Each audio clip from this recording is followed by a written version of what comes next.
Welcome to The Pale Horse, a chilling mystery that sees Agatha Christie expertly blending the traditional detective story with the darker edges of the supernatural and the occult. The narrative begins with a young historian, Mark Easterbrook, who finds himself drawn into a seemingly impossible crime.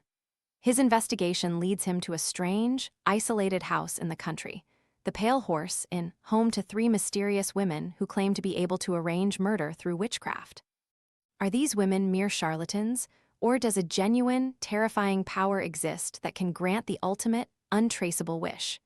With the help of the unconventional crime novelist Ariadne Oliver, Mark must distinguish between mortal malice and the truly inexplicable before the sinister contract is fulfilled again. We begin with Chapter 1. The espresso machine behind my shoulder hissed like an angry snake. The noise it made had a sinister, not to say devilish, suggestion about it. Perhaps, I reflected, most of our contemporary noises carry that implication. The intimidating angry scream of jet planes as they flash across the sky, the slow menacing rumble of a tube train approaching through its tunnel, the heavy road transport that shakes the very foundations of your house. Even the minor domestic noises of today, beneficial in action though they may be, yet carry a kind of alert. The dishwashers, the refrigerators, the pressure cookers, the whining vacuum cleaners. Be careful, they all seem to say. I am a genie harnessed to your service, but if your control of me fails. A dangerous world, that was it, a dangerous world. I stirred the foaming cup placed in front of me. It smelled pleasant. What else will you have? Nice banana and bacon sandwich? It seemed an odd juxtaposition to me. Bananas I connected with my childhood, or occasionally FLAMB ikrakoi with sugar and rum. Bacon, in my mind, was firmly associated with eggs. However, when in Chelsea, eat as Chelsea does. I agreed to a nice banana and bacon sandwich. Although I lived in Chelsea, that is to say, I had had a furnished flat there for the last 3 months, I was in every other way a stranger in these parts. I was writing a book on certain aspects of Mughal architecture, but for that purpose, I could have lived in Hampstead or Bloomsbury or Streatham or Chelsea, and it would have been all the same to me. I was oblivious of my surroundings except for the tools of my trade, and the neighborhood in which I lived was completely indifferent to me. I existed in a world of my own. On this particular evening, however, I had suffered from one of those sudden revulsions that all writers know. Mughal architecture, Mughal emperors, the Mughal way of life, and all the fascinating problems it raised became suddenly as dust and ashes. What did they matter? Why did I want to write about them? I flicked back various pages, rereading what I had written. It all seemed to me uniformly bad, poorly written, and singularly devoid of interest. Whoever had said history is bunk, Henry Ford, had been absolutely right. I pushed back my manuscript with loathing, got up and looked at my watch. The time was close on 11 p.m. I tried to remember if I had a dinner. From my inner sensations, I thought not. Lunch, yes, at the Athenaeum. That was a long time ago. I went and looked into the refrigerator. There was a small remnant of desiccated tongue. I looked at it without favor. So it was that I wandered out into the King's Road and eventually turned into an espresso coffee bar with the name Luigi written in red neon light across its window, and was now contemplating a bacon and banana sandwich while I reflected on the sinister implications of present-day noises and their atmospheric effects. All of them, I thought, had something in common with my early memories of pantomime. Davy Jones arriving from his locker in clouds of smoke.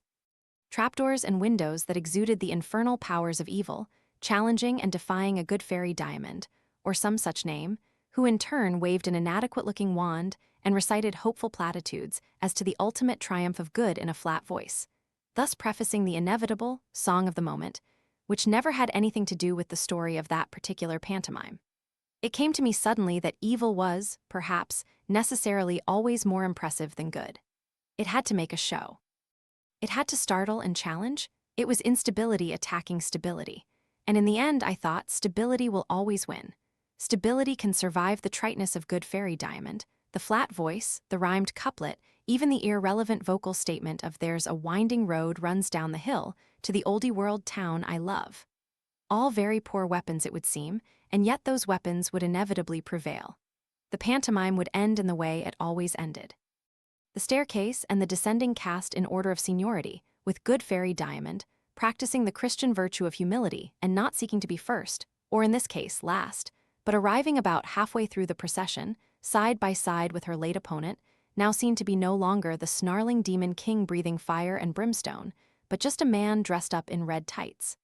The espresso hissed again in my ear. I signaled for another cup of coffee and looked round me. A sister of mine was always accusing me of not being observant, not noticing what was going on. "You live in a world of your own," she would say accusingly. Now, with a feeling of conscious virtue, I took note of what was going on. It was almost impossible not to read about the coffee bars of Chelsea and their patrons every day in the newspapers. This was my chance to make my own appraisal of contemporary life. It was rather dark in the espresso, so you could not see very clearly. The clientele were almost all young people. They were, I supposed vaguely, what was called the offbeat generation. The girls looked, as girls always did look to me nowadays, dirty. They also seemed to be much too warmly dressed. I had noticed that when I had gone out a few weeks ago to dine with some friends. The girl who had sat next to me had been about 20. The restaurant was hot, but she had worn a yellow wool pullover, a black skirt and black woolen stockings, and the perspiration poured down her face all through the meal. She smelled of perspiration-soaked wool and also, strongly, of unwashed hair. She was said, according to my friends, to be very attractive. Not to me. My only reaction was a yearning to throw her into a hot bath, give her a cake of soap, and urge her to get on with it, which just showed, I suppose, how out of touch with the times I was. Perhaps it came of having lived abroad so much. I recalled with pleasure Indian women with their beautifully coiled black hair, and their saris of pure bright colors hanging in graceful folds, and the rhythmic sway of their bodies as they walked.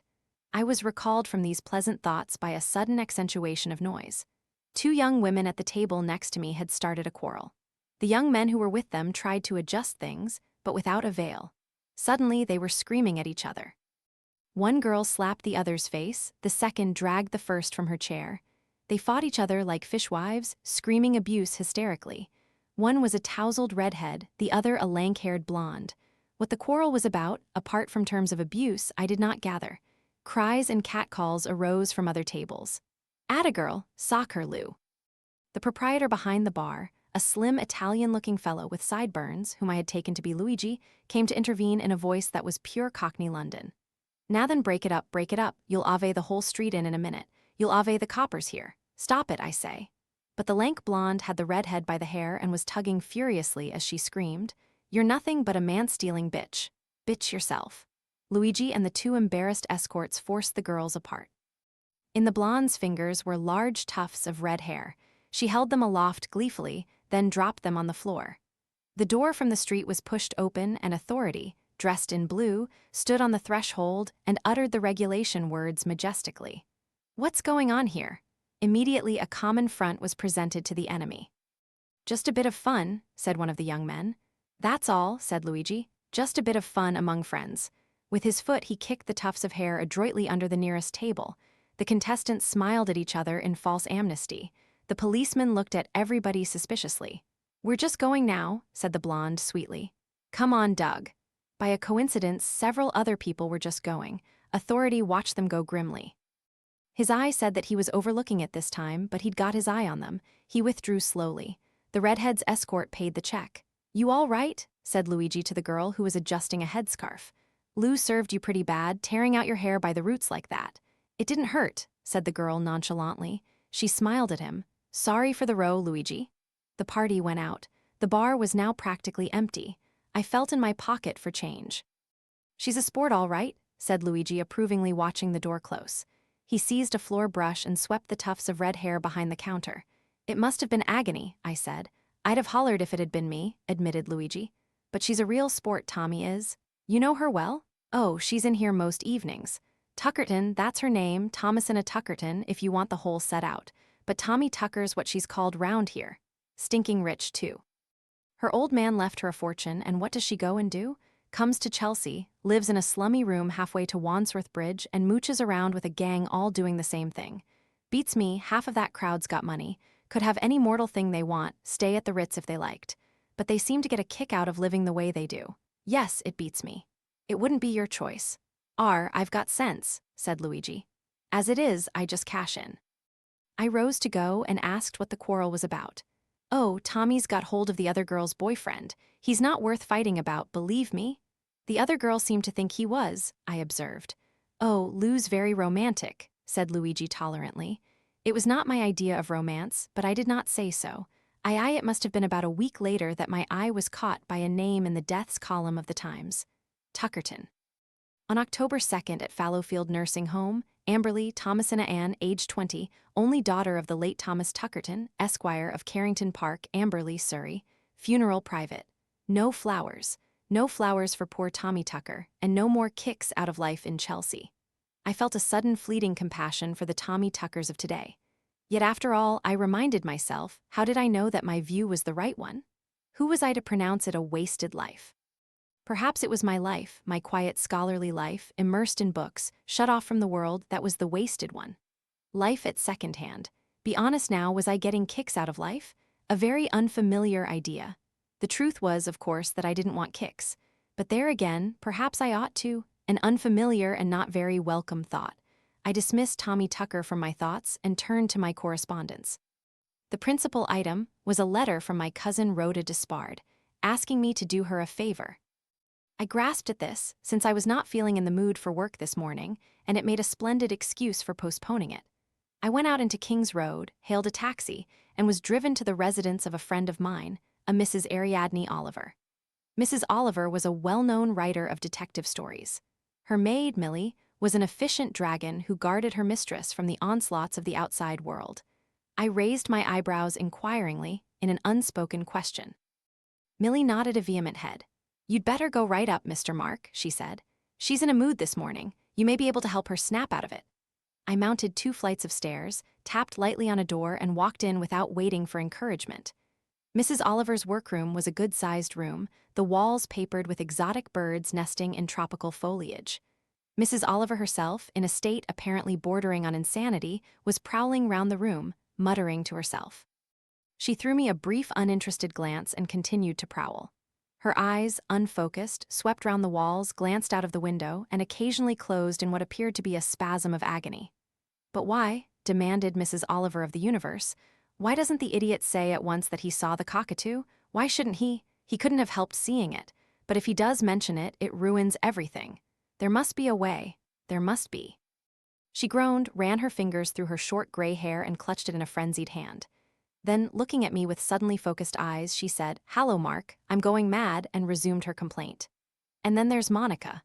The nicer I try to make her, the more irritating she gets. Such a stupid girl. Smug, too. Monica, I believe the name's wrong. Nancy, would that be better? Joan, everybody is always Joan. Anne is the same. Susan, I've had a Susan. Lucia. I believe I can see a Lucia. Red-haired, polo neck jumper, black tights, black stockings anyway." This momentary gleam of good cheer was eclipsed by the memory of the cockatoo problem, and Mrs. Oliver resumed her unhappy prowling, picking up things off tables unseeingly and putting them down again somewhere else. She fitted with some care her spectacle case into a lacquered box which already contained a Chinese fan, and then gave a deep sigh and said, "I'm glad it's you. That's very nice of you. It might have been anybody. Some silly woman who wanted me to open a bazaar, or the man about Millie's insurance card, which Millie absolutely refuses to have, or the plumber. But that would be too much good fortune, wouldn't it? Or it might be someone wanting an interview, asking me all those embarrassing questions which are always the same every time. What made you first think of taking up writing? How many books have you written? How much money do you make? Etc. Etc. I never know the answers to any of them, and it makes me look such a fool. Not that any of that matters, because I think I am going mad over this cockatoo business. Something that won't gel? I said sympathetically. Perhaps I'd better go away. No, don't. At any rate, you're a distraction. I accepted this doubtful compliment. Do you want a cigarette? Mrs. Oliver asked with vague hospitality. There are some somewhere. Look in the typewriter lid. I've got my own, thanks. Have one. Oh no, you don't smoke. Or drink, said Mrs. Oliver. I wish I did. Like those American detectives that always have pints of rye conveniently in their desk drawers. It seems to solve all their problems. You know, Mark, I really can't think how anyone ever gets away with a murder in real life. It seems to me that the moment you've done a murder, the whole thing is so terribly obvious. Nonsense. You've done lots of them. 55 at least, said Mrs. Oliver. The murder part is quite easy and simple. It's the covering up that's so difficult. I mean, why should it be anyone else but you? You stick out a mile. Not in the finished article, I said. Ah, but what it costs me, said Mrs. Oliver darkly. Say what you like, it's not natural for 5 or 6 people to be on the spot when B is murdered and all to have a motive for killing B. Unless, that is, B is absolutely madly unpleasant, and in that case nobody will mind whether he's been killed or not, and doesn't care in the least who's done it. I see your problem, I said. But if you've dealt with it successfully 55 times, you will manage to deal with it once again. That's what I tell myself, said Mrs. Oliver, over and over again, but every single time I can't believe it, and so I'm in agony. She seized her hair again and tugged it violently. Don't, I cried. You'll have it out by the roots. Nonsense, said Mrs. Oliver. Hair's tough, though when I had measles at 14 with a very high temperature, it did come out all round the front, most shaming, and it was 6 whole months before it grew properly again. Awful for a girl's mind so. I thought of it yesterday when I was visiting Mary de Lafontaine in that nursing home. Her hair was coming out just like mine did. She said she'd have to get a false front when she was better.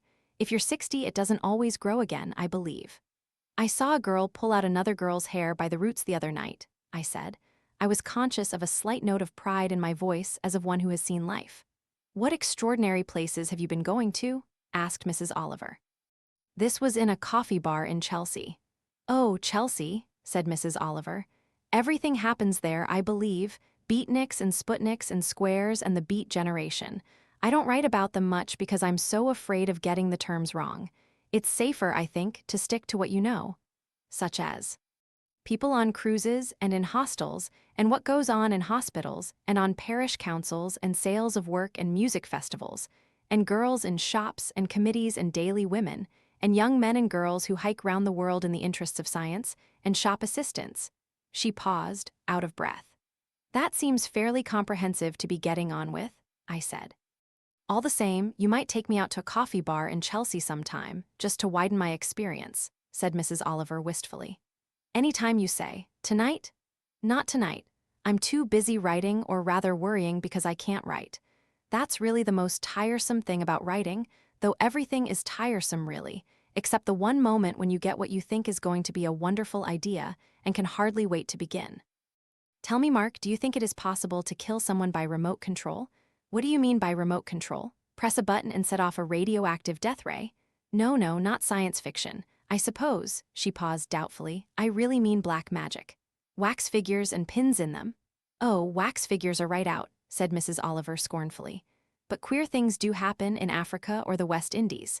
People are always telling you so, how natives just curl up and die.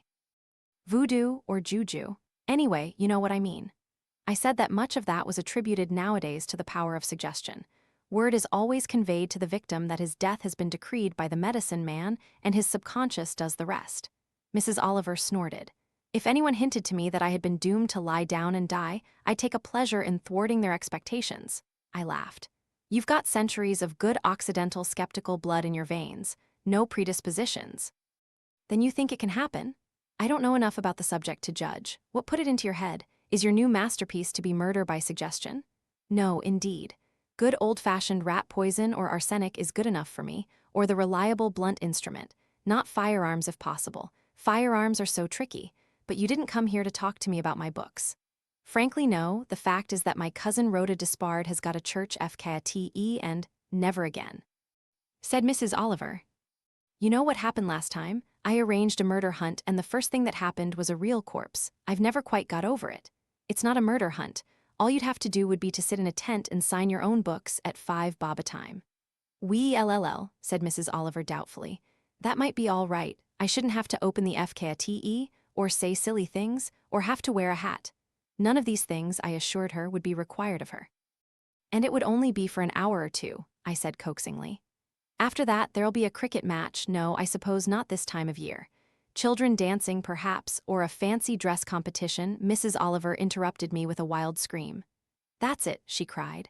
A cricket ball, of course. He sees it from the window, rising up in the air, and it distracts him, and so he never mentions the cockatoo. What a good thing you came, Mark. You've been wonderful. I don't quite see, perhaps not, but I do, said Mrs. Oliver. It's all rather complicated, and I don't want to waste time explaining. Nice as it's been to see you, what I'd really like you to do now is to go away. At once.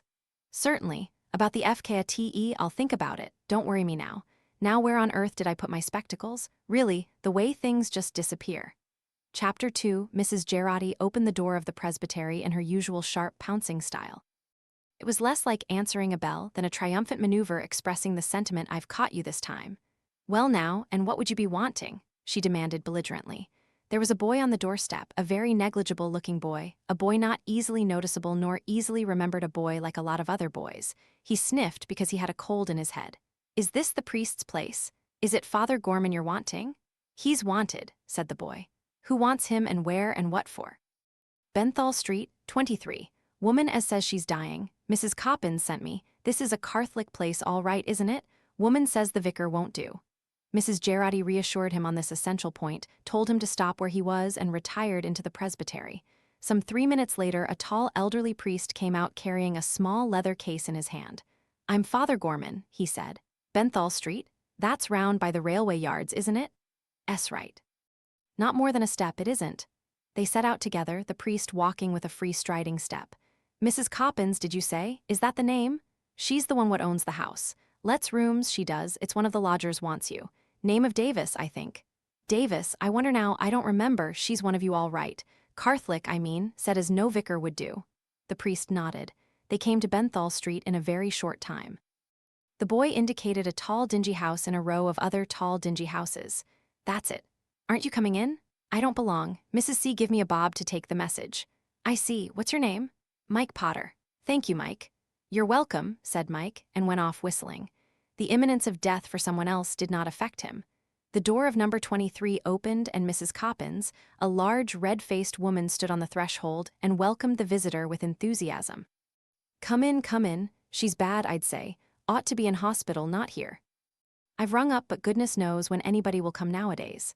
6 hours my sister's husband had to wait when he broke his leg. Disgraceful, I call it. Health service, indeed. Take your money, and when you want them, where are they?" She was preceding the priest up the narrow stairs as she talked. "What's the matter with her? Flu's what she's had. Seemed better. Went out too soon, I'd say. Anyway, she comes in last night looking like death. Took to her bed. Wouldn't eat anything. Didn't want a doctor. This morning I could see she was in a raging fever. Gone to her lungs. Pneumonia." Mrs. Coppins, out of breath by now, made a noise like a steam engine which seemed to signify assent. She flung open a door, stood aside to let Father Gorman go in, said over his shoulder, "Here's the Reverend for you. Now you'll be all right," in a spuriously cheerful way, and retired. Father Gorman advanced. The room, furnished with old-fashioned Victorian furniture, was clean and neat. In the bed near the window, a woman turned her head feebly. That she was very ill, the priest saw at once. "You've come. There isn't much time," she spoke between panting breaths. "Wickedness, such wickedness. I can't die like this. Confess, my sin grievous." The eyes wandered, half closed. A rambling monotone of words came from her lips. Father Gorman came to the bed. He spoke as he had spoken so often, so very often. Words of authority, of reassurance, the words of his calling and of his belief. Peace came into the room. The agony went out of the tortured eyes. Then, as the priest ended his ministry, the dying woman spoke again. "Stopped. It must be stopped. You will," the priest spoke with reassuring authority. "I will do what is necessary. You can trust me." A doctor and an ambulance arrived simultaneously a little later. Mrs. Coppins received them with gloomy triumph. "Too late as usual," she said. "She's gone." Aye, Father Gorman walked back through the gathering twilight. There would be fog tonight. It was growing denser rapidly. He paused for a moment, frowning. Such a fantastic, extraordinary story. How much of it was born of delirium and high fever? Some of it was true, of course, but how much? Anyway, it was important to make a note of certain names while they were fresh in his memory. The St. Francis Guild would be assembled when he got back. He turned abruptly into a small sia effikratkoi, ordered a cup of coffee, and sat down. He felt in the pocket of his cassock. "Ah, Mrs. Gerardi," he'd asked her to mend the lining. As usual, she hadn't. His notebook and a loose pencil and the few coins he carried about him had gone through to the lining. He prized up a coin or two and the pencil, but the notebook was too difficult. The coffee came, and he asked if he could have a piece of paper. "This do you?" It was a torn paper bag. Father Gorman nodded and took it. He began to write. The names, it was important not to forget the names. Names were the sort of thing he did forget. The C.A.F. Ekratkoi door opened, and 3 young lads in Edwardian dress came in and sat down noisily. Father Gorman finished his memorandum. He folded up the scrap of paper and was about to shove it into his pocket when he remembered the hole. He did what he had often done before, pressed the folded scrap down into his shoe. A man came in quietly and sat down in a far corner. Father Gorman took a sip or two of the weak coffee for politeness' sake, called for his bill, and paid. Then he got up and went out. The man who had just come in seemed to change his mind. He looked at his watch as though he had mistaken the time, got up and hurried out. The fog was coming on fast. Father Gorman quickened his steps. He knew his district very well. He took a shortcut by turning down the small street which ran close by the railway. He may have been conscious of steps behind him, but he thought nothing of them. Why should he? The blow from the cosh caught him completely unaware. He heeled forward and fell. Aye, Dr. Corrigan, whistling Father O'Flynn, walked into the DD ice room and addressed Divisional Detective Inspector Lejeune in a chatty manner. "I've done your padre for you," he said. "And the result? We'll save the technical terms for the coroner. Well and truly coshed. First blow probably killed him, but whoever it was made sure. Quite a nasty business." "Yes," said Lejeune. He was a sturdy man, dark-haired and gray-eyed. He had a misleadingly quiet manner, but his gestures were sometimes surprisingly graphic and betrayed his French Huguenot ancestry. He said thoughtfully, "Nastier than would be necessary for robbery?" "Was it robbery?" asked the doctor. "One supposes so. His pockets were turned out and the lining of his cassock ripped." "They couldn't have hoped for much," said Corrigan. "Poor as a rat, most of these parish priests." "They battered his head in to make sure," mused Lejeune. "One would like to know why." "Two possible answers," said Corrigan. "One, it was done by a vicious-minded young thug who likes violence for violence's sake. There are plenty of them about these days, more's the pity." "And the other answer?" The doctor shrugged his shoulders. "Somebody had it in for your Father Gorman. Was that likely?" Lejeune shook his head. "Most unlikely. He was a popular man, well-loved in the district. No enemies as far as one can hear, and robberies unlikely." Unless what?" asked Corrigan. "The police have a clue, am I right? He did have something on him that wasn't taken away. It was in his shoe, as a matter of fact." Corrigan whistled. "Sounds like a spy story." Lejeune smiled. "It's much simpler than that. He had a hole in his pocket. Sergeant Pine talked to his housekeeper. She's a bit of a slattern, it seems.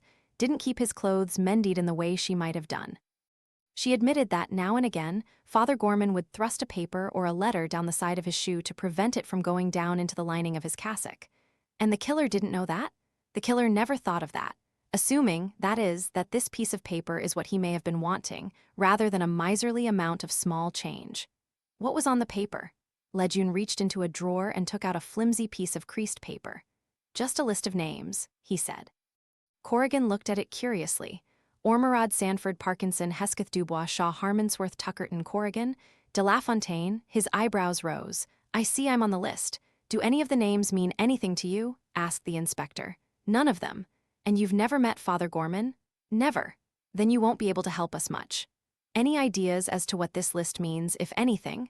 Lejeune did not reply directly. "A boy called at Father Gorman's about 7 o'clock in the evening, said a woman was dying and wanted the priest. Father Gorman went with him. Where to, if you know?"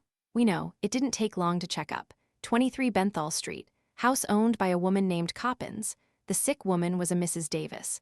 The priest got there at 7:15 and was with her for about half an hour. Mrs. Davis died just before the ambulance arrived to take her to hospital." "I see." "Next we hear of Father Gorman is at Tony's place, a small down-at-heel see a Iqratquois. Quite decent, nothing criminal about it, serves refreshment of poor quality and isn't much patronized. Father Gorman asked for a cup of coffee. Then apparently he felt in his pocket, couldn't find what he wanted and asked the proprietor, Tony, for a piece of paper. This," he gestured with his finger, "is the piece of paper. And then, when Tony brought the coffee, the priest was writing on the paper. Shortly afterwards he left, leaving his coffee practically untasted, for which I don't blame him, having completed this list and shoved it into his shoe."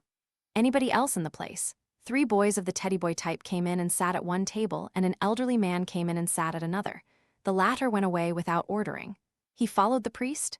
"Could be. Tony didn't notice when he went. Didn't notice what he looked like either. Described him as an inconspicuous type of man. Respectable, the kind of man that looks like everybody else. Medium height, he thinks, dark blue overcoat, or could be brown, not very dark and not very fair. No reason he should have had anything to do with it. One just doesn't know.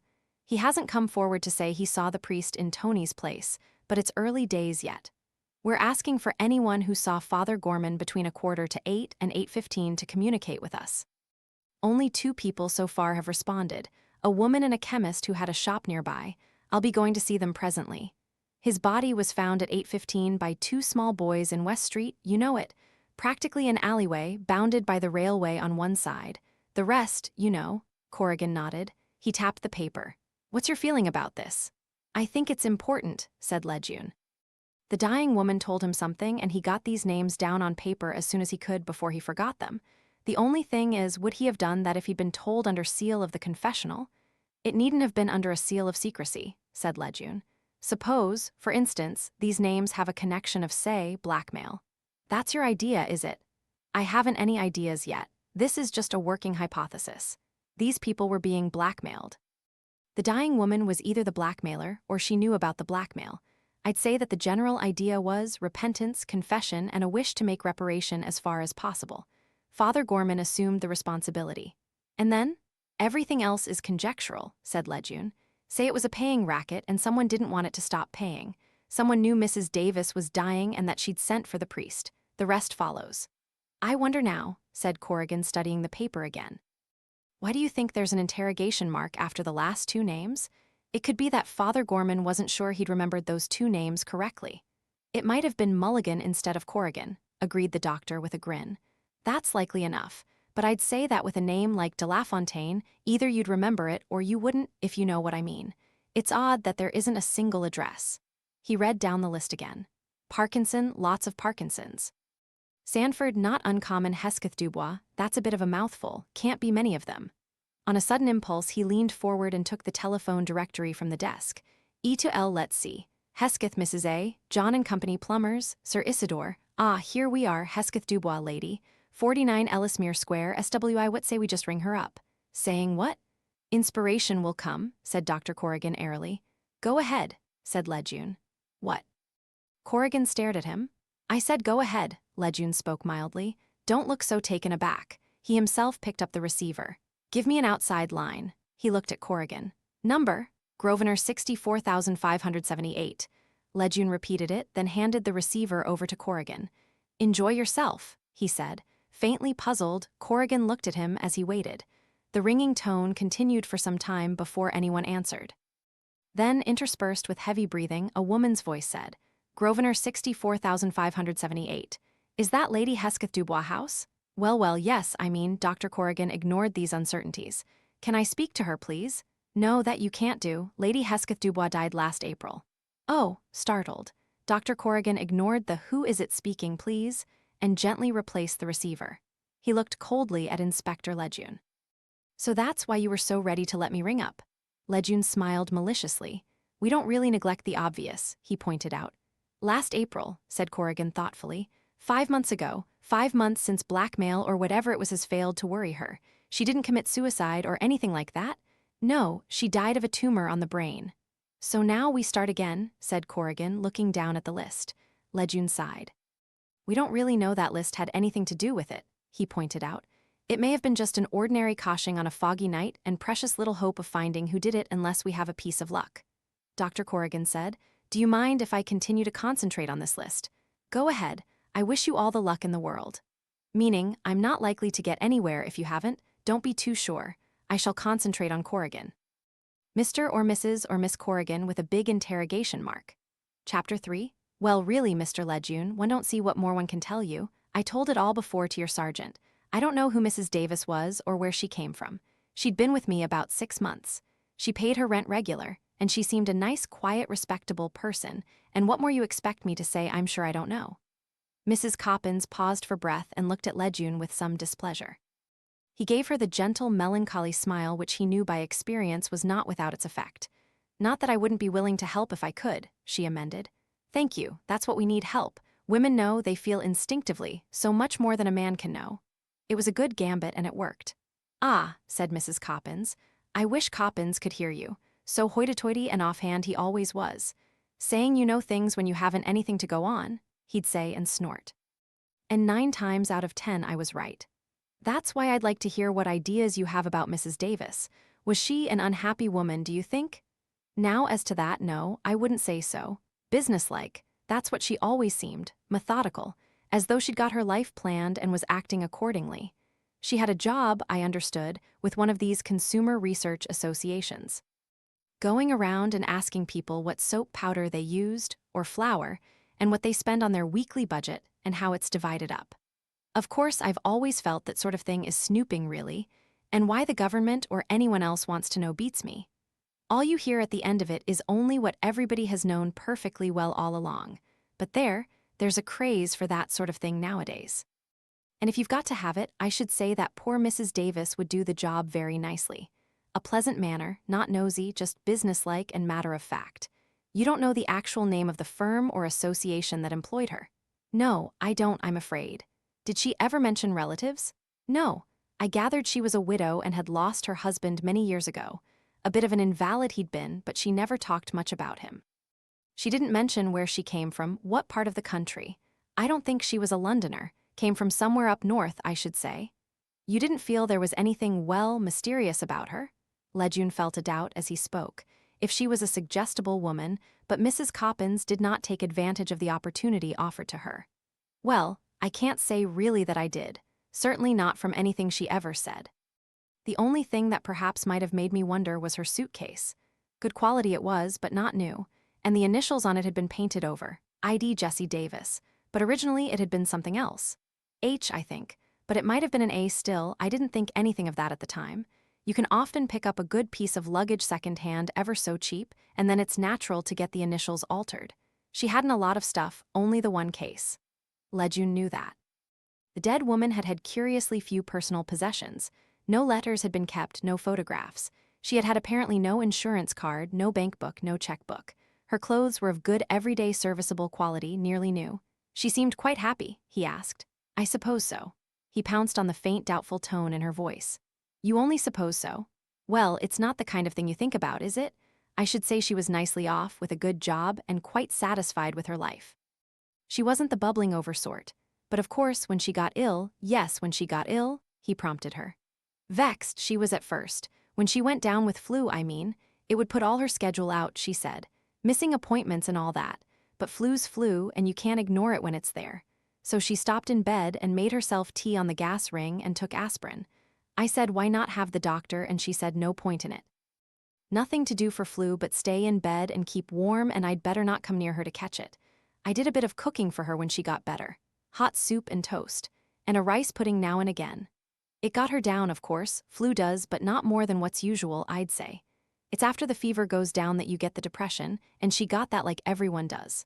She sat there, by the gas fire, I remember, and said to me, I wish one didn't have so much time to think. I don't like having time to think, it gets me down. Lejeune continued to look deeply attentive, and Mrs. Coppins warmed to her theme. Lent her some magazines, I did, but she didn't seem able to keep her mind on reading. Said once, I remember, if things aren't all they should be, it's better not to know about it, don't you agree? And I said, that's right, dearie. And she said, I don't know, I've never really been sure. And I said that was all right then. And she said, everything I've done has always been perfectly straightforward and above board. I've nothing to reproach myself with. And I said, of course you haven't, dear. But I did just wonder in my own mind whether in the firm that employed her there mightn't have been some funny business with the accounts maybe, and she'd got wind of it, but had felt it wasn't really her business. Possible, agreed Lejeune. Anyway, she got well again, or nearly so, and went back to work. I told her it was too soon. Give yourself another day or two, I said. And there, how right I was. Come back the second evening, she did, and I could see at once she'd got a high fever. Couldn't hardly climb the stairs. You must have the doctor, I says, but no, she wouldn't. Worse and worse she got, all that day, her eyes glassy and her cheeks like fire and her breathing terrible. And the next day in the evening she said to me, hardly able to get the words out, a priest, I must have a priest, and quickly, or it will be too late. But it wasn't our vicar she wanted. It had to be a Roman Catholic priest. I never knew she was a Roman, never any crucifix about or anything like that. But there had been a crucifix tucked away at the bottom of the suitcase. Lejeune did not mention it. He sat listening. I saw young Mike in the street and I sent him for that Father Gorman at St. Dominic's, and I rang the doctor and the hospital on my own account, not saying nothing to her. You took the priest up to her when he came? Yes, I did.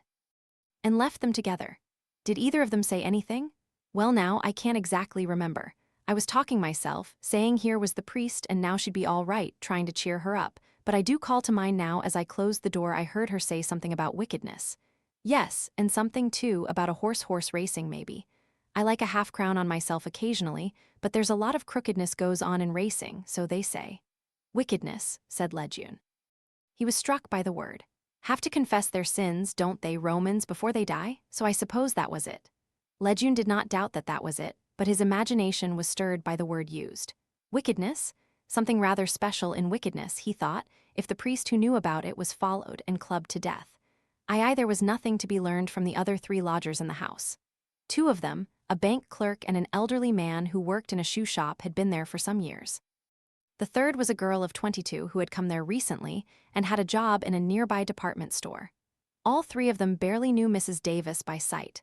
The woman who had reported having seen Father Gorman in the street that evening had no useful information to give. She was a Catholic who attended St. Dominic's, and she knew Father Gorman by sight.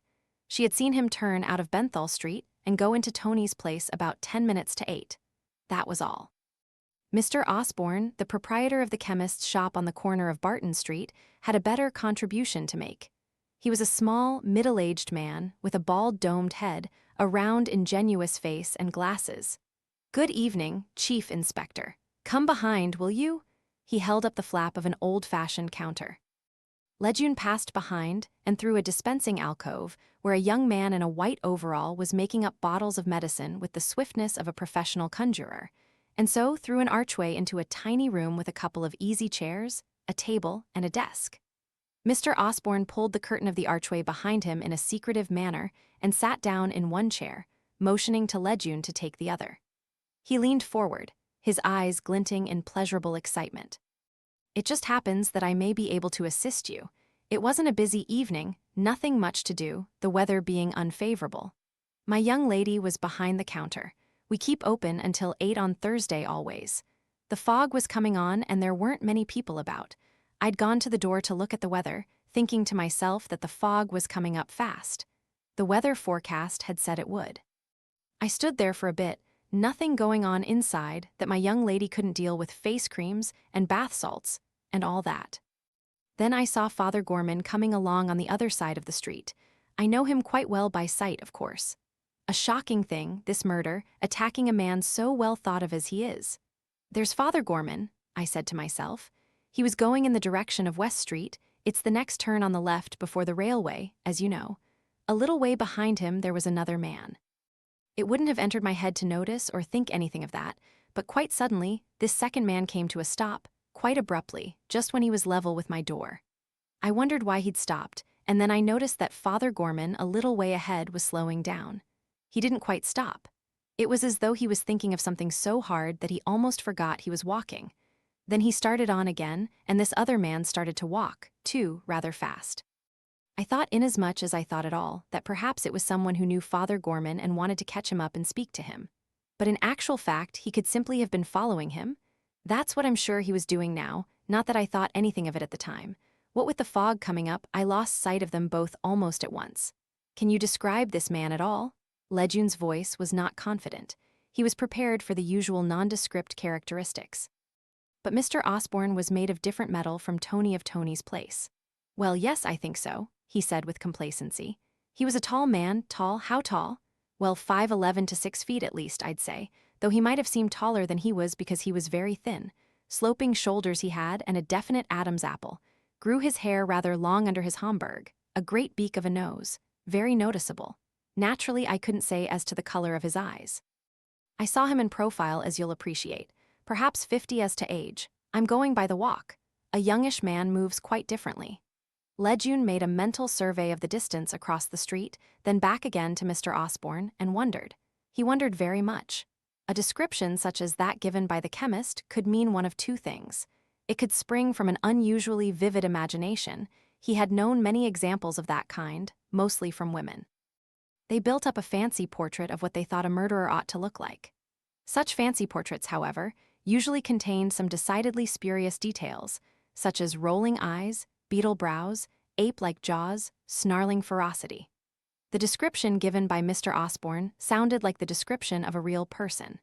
In that case, it was possible that here was the witness in a million, a man who observed accurately and in detail and who would be quite unshakable as to what he had seen. Again, Lejeune considered the distance across the street. His eyes rested thoughtfully on the chemist. He asked, "Do you think you would recognize this man if you saw him again?" "Oh, yes," Mr. Osborne was supremely confident. "I never forget a face. It's one of my hobbies. I've always said that if one of these wife murderers came into my place and bought a nice little package of arsenic, I'd be able to swear to him at the trial. I've always had my hopes that something like that would happen one day." "But it hasn't happened yet?" Mr. Osborne admitted sadly that it hadn't. "And not likely to now," he added wistfully. "I'm selling this business, getting a very nice price for it and retiring to Bournemouth. It looks a nice place you've got here." "It's got class," said Mr. Osborne, a note of pride in his voice. "Nearly 100 years we've been established here, my grandfather and my father before me, a good old-fashioned family business. Not that I saw it that way as a boy. Stuffy, I thought it.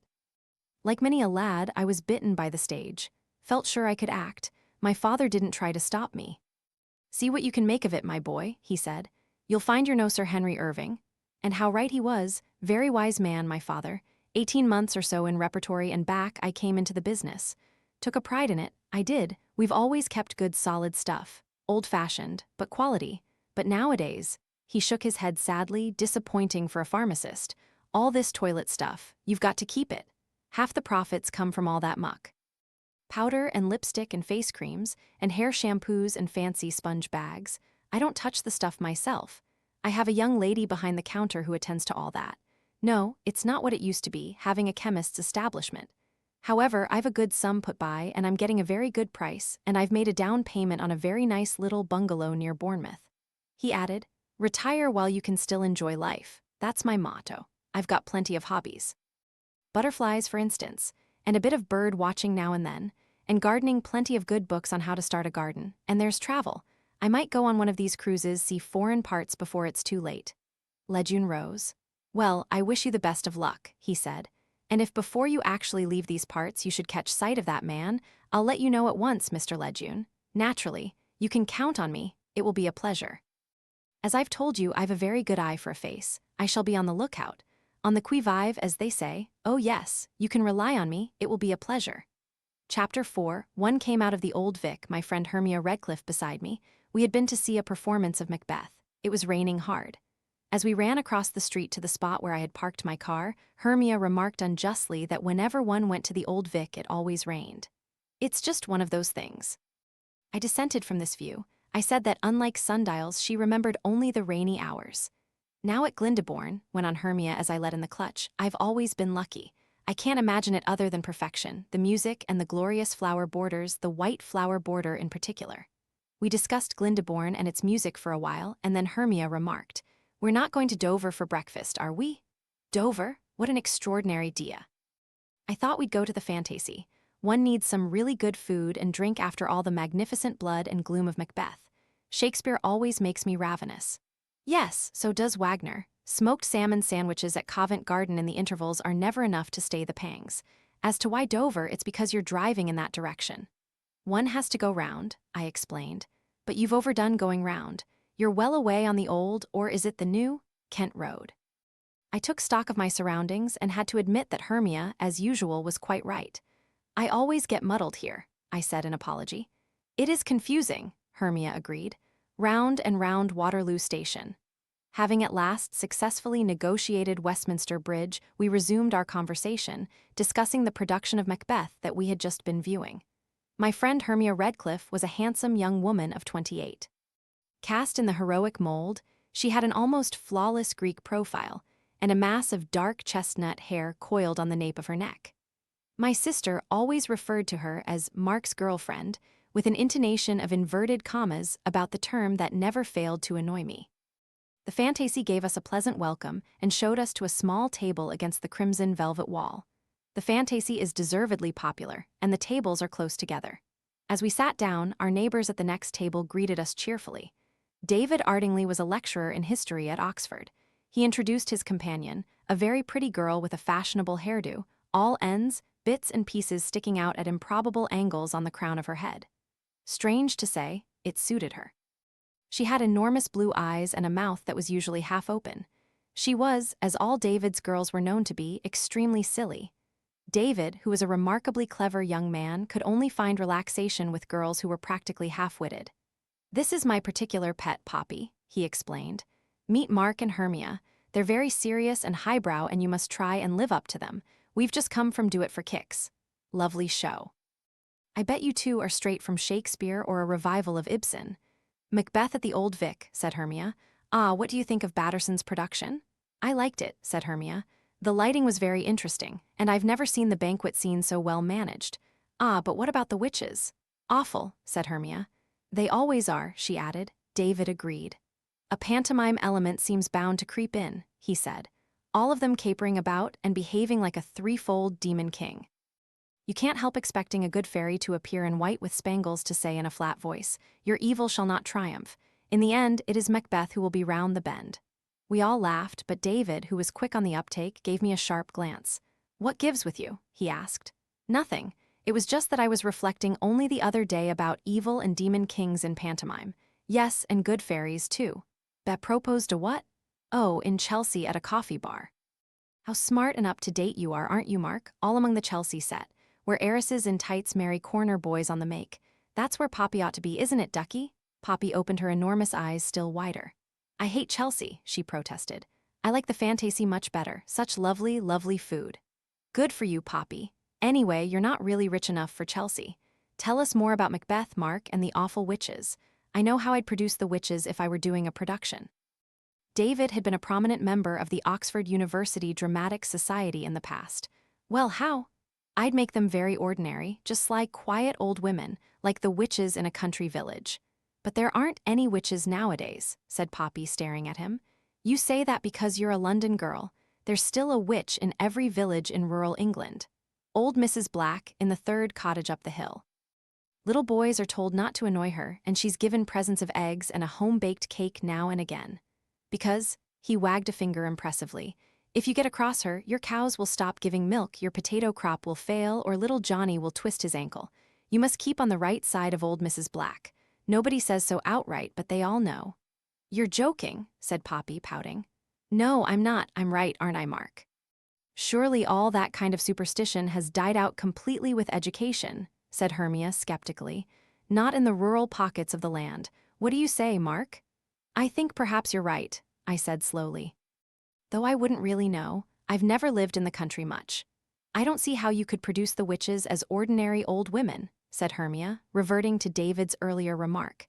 "They must have a supernatural atmosphere about them, surely." "Oh, but just think," said David. "It's rather like madness. If you have someone who raves and staggers about with straws in their hair and looks mad, it's not frightening at all." "But I remember being sent once with a message to a doctor at a mental home, and I was shown into a room to wait, and there was a nice elderly lady there, sipping a glass of milk. She made some conventional remark about the weather, and then suddenly she leaned forward and asked in a low voice, 'Is it your poor child who's buried there behind the fireplace?' And then she nodded her head and said, 12:10 exactly. It's always at the same time every day. Pretend you don't notice the blood." It was the matter-of-fact way she said it that was so spine-chilling. Was there really someone buried behind the fireplace? Poppy wanted to know.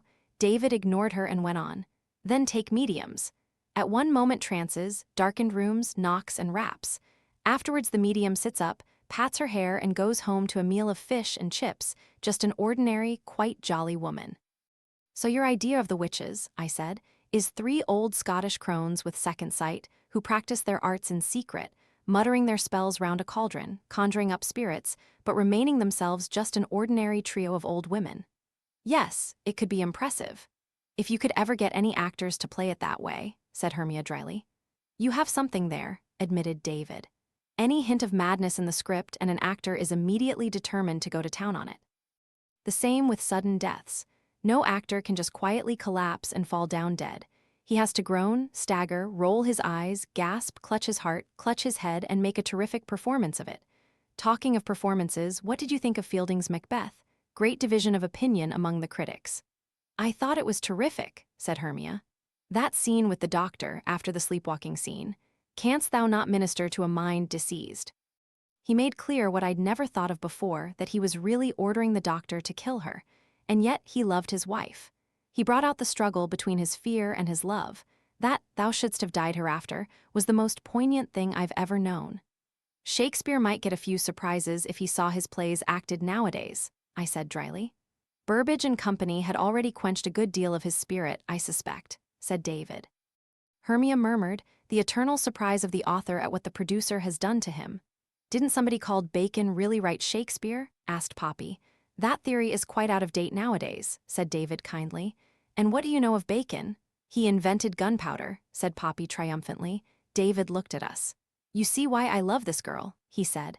The things she knows are always so unexpected. Francis, not Roger, my love. I thought it interesting, said Hermia, that Fielding played the part of third murderer. Is there a precedent for that? I believe so, said David. How convenient it must have been in those times, he went on, to be able to call up a handy murderer whenever you wanted a little job done. Fun if one could do it nowadays. But it is done, protested Hermia. Gangsters, hoods, or whatever you call them, Chicago and all that. Ah, said David. But what I meant was not gangsterdom, not racketeers or crime barons. Just ordinary, everyday folk who want to get rid of someone. That business rival, Aunt Emily, so rich and so unfortunately long-lived. That awkward husband always in the way. How convenient if you could ring up Harrods and say, please send along 2 good murderers, will you? We all laughed. But one can do that in a way, can't one? Said Poppy. We turned towards her. What way, Poppet? Asked David. Well, I mean people can do that if they want to, people like us, as you said, only I believe it's very expensive. Poppy's eyes were wide and ingenuous, her lips were slightly parted. What do you mean? Asked David curiously. Poppy looked confused. Oh, I expect I've got it mixed. I meant the pale horse, all that sort of thing. A pale horse? What kind of a pale horse? Poppy flushed and her eyes dropped. I'm being stupid. It's just something someone mentioned, but I must have got it all wrong. Have some lovely coupe Nestle Road, said David kindly. Aye, one of the oddest things in life, as we all know, is the way that when you have heard a thing mentioned, within 24 hours you nearly always come across it again. I had an instance of that the next morning. My telephone rang and I answered it. Flaxman 73,841. A kind of gasp came through the phone. Then a voice said breathlessly but defiantly, I've thought about it and I'll come. I cast round wildly in my mind.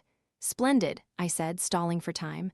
Is that after all, said the voice, lightning never strikes twice. Are you sure you've got the right number? Of course I have, you're Mark Easterbrook, aren't you? Got it, I said. Mrs. Oliver.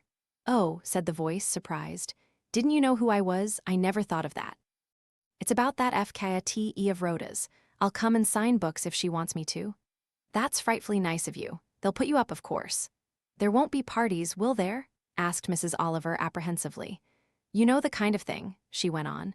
People coming up to me and saying, am I writing something just now, when you'd think they could see I'm drinking ginger ale or tomato juice and not writing at all. And saying they like my books, which of course is pleasing, but I've never found the right answer. If you say, I'm so glad, it sounds like pleased to meet you. A kind of stock phrase. Well, it is, of course, and you don't think they'll want me to go out to the Pink Horse and have drinks? The Pink Horse? Well, the Pale Horse. Pubs, I mean, I'm so bad in pubs. I can just drink beer at a pinch, but it makes me terribly gurgly. Just what do you mean by the Pale Horse? There's a pub called that down there, isn't there? Or perhaps I do mean the Pink Horse, or perhaps that's somewhere else. I may have just imagined it. I do imagine quite a lot of things. How's the cockatoo getting on? I asked. The cockatoo? Mrs. Oliver sounded at sea. And the cricket ball? Really, said Mrs. Oliver with dignity. I think you must be mad or have a hangover or something. Pink horses and cockatoos and cricket balls. She rang off. I was still considering this second mention of the Pale Horse when my telephone rang again. This time, it was Mr. Soames White, a distinguished solicitor who rang up to remind me that under the will of my godmother, Lady Hesketh Dubois, I was entitled to choose 3 of her pictures. There is nothing outstandingly valuable, of course, said Mr. Soames White in his defeatist, melancholy tones. But I understand that at some time you expressed admiration of some of the pictures to the deceased. She had some very charming watercolors of Indian scenes, I said. I believe you already have written to me about this matter, but I'm afraid it slipped my memory. Quite so, said Mr. Soames White. But probate has now been granted, and the executors, of whom I am one, are arranging for the sale of the effects of her London house. If you could go round to Ellesmere Square in the near future, I'll go now, I said. It seemed an unfavorable morning for work. I carrying the 3 watercolors of my choice under my arm, I emerged from 49 Ellesmere Square and immediately cannoned into someone coming up the steps to the front door. I apologized, received apologies in return, and was just about to hail a passing taxi when something clicked in my mind and I turned sharply to ask, "Hallo, isn't it Corrigan?" "It is, and yes, you're Mark Easterbrook." Jim Corrigan and I had been friends in our Oxford days, but it must have been 15 years or more since we had last met. "Thought I knew you, but couldn't place you for the moment," said Corrigan. "I read your articles now and again and enjoy them, I may say." "What about you? Have you gone in for research as you meant to do?" Corrigan sighed. "Hardly. It's an expensive job if you want to strike out on your own, unless you can find a tame millionaire or a suggestible trust." "Liver flukes, wasn't it?" "What a memory. No, I went off liver flukes. The properties of the secretions of the Mandarian glands, that's my present-day interest. You wouldn't have heard of them. Connected with the spleen, apparently serving no purpose whatever." He spoke with a scientist's enthusiasm. "What's the big idea, then?" "Well," Corrigan sounded apologetic, "I have a theory that they may influence behavior. To put it very crudely, they may act rather as the fluid in your car brakes does." "No fluid, the brakes don't act.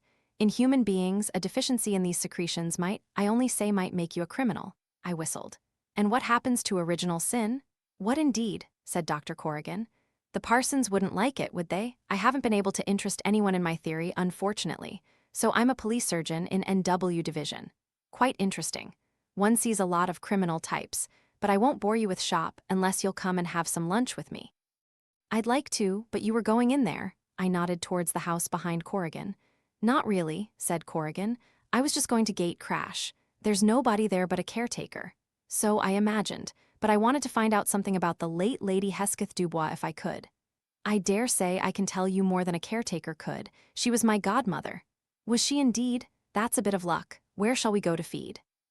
"There's a little place off Lone Square. Not grand, but they do a special kind of seafood soup." We settled ourselves in the little restaurant. A cauldron of steaming soup was brought to us by a pale-faced lad in French sailor trousers. "Delicious," I said, sampling the soup. "Now then, Corrigan, what do you want to know about the old lady, and incidentally, why?" "Why's rather a long story," said my friend. "First tell me what kind of an old lady she was." I considered. "She was an old-fashioned type," I said. "Victorian, widow of an ex-governor of some obscure island. She was rich and liked her comfort. Went abroad in the winters to Estoril and places like that. Her house is hideous, full of Victorian furniture and the worst and most ornate kind of Victorian silver. She had no children but kept a couple of fairly well-behaved poodles which she loved dearly. She was opinionated and a staunch conservative. Kindly, but autocratic. Very set in her ways." "What more do you want to know?" "I'm not quite sure," said Corrigan. "Was she ever likely to have been blackmailed, would you say?" "Blackmailed?" I asked in lively astonishment. "I can imagine nothing more unlikely." "What is this all about?" It was then I heard for the first time of the circumstances of Father Gorman's murder. I laid down my spoon and asked, "This list of names, have you got it?" "Not the original, but I copied them out. Here you are." I took the paper he produced from his pocket and proceeded to study it. "Parkinson, I know 2 Parkinsons. Arthur, who went into the Navy.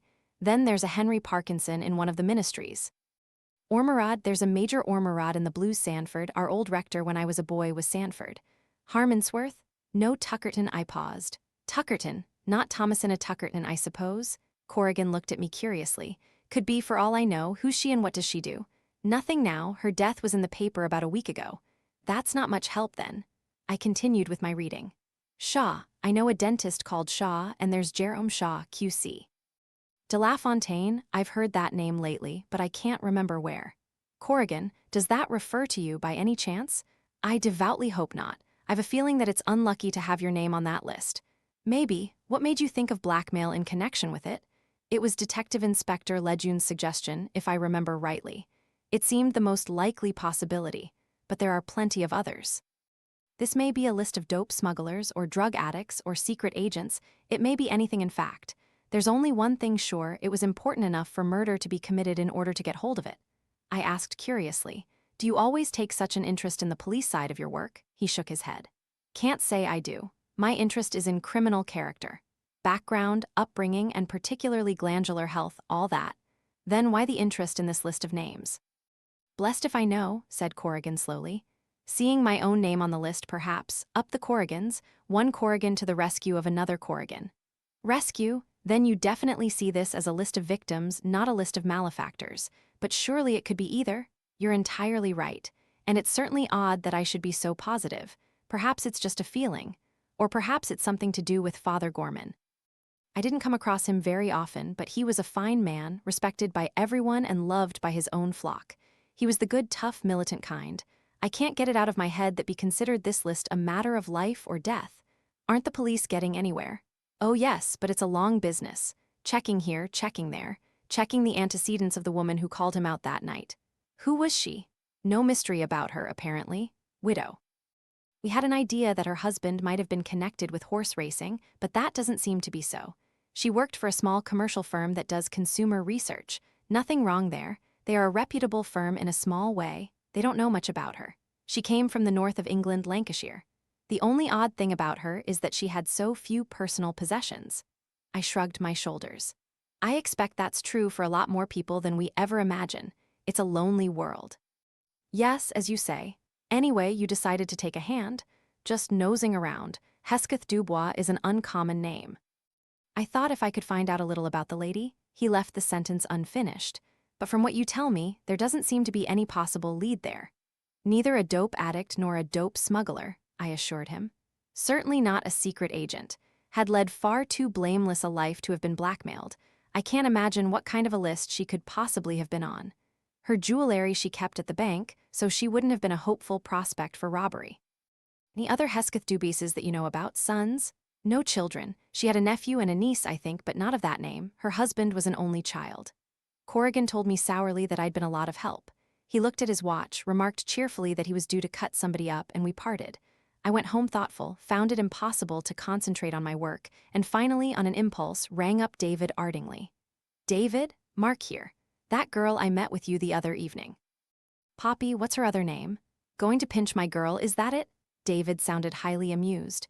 You've got so many of them, I retorted. You could surely spare one. You've got a heavyweight of your own, old boy. I thought you were going steady with her. Going steady. A repulsive term.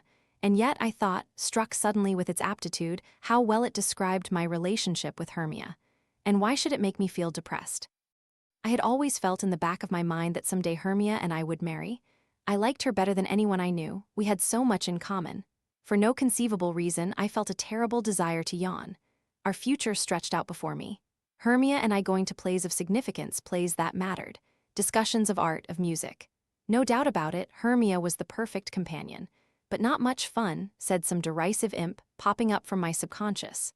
I was shocked. Gone to sleep? Asked David. Of course not. To tell the truth, I found your friend Poppy very refreshing. Good word. She's taken in small doses. Her actual name is Pamela Sterling, and she works in one of those arty flower places in Mayfair. You know, 3 dead twigs, a tulip with its petals pinned back, and a speckled laurel leaf. Price 3 guineas. He gave me the address. Take her out and enjoy yourself, he said in a kindly avuncular fashion. You'll find it a great relaxation. That girl knows nothing. She's absolutely empty-headed. She'll believe anything you tell her. She's virtuous, by the way, so don't indulge in any false hopes. He rang off. I invaded the portals of the Flower Studies Limited, with some trepidation. An overpowering smell of gardenia nearly knocked me backwards. A number of girls, dressed in pale green sheaths and all looking exactly like Poppy, confused me. Finally, I identified her. She was writing down an address with some difficulty, pausing doubtfully over the spelling of Fortescue Crescent. As soon as she was at liberty, after having further difficulties connected with producing the right change for a £5 note, I claimed her attention. We met the other night, with David Ardingly, I reminded her. Oh yes, agreed Poppy warmly, her eyes passing vaguely over my head. I wanted to ask you something. I felt sudden qualms. Perhaps I'd better buy some flowers. Like an automaton who had had the right button pressed, Poppy said. We've some lovely roses fresh in today. These yellow ones, perhaps. There were roses everywhere. How much are they? Viewy cheap, said Poppy in a honeyed persuasive voice. Only 5 shillings each. I swallowed and said I would have 6 of them. And some of these viewy special leaves with them? I looked dubiously at the special leaves, which appeared to be in an advanced state of decay. Instead, I chose some bright green asparagus fern, which choice obviously lowered me in Poppy's estimation. There was something I wanted to ask you, I reiterated, as Poppy was rather clumsily draping the asparagus fern round the roses. The other evening you mentioned something called the pale horse. The violent start, Poppy dropped the roses and the asparagus fern on the floor. Can you tell me more about it? Poppy straightened herself after stooping. What did you say? She asked. I was asking you about the pale horse. A pale horse, what do you mean? You mentioned it the other evening. I'm sure I never did anything of the kind. I've never heard of any such thing. Somebody told you about it. Who was it? Poppy drew a deep breath and spoke very fast. I don't in the least know what you mean. And we're not supposed to talk to customers. She slapped paper round my choice. That will be 35 shillings, please. I gave her £2 notes. She thrust 6 shillings into my hand and turned quickly to another customer. Her hands, I noticed, were shaking slightly. I went out slowly. When I had gone a little way, I realized that she had quoted the wrong price. Asparagus fern was 7 and 6, and had also given me too much change. Her mistakes in arithmetic had previously been in the other direction. I saw again that rather lovely vacant face and the wide blue eyes. There had been something showing in those eyes. Scared, I said to myself. Scared stiff. Now why? Chapter 5. What a relief, sighed Mrs. Oliver. To think it's over and nothing has happened. It was a moment of relaxation. Rhoda's FKTE had passed off in the manner of FKTES. Violent anxiety about the weather which in the early morning appeared capricious in the extreme. Considerable argument as to whether any stalls should be set up in the open, or whether everything should take place in the long barn and the marquee. Various passionate local disputes regarding tea arrangements, produce stalls, etc. Tactful settlement of same by Rhoda. Periodical escapes of Rhoda's delightful but undisciplined dogs, which were supposed to be incarcerated in the house, owing to doubts as to their behavior on this great occasion. Doubts fully justified. Arrival of pleasant but vague starlet in a profusion of pale fur, to open the FKTE, which she did very charmingly, adding a few moving words about the plight of refugees which puzzled everybody, since the object of the FKTE was the restoration of the church tower. Enormous success of the bottle stall, the usual difficulties about change, pandemonium at tea time when every patron wanted to invade the marquee and partake of it simultaneously. Finally, blessed arrival of evening. Displays of local dancing in the long barn were still going on. Fireworks and a bonfire were scheduled, but the weary household had now retired to the house, and were partaking of a sketchy cold meal in the dining room, indulging meanwhile in one of those desultory conversations where everyone utters his own thoughts, and pays little attention to those of other people. It was all disjointed and comfortable. The released dogs crunched bones happily under the table. We shall take more than we did for the Save the Children last year, said Rhoda gleefully. It seems very extraordinary to me, said Miss McAllister, the children's Scottish nursery governess, that Michael Brent should find the buried treasure 3 years in succession. I'm wondering if he gets some advance information? Lady Brookbank won the pig, said Rhoda. I don't think she wanted it. She looked terribly embarrassed. The party consisted of my cousin Rhoda and her husband, Colonel Despard, Miss McAllister, a young woman with red hair, suitably called Ginger, Mrs. Oliver, and the vicar, the Rev. Caleb Dane Calthrop, and his wife. The vicar was a charming elderly scholar whose principal pleasure was finding some apposite comment from the classics. This, though often an embarrassment and a cause of bringing the conversation to a close, was perfectly in order now. The vicar never required acknowledgement of his sonorous Latin. His pleasure in having found an apt quotation was its own reward. As Horace says, he observed, beaming round the table. The usual pause happened, and then, I think Mrs. Horsfall cheated over the bottle of champagne, said Ginger thoughtfully. Her nephew got it. Mrs. Dane Calthrop, a disconcerting woman with fine eyes, was studying Mrs. Oliver thoughtfully. She asked abruptly, What did you expect to happen at this FKTE? Well, really, a murder or something like that. Mrs. Dane Calthrop looked interested. But why should it? No reason at all, most unlikely, really. But there was one at the last FKTE I went to. I see. And it upset you? Very much. The vicar changed from Latin to Greek. After the pause, Miss McAllister cast doubts on the honesty of the raffle for the live duck. Very sporting of old Lug at the King's Arms to send us 12 dozen beer for the bottle stall, said Despard. King's Arms? I asked sharply. Our local darling, said Rhoda. Isn't there another pub round here? The Pale Horse, didn't you say? I asked, turning to Mrs. Oliver. There was no such reaction here as I had half expected. The faces turned toward me were vague and uninterested. The Pale Horse isn't a pub, said Rhoda. I mean, not now. It was an old inn, said Despard. Mostly 16th century, I'd say, but it's just an ordinary house now. I always think they should have changed the name. Oh no, exclaimed Ginger. It would have been awfully silly to call it Wayside or Fairview. I think the Pale Horse is much nicer, and there's a lovely old inn sign. They've got it framed in the hall. Who's they? I asked.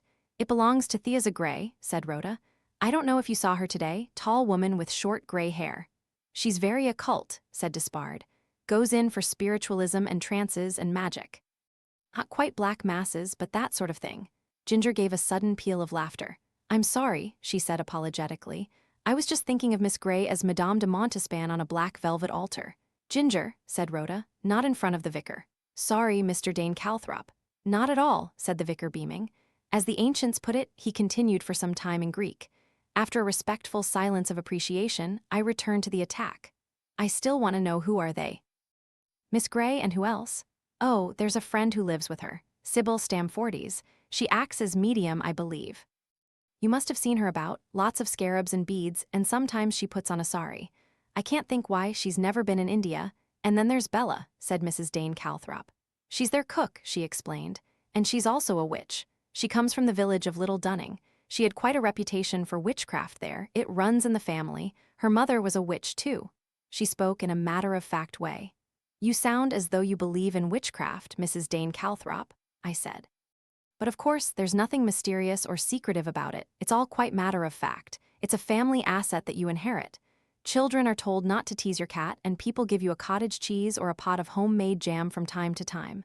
I looked at her doubtfully. She appeared to be quite serious. Sybil helped us today by telling fortunes, said Rhoda.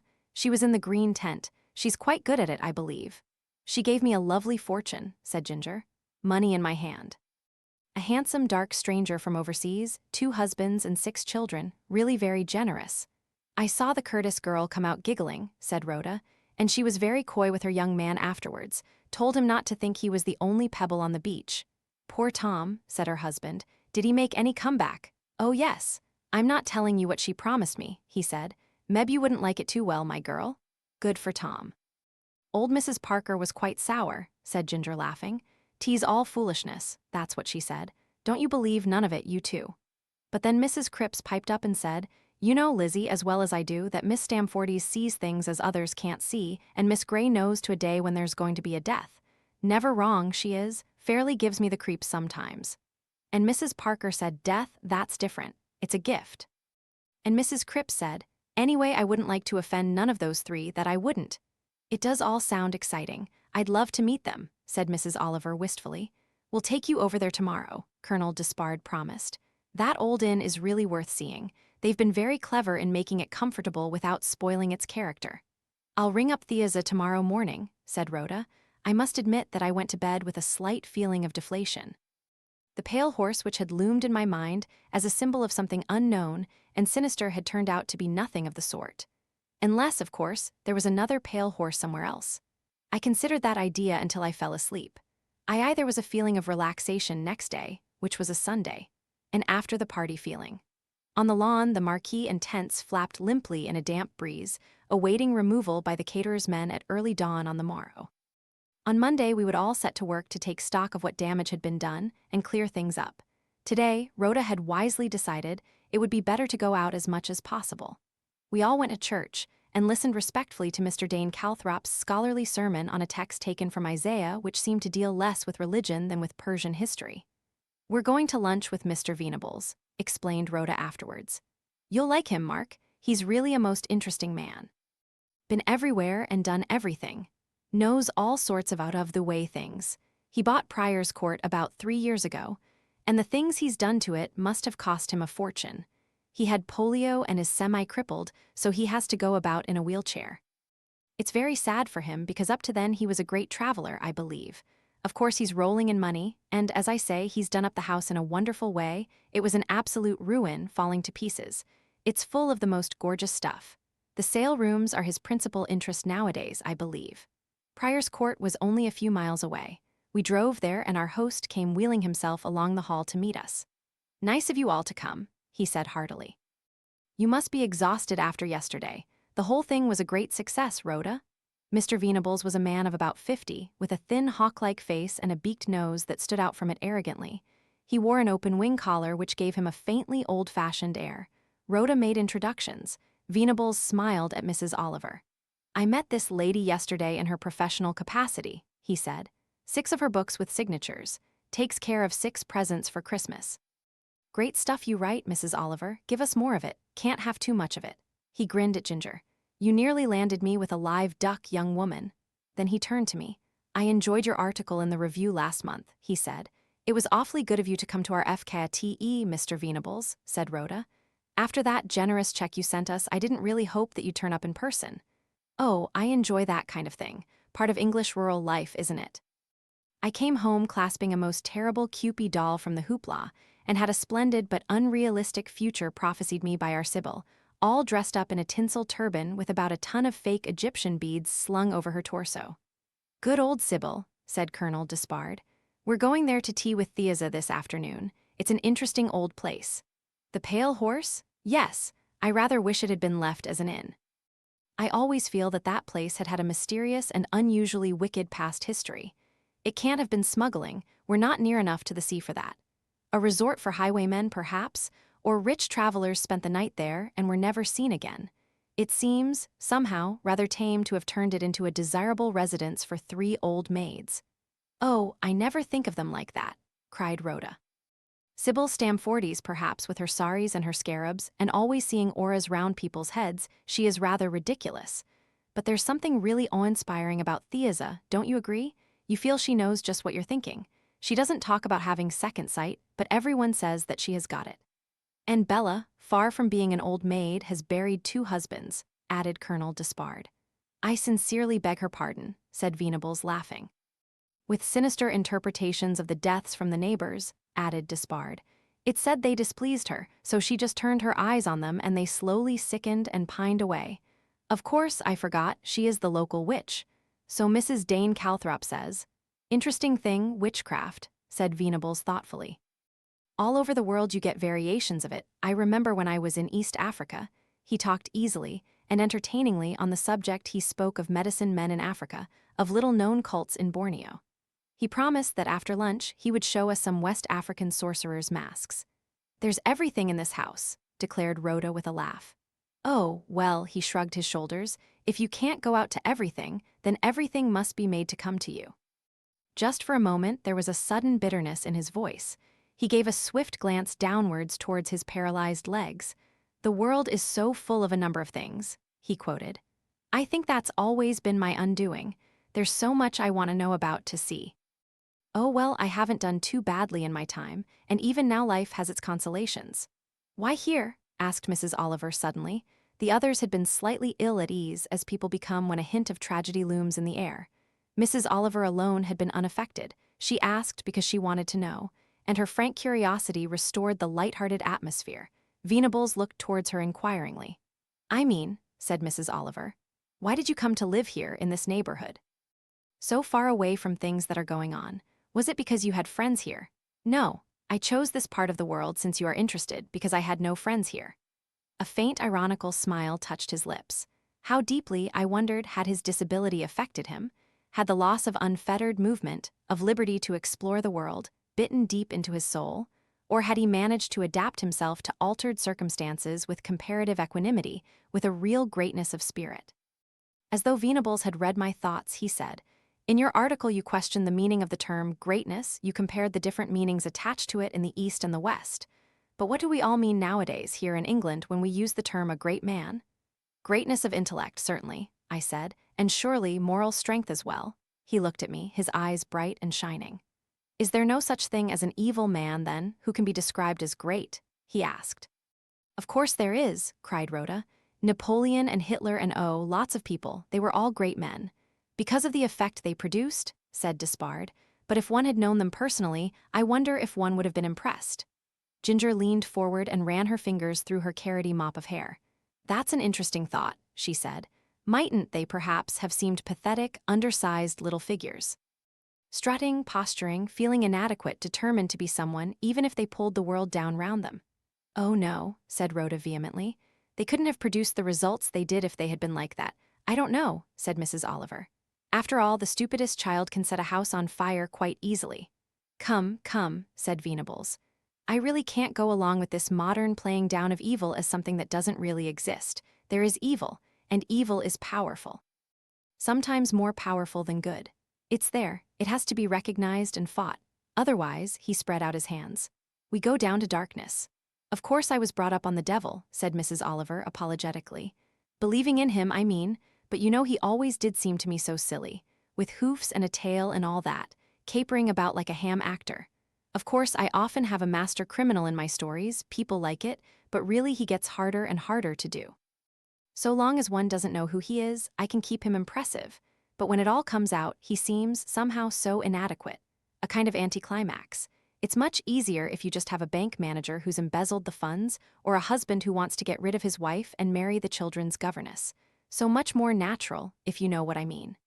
Everyone laughed and Mrs. Oliver said apologetically, I know I haven't put it very well, but you do see what I mean. We all said that we knew exactly what she meant. Chapter 6, it was after 4 o'clock when we left Prior's Court. After a particularly delicious lunch, Venables had taken us on a tour of the house. He had taken a real pleasure in showing us his various possessions. A veritable treasure house the place was. He must be rolling in money, I said when we had finally departed. Those jades and the African sculpture, to say nothing of all his Meissen and bow, you're lucky to have such a neighbor. Don't we know it? Said Rhoda. Most of the people down here are nice enough, but definitely on the dull side. Mr. Venables is positively exotic by comparison. How did he make his money? Asked Mrs. Oliver. Or has he always had it? Despard remarked wryly that nobody nowadays could boast of such a thing as a large inherited income. Death duties and taxation had seen to that. Someone told me, he added, that he started life as a stevedore, but it seems most unlikely. He never talks about his boyhood or his family. He turned towards Mrs. Oliver. A mystery man for you. Mrs. Oliver said that people were always offering her things she didn't want. The Pale Horse was a half-timbered building, genuine half-timbering, not faked. It was set back a little way from the village street. A walled garden could be glimpsed behind it, which gave it a pleasant old-world look. I was disappointed in it and said so. Not nearly sinister enough, I complained. No atmosphere. Wait till you get inside, said Ginger.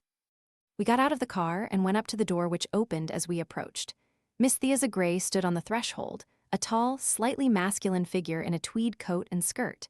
She had rough gray hair springing up from a high forehead, a large beak of a nose, and very penetrating light blue eyes.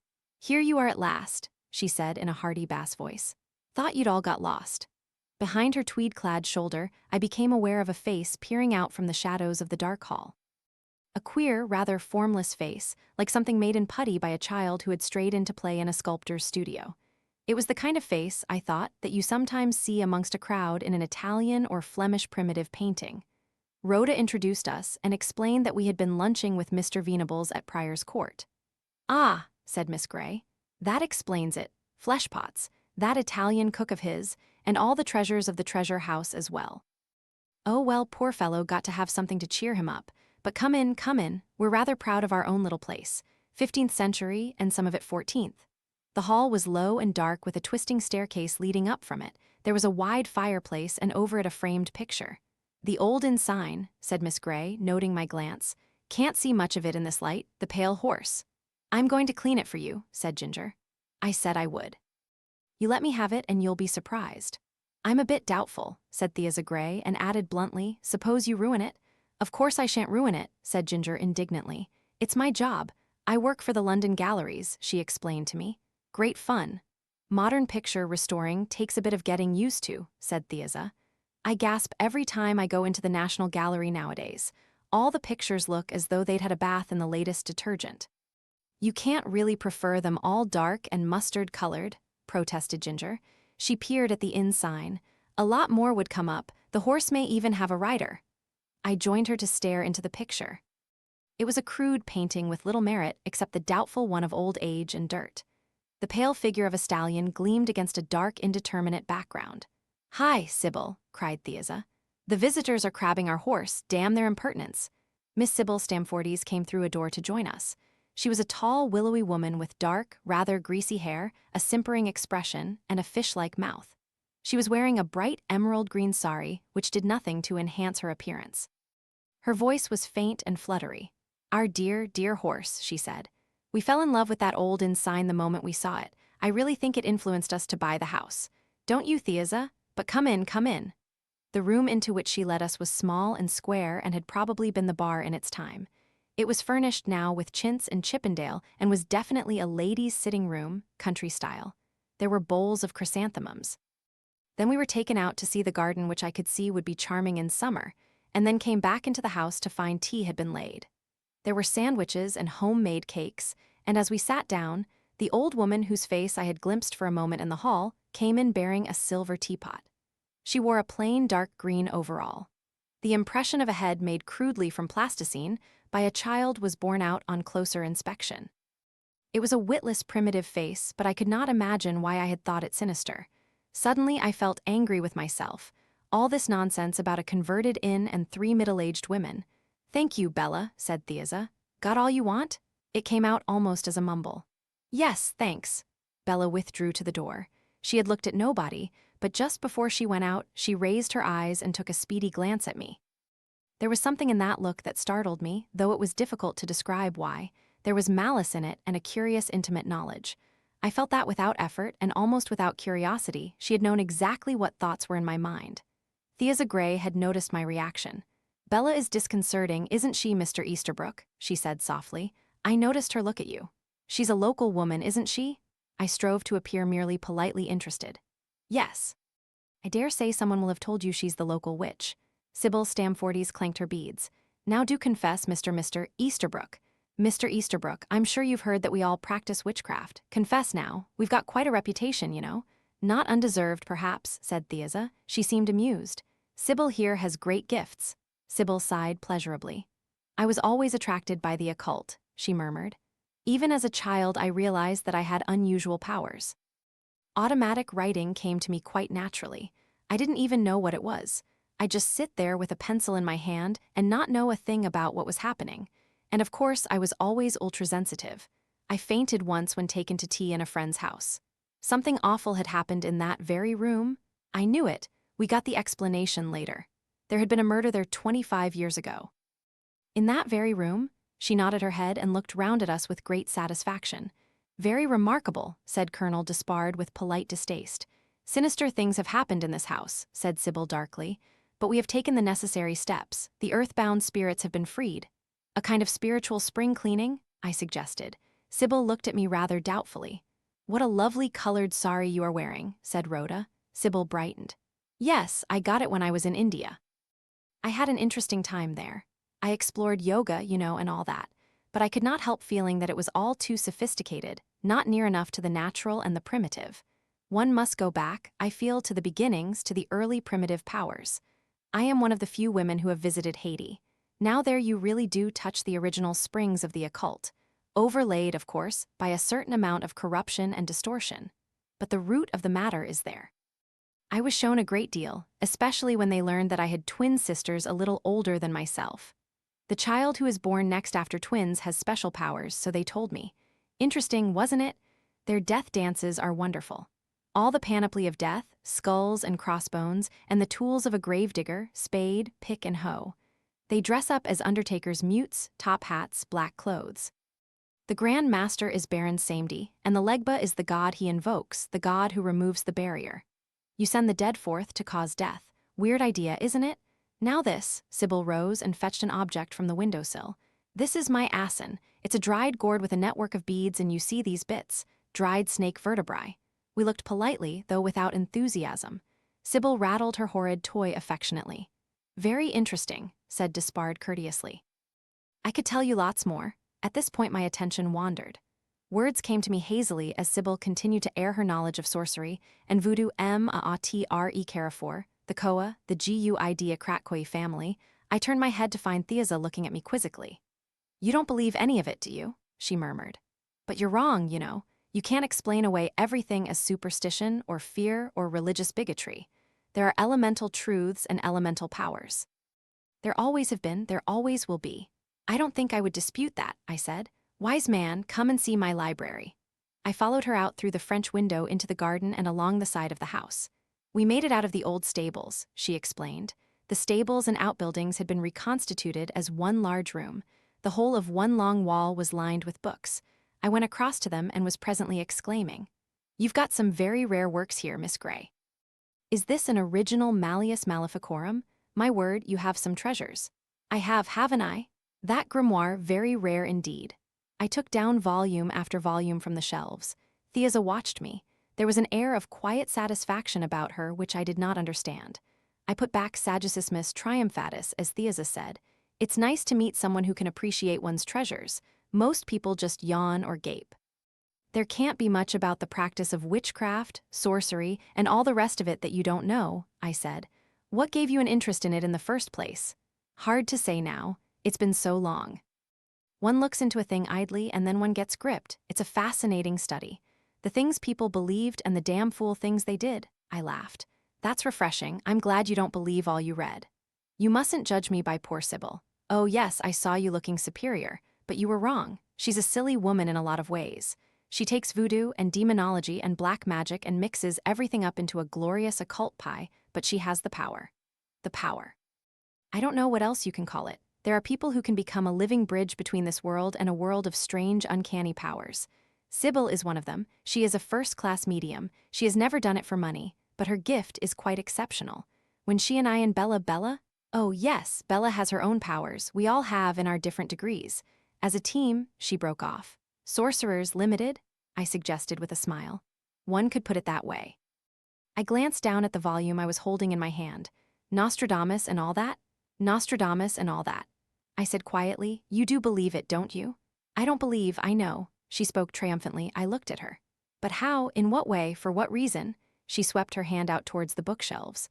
"All that, so much of it nonsense, such grand, ridiculous phraseology. But sweep away the superstitions and the prejudices of the times, and the core is truth. You only dress it up, it's always been dressed up, to impress people." "I'm not sure I follow you." "My dear man, why have people come throughout the ages to the necromancer, to the sorcerer, to the witch doctor? Only two reasons, really. There are only two things that are wanted badly enough to risk damnation: the love potion or the cup of poison." "Ah, so simple, isn't it? Love and death. The love potion to win the man you want, the black mass to keep your lover. A draught to be taken at the full of the moon. Recite the names of devils or of spirits. Draw patterns on the floor or on the wall. All that's window dressing. The truth is the aphrodisiac in the draught." "And death?" I asked. "Death," she laughed, a queer little laugh that made me uncomfortable. "Are you so interested in death?" "Who isn't?" I said lightly. "I wonder." She shot me a glance, keen, searching. It took me aback. "Death. There's always been a greater trade in that than there ever has been in love potions. And yet, how childish it all was in the past. The Borgias and their famous secret poisons. Do you know what they really used? Ordinary white arsenic, just the same as any little wife poisoner in the back streets. But we've progressed a long way beyond that nowadays. Science has enlarged our frontiers. With untraceable poisons?" My voice was skeptical. "Poisons? That's via Jew, childish stuff. There are new horizons." "Such as?" "The mind. Knowledge of what the mind is, what it can do, what it can be made to do." "Please go on. This is most interesting. The principle is well known. Medicine men have used it in primitive communities for centuries. You don't need to kill your victim. All you need do is tell him to die." "Suggestion, but it won't work unless the victim believes in it." "It doesn't work on Europeans, you mean?" she corrected me. "It does sometimes, but that's not the point. We've gone farther ahead than the witch doctor has ever gone.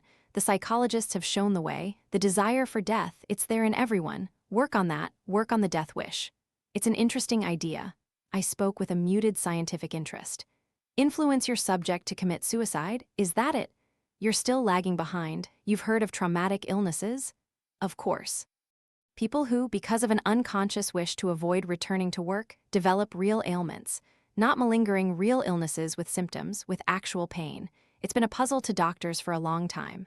"I'm beginning to get the hang of what you mean," I said slowly. "To destroy your subject, power must be exerted on his secret unconscious self. The death wish that exists in all of us must be stimulated, heightened." Her excitement was growing. "Don't you see?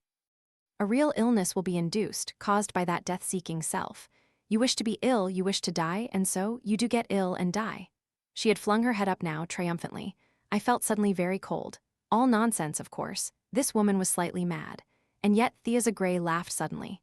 "You don't believe me, do you?" "It's a fascinating theory, Miss Gray, quite in line with modern thought, I'll admit. but how do you propose to stimulate this death wish that we all possess? That's my secret. The way, the means, there are communications without contact. You've only to think of wireless, radar, television. Experiments in extrasensory perception haven't gone ahead as people hoped, but that's because they haven't grasped the first simple principle. You can accomplish it sometimes by accident, but once you know how it works, you could do it every time. Can you do it? She didn't answer at once, then she said, moving away, "You mustn't ask me, Mr. Easterbrook, to give all my secrets away." I followed her towards the garden door. "Why have you told me all this?" I asked. "You understand my books. One needs sometimes to well talk to someone, and besides, yes, I had the idea Bella has it too that you may need us." "Need you?" "Bella thinks you came here to find us. She is seldom at fault." "Why should one want to find you, as you put it?" "That," said Thea Gray softly, "I do not know yet." Chapter 7, So there you are, we wondered where you were. Rhoda came through the open door, the others behind her. She looked round her. "This is where you hold your krakoi at NCES, isn't it? You're well informed." Thea Gray laughed breezily. "In a village, everyone knows your business better than you do. We've a splendid sinister reputation, so I've heard. 100 years ago it would have been sink or swim or the funeral pyre. My great-great-aunt, or one or two more greats, was burned as a witch, I believe, in Ireland. Those were the days.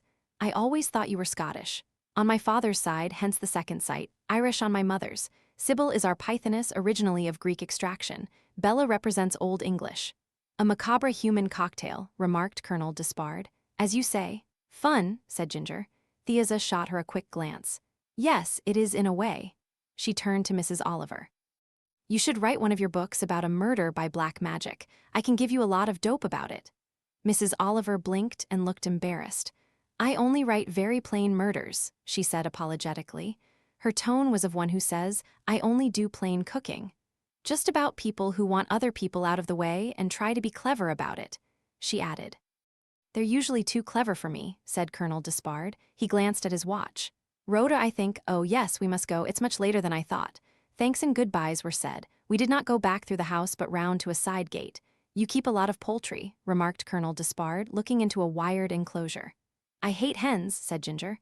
"They cluck in such an irritating way." "Mostly cockerels they be." It was Bella who spoke. She had come out from a back door. "White cockerels," I said. "Table birds?" asked Despard. Bella said, "They're useful to us." Her mouth widened in a long curving line across the pudgy shapelessness of her face. Her eyes had a sly knowing look. "They're Bella's province," said Thea Gray lightly. We said goodbye and Sybil Stamfordies appeared from the open front door to join in speeding the parting guests. "I don't like that woman," said Mrs. Oliver as we drove off. "I don't like her at all." "You mustn't take old Thea too seriously," said Despard indulgently. "She enjoys spouting all that stuff and seeing what effect it has on you." "I didn't mean her. She's an unscrupulous woman with a keen eye on the main chance, but she's not dangerous like the other one." "Bella, she is a bit uncanny, I'll admit." "I didn't mean her either. I meant the Sybil one. She seems just silly." All those beads and draperies and all the stuff about voodoo, and all those fantastic reincarnations she was telling us about.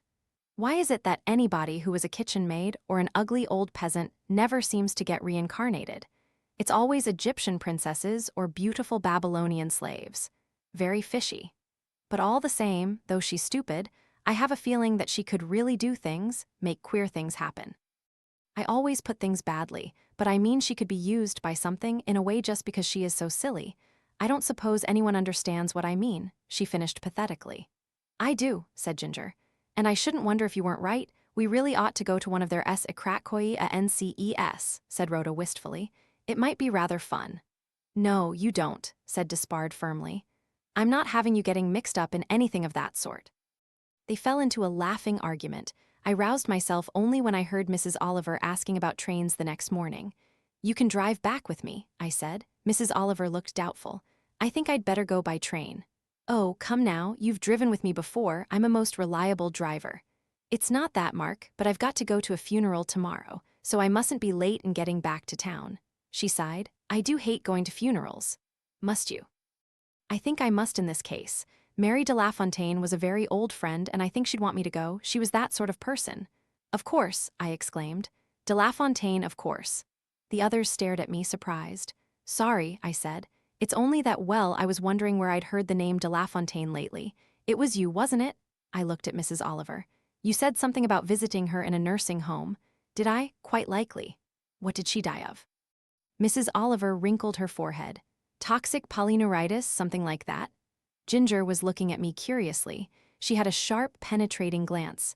As we got out of the car, I said abruptly, I think I'll go for a bit of a walk, such a lot of food. That wonderful lunch and tea on top of it. It's got to be worked off somehow. I went off briskly before anyone could offer to accompany me. I wanted badly to get by myself and sort out my ideas. What was all this business? Let me at least get it clear to myself. It had started, had it not, with that casual but startling remark by Poppy that if you wanted to get rid of someone, the Pale Horse was the place to go. Following on that, there had been my meeting with Jim Corrigan and his list of names as connected with the death of Father Gorman. On that list had been the name of Hesketh Dubois and the name of Tuckerton, causing me to hark back to that evening at Luigi's coffee bar. There had been the name of de La Fontaine, too, vaguely familiar. It was Mrs. Oliver who had mentioned it, in connection with a sick friend. The sick friend was now dead. After that, I had, for some reason which I couldn't quite identify, gone to beard Poppy in her floral bower. And Poppy had denied vehemently any knowledge of such an institution as the Pale Horse. More significant still, Poppy had been afraid. Today there had been Thea Gray. But surely the Pale Horse and its occupants was one thing, and that list of names something separate, quite unconnected. Why on earth was I coupling them together in my mind? Why should I imagine for one moment that there was any connection between them? Mrs. de La Fontaine had presumably lived in London. Thomasina Tuckerton's home had been somewhere in Surrey. No one on that list had any connection with the little village of Much Deeping, unless I was just coming abreast of the King's Arms. The King's Arms was a genuine pub with a superior look about it and a freshly painted announcement of lunches, dinners, and teas. I pushed its door open and went inside. The bar, not yet open, was on my left. On my right was a minute lounge smelling of stale smoke. By the stairs was a notice, office. The office consisted of a glass window, firmly closed, and a printed card, press bell. The whole place had the deserted air of a pub at this particular time of day. On a shelf by the office window was a battered registration book for visitors. I opened it and flicked through the pages. It was not much patronized. There were 5 or 6 entries, perhaps in a week, mostly for one night only. I flicked back the pages, noting the names. It was not long before I shut the book. There was still no one about. There were really no questions I wanted to ask at this stage. I went out again into the soft, damp afternoon. Was it only coincidence that someone called Sanford and someone else called Parkinson had stayed at the King's Arms during the last year? Both names were on Corrigan's list. Yes, but they were not particularly uncommon names. But I had noted one other name, the name of Martin Digby. If it was the Martin Digby I knew, he was the great-nephew of the woman I had always called Aunt Min, Lady Hesketh Dubois. I strode along, not seeing where I was going. I wanted very badly to talk to someone, to Jim Corrigan, or to David Ardingly, or to Hermia with her calm good sense. I was alone with my chaotic thoughts, and I didn't want to be alone. What I wanted, frankly, was someone who would argue me out of the things that I was thinking. It was after about half an hour of tramping muddy lanes that I finally turned in at the gates of the vicarage and made my way up a singularly ill-kept drive to pull a rusty-looking bell at the side of the front door. Aye, it doesn't ring," said Mrs. Dane Calthrop, appearing at the door with the unexpectedness of a genie. "I had already suspected that fact. They've mendied it twice," said Mrs. Dane Calthrop. "But it never lasts, so I have to keep alert, in case it's something important. It's important with you, isn't it?" Well, yes, it is important to me, I mean." "That's what I meant, too." She looked at me thoughtfully. "Yes, it's quite bad, I can see. Who do you want, the vicar?" I'm not sure. It had been the vicar I came to see, but now, unexpectedly, I was doubtful. I didn't quite know why, but immediately Mrs. Dane Calthrop told me. "My husband's a very good man," she said. "Besides being the vicar, I mean, and that makes things difficult sometimes. Good people, you see, don't really understand evil." She paused and then said with a kind of brisk efficiency, "I think it had better be me."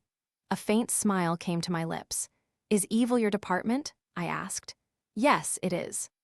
It's important in a parish to know all about the various, sins that are going on.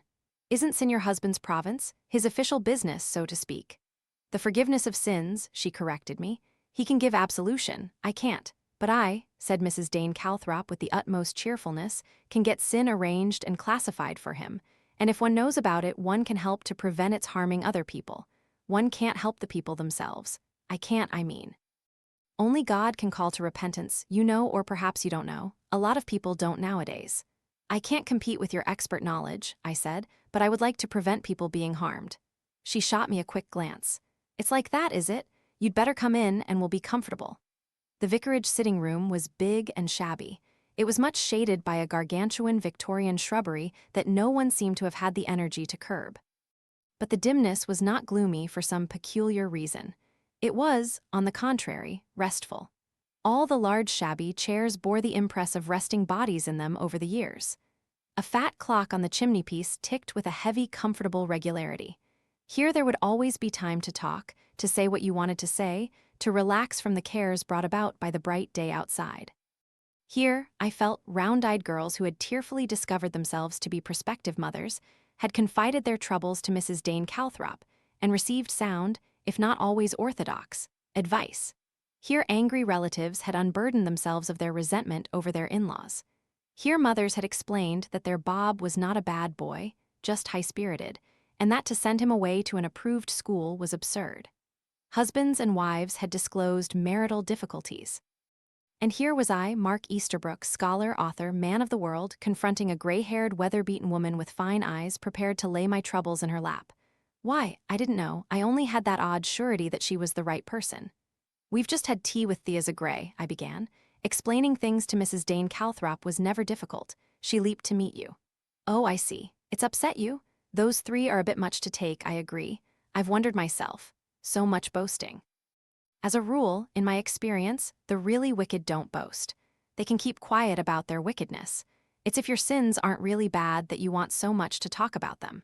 Sin's such a wretched, mean, ignoble little thing.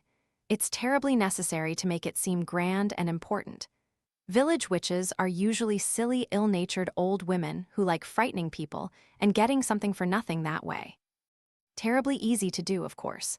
When Mrs. Brown's hens die, all you have to do is nod your head and say darkly, "Ah, her Billy teased my pussy last Tuesday week." Bella Webb might be only a witch of that kind, but she just might, be something more? Something that's lasted on from a very early age and which crops up now and then in country places. It's frightening when it does because there's real malevolence, not just a desire to impress. Sybil Stamfordies is one of the silliest women I've ever met, but she really is a medium, whatever a medium may be. Theaza, I don't know, what did she say to you? It was something that she said that's upset you, I suppose.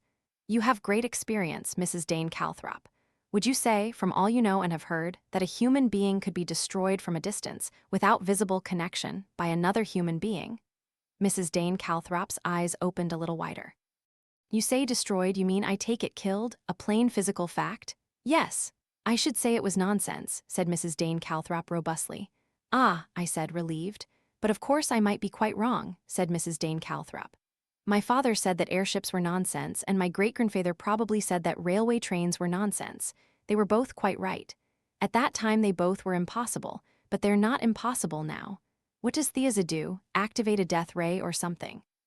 Or do they all three draw pentagrams and wish? I smiled. You're making things come into focus, I said. I must have let that woman hypnotize me.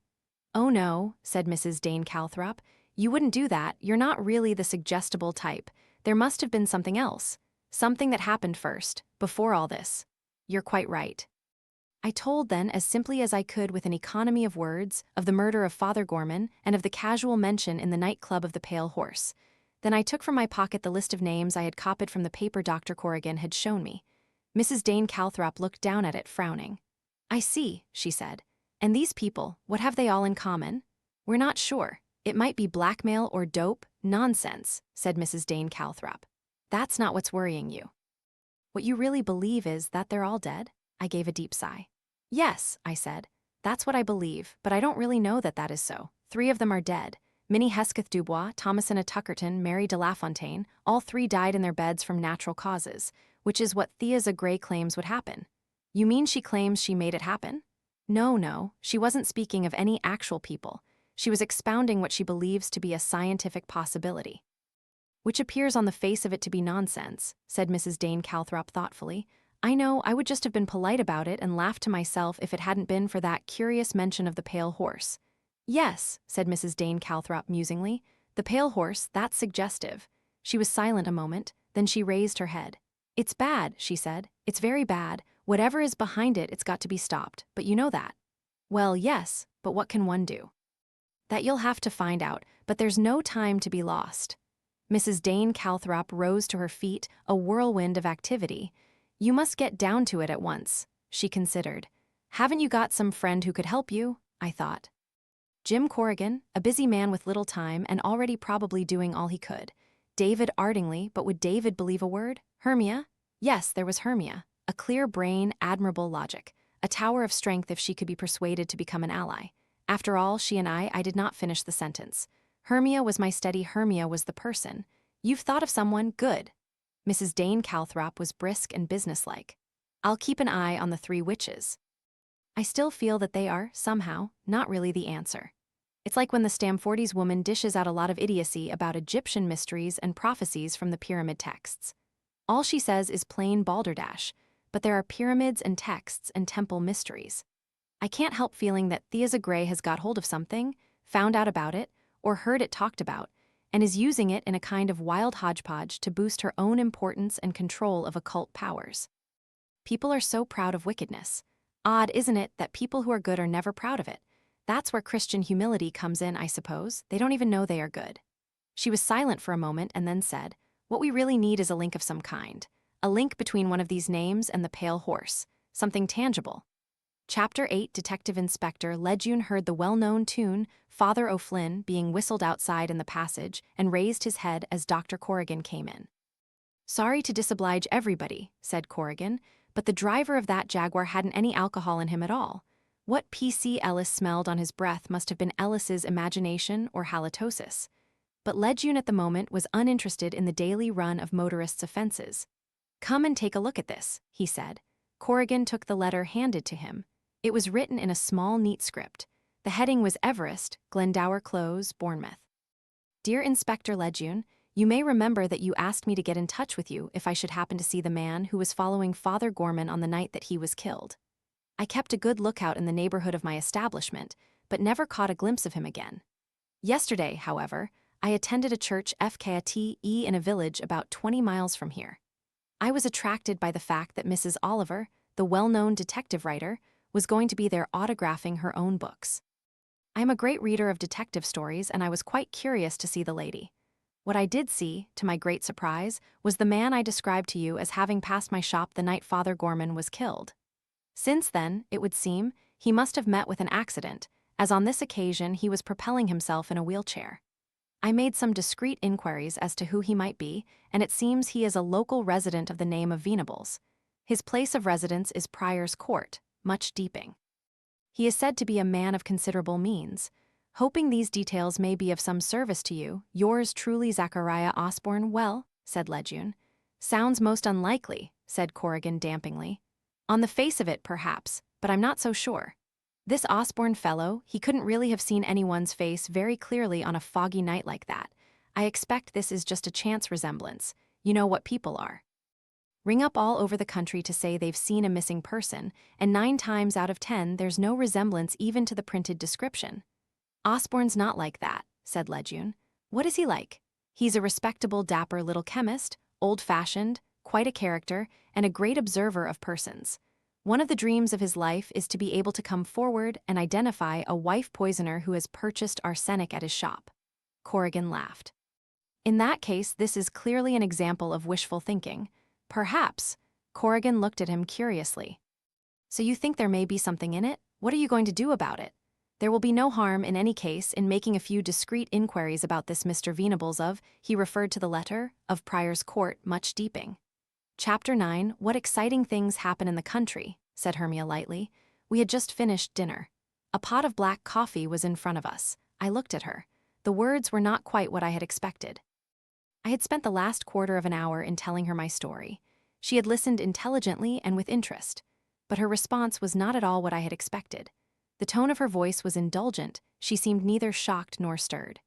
"People who say that the country is dull and the towns full of excitement don't know what they are talking about," she went on. "The last of the witches have gone to cover in the tumble-down cottage. Black masses are celebrated in remote manor houses by decadent young men. Superstition runs rife in isolated hamlets. Middle-aged spinsters clank their false scarabs and hold esicratkoi, a NCES, and planchettes run luridly over sheets of blank paper. One could really write a very amusing series of articles on it all. Why don't you try your hand? I don't think you really understand what I've been telling you, Hermia. But I do, Mark. I think it's all tremendously interesting.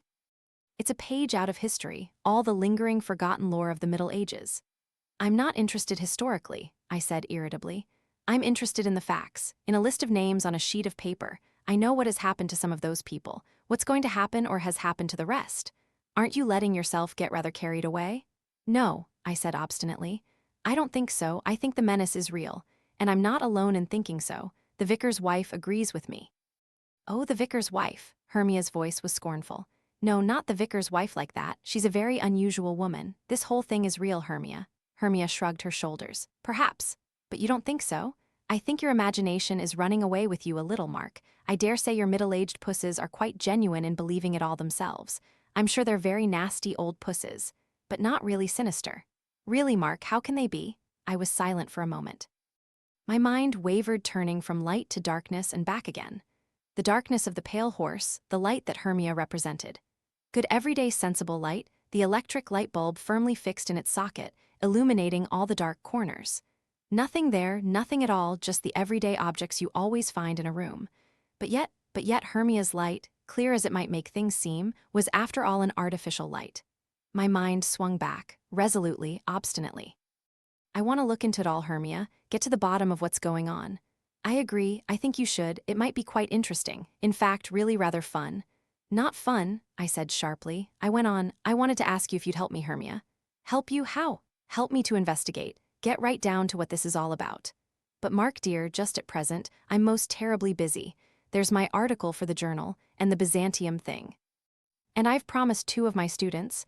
Her voice went on reasonably sensibly. I hardly listened. I see, I said. You've too much on your plate already.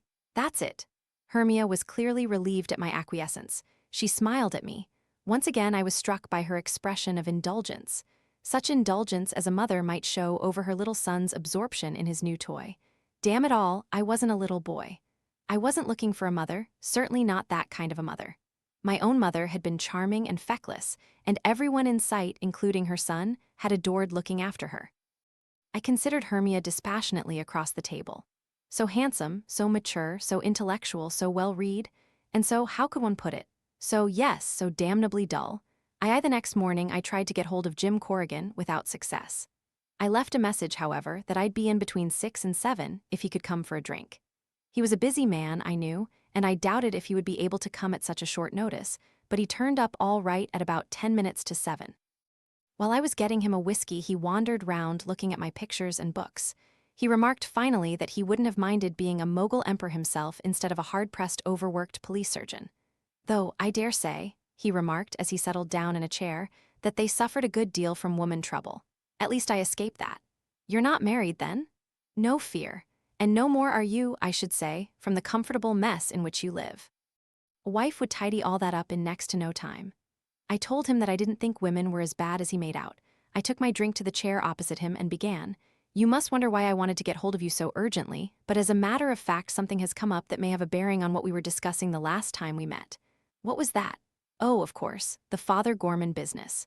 Yes, but first, does the phrase the pale horse mean anything to you?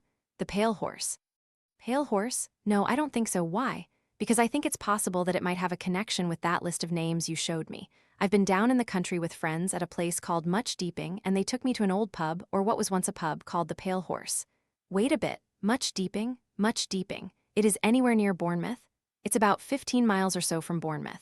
I suppose you didn't come across anyone called Venables down there? Certainly I did. You did? Corrigan sat up in some excitement. You certainly have a knack of going places. What is he like? He's a most remarkable man. He is he, remarkable in what way? Principally in the force of his personality. Although he's completely crippled by polio, Corrigan interrupted me sharply. What? He had polio some years ago. He's paralyzed from the waist down. Corrigan threw himself back in his chair with a look of disgust. That tears it. I thought it was too good to be true. I don't understand what you mean, Corrigan said. You'll have to meet the DDI Divisional Detective Inspector Lejeune.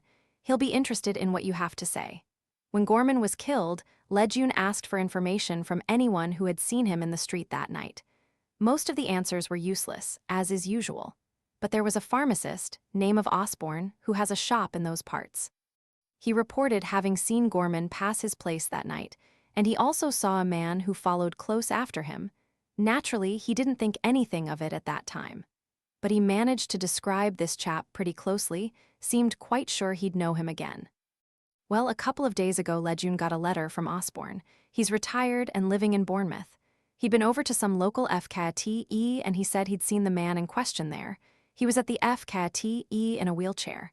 Osborne asked who he was and was told his name was Venables. He looked at me questioningly. I nodded. Quite right, I said. It was Venables. He was at the facade. But he couldn't have been the man who was walking along a street in Paddington following Father Gorman. It's physically impossible. Osborne made a mistake. He described him very meticulously. Height about 6 feet, a prominent beaked nose, and a noticeable Adam's apple. Correct? Yes, it fits Venables, but all the same, I know. Mr. Osborne isn't necessarily as good as he thinks he is at recognizing people. Clearly, he was misled by the coincidence of a chance resemblance. But it's disturbing to have you come along shooting your mouth off about that very district, talking about some pale horse or other. What is this pale horse? Let's have your story. You won't believe it, I warned him. I don't really believe it myself. Come on, let's have it. I told him of my conversation with Thea Zagray. His reaction was immediate. What unutterable balderdash. It is, isn't it? Of course it is. What's the matter with you, Mark? White cockerels, sacrifices, I suppose. A medium, the local witch, and a middle-aged country spinster who can send out a death ray guaranteed lethal. It's mad, man, absolutely mad. Yes, it's mad, I said heavily. Oh, stop agreeing with me, Mark. You make me feel there's something in it when you do that. You believe there's something in it, don't you? Let me ask you a question first. This stuff about everybody having a secret urge or wish for death, is there any scientific truth in that? Corrigan hesitated for a moment. Then he said, I'm not a psychiatrist. Strictly between you and me, I think half these fellows are slightly barmy themselves. They're punch-drunk on theories, and they go much too far. I can tell you that the police aren't at all fond of the expert medical witness who's always being called in for the defense to explain away a man's having killed some helpless old woman for the money in the till. You prefer your glandular theory? He grinned. All right. I'm a theorist too, admitted. There's a good physical reason behind my theory, if I can ever get at it, but all this subconscious stuff, Pa, you don't believe in it? Of course I believe in it, but these chaps take it much too far. The unconscious death wish and all that, there's something in it, of course, but not nearly so much as they make out. But there is such a thing, I persisted. You'd better go and buy yourself a book on psychology and read all about it. Thea Zagray claims that she knows all there is to know. Thea Zagray. He snorted. What does a half-baked spinster in a country village know about mental psychology? She says she knows a lot. As I said before, balderdash. That, I remarked, is what people have always said about any discovery that doesn't accord with recognized ideas. Iron ships, balderdash, flying machines, balderdash, frogs twitching their legs on railings, he interrupted me. So you've swallowed all this hook, line, and sinker? Not at all, I said. I just wanted to know if there is any scientific basis for it. Corrigan snorted. Scientific basis, my foot. All right, I just wanted to know. You'll be saying next she's the woman with the box. What woman with a box?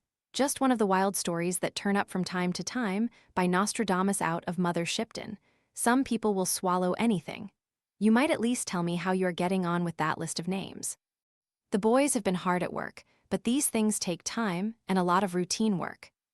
Names without addresses or Christian names aren't easy to trace or identify. Let's take it from a different angle. I'd be willing to bet you one thing. Within a fairly recent period, say a year to year and a half, every one of those names has appeared on a death certificate. Am I right? He gave me a queer look. You're right for what it's worth. That's the thing they all have in common, death. Yes, but that mayn't mean as much as it sounds, Mark. Have you any idea how many people die every day in the British Isles? And some of those names are quite common, which doesn't help. De La Fontaine, I said. Mary de La Fontaine, that's not a very common name, is it? The funeral was last Tuesday, I understand. He shot me a quick glance. How do you know that? Saw it in the paper, I suppose. I heard it from a friend of hers. There was nothing fishy about her death, I can tell you that. In fact, there's been nothing questionable about any of the deaths the police have been investigating. If they were accidents, it might be suspicious, but the deaths are all perfectly normal deaths. Pneumonia, cerebral hemorrhage, tumor on the brain, gallstones, one case of polio, nothing in the least suspicious. I nodded. Not accident, I said. Not poisoning, just plain illnesses leading to death, just as Thea Gray claims. Are you really suggesting that that woman can cause someone she's never seen, miles away, to catch pneumonia and die of it? I'm not suggesting such a thing. She did. I think it's fantastic, and I'd like to think it's impossible. But there are certain curious factors. There's the casual mention of a pale horse in connection with the removal of unwanted persons. There is a place called the Pale Horse, and the woman who lives there practically boasts that such an operation is possible. Living in that neighborhood is a man who is recognized very positively as the man who was seen following Father Gorman on the night that he was killed, the night when he had been called to a dying woman who was heard to speak of great wickedness. Rather a lot of coincidences, don't you think? The man couldn't have been Venables, since according to you, he's been paralyzed for years. It isn't possible, from the medical point of view, that that paralysis could be faked. Of course not. The limbs would be atrophied. That certainly seems to settle the question, I admitted. I sighed. A pity. If there is I don't know quite what to call it, an organization that specializes in removals human, Venables is the kind of brain I can see running it. The things he has in that house of his represent a fantastic amount of money. Where does that money come from? I paused and then said, all these people who have died tidily in their beds of this, that and the other were their people who profited by their deaths. Someone always profits by a death in greater or lesser degree. There were no notably suspicious circumstances, if that is what you mean. It isn't quite. Lady Hesketh Dubois, as you probably know, left about 50,000 net. A niece and a nephew inherit. Nephew lives in Canada. Niece is married and lives in north of England. Both could do with the money. Thomasina Tuckerton was left a very large fortune by her father. If she died unmarried before the age of 21, it reverts to her stepmother. Stepmother seems quite a blameless creature. Then there's your Mrs. de Lafontaine, money left to a cousin. Ah yes, and the cousin? In Kenya with her husband. All splendidly absent, I commented. Corrigan threw me an annoyed glance. Of the 3 Sanfords who have kicked the bucket, one left a wife much younger than himself who has married again, rather quickly. Deceased Sanford was an RC and wouldn't have given her a divorce. A fellow called Sidney Harmonsworth, who died of cerebral hemorrhage, was suspected at the yard of augmenting his income by discreet blackmail. Several people in high places must be greatly relieved that he is no more. What you're saying, in effect, is that all these deaths were convenient deaths. What about Corrigan? Corrigan grinned. Corrigan is a common name. Quite a lot of Corrigans have died, but not to the particular advantage of anyone in particular so far as we can learn. That settles it. You're the next prospective victim. Take good care of yourself. I will. And don't think that your Witch of Endor is going to strike me down with a duodenal ulcer or Spanish flu. Not a case-hardened doctor. Listen, Jim, I want to investigate this claim of Thea Gray's. Will you help me? No, I won't. I can't understand a clever, educated fellow like you being taken in by such balderdash. I sighed. Can't you use another word? I'm tired of that one. Poppycock if you like it better. I don't much. Obstinate fellow, aren't you, Mark? As one see it, one said, somebody has to be. Chapter 10, Glendower Close, was very, very new. It swept round in an uneven semicircle, and at its lower end the builders were still at work. About halfway along its length was a gate inscribed with the name of Everest. Visible, bent over the garden border, planting bulbs, was a rounded back which Inspector Lejeune recognized without difficulty as that of Mr. Zachariah Osborne. He opened the gate and passed inside. Mr. Osborne rose from his stooping position and turned to see who had entered his domain. On recognizing his visitor, an additional flush of pleasure rose to his already flushed face. Mr. Osborne in the country was looking very much the same as Mr. Osborne in his shop in London. He wore stout country shoes and was in his shirt sleeves, but even this deshabille detracted little from the dapper neatness of his appearance. A fine dew of perspiration showed on the shining baldness on his domed head. This he carefully wiped with a pocket handkerchief before advancing to meet his visitor. "Inspector Lejeune," he exclaimed pleasurably. "I take this as an honor." "I do indeed, sir." "I received your acknowledgement of my letter, but I never hoped to see you in person. Welcome to my little abode. Welcome to Everest. The name surprises you perhaps. I have always been deeply interested in the Himalayas. I followed every detail of the Everest expedition. What a triumph for our country. Sir Edmund Hillary, what a man, what endurance. As one who has never had to suffer any personal discomfort, I do appreciate the courage of those who go forth to scale unconquered mountains or sail through icebound seas to discover the secrets of the pole. But come inside and partake, I beg of you, of some simple refreshment. Leading the way, Mr. Osborne ushered Lejeune into the small bungalow which was the acme of neatness, though rather sparsely furnished. Not quite settled yet, explained Mr. Osborne. I attend local sales whenever possible. There is good stuff to be picked up that way, at a quarter of the cost one would have to pay in a shop. Now what can I offer you? A glass of sherry? Beer? A cup of tea? I could have the kettle on in a jiffy. Lejeune expressed a preference for beer. Here we are then, said Mr. Osborne, returning a moment later with 2 brimming pewter tankards. We will sit and take our rest. Everest, ha ha, the name of my house has a double meaning. I am always fond of a little joke. These social amenities satisfied, Mr. Osborne leaned forward hopefully. My information was of service to you? Lejeune softened the blow as much as possible. Not as much as we hoped, I am afraid.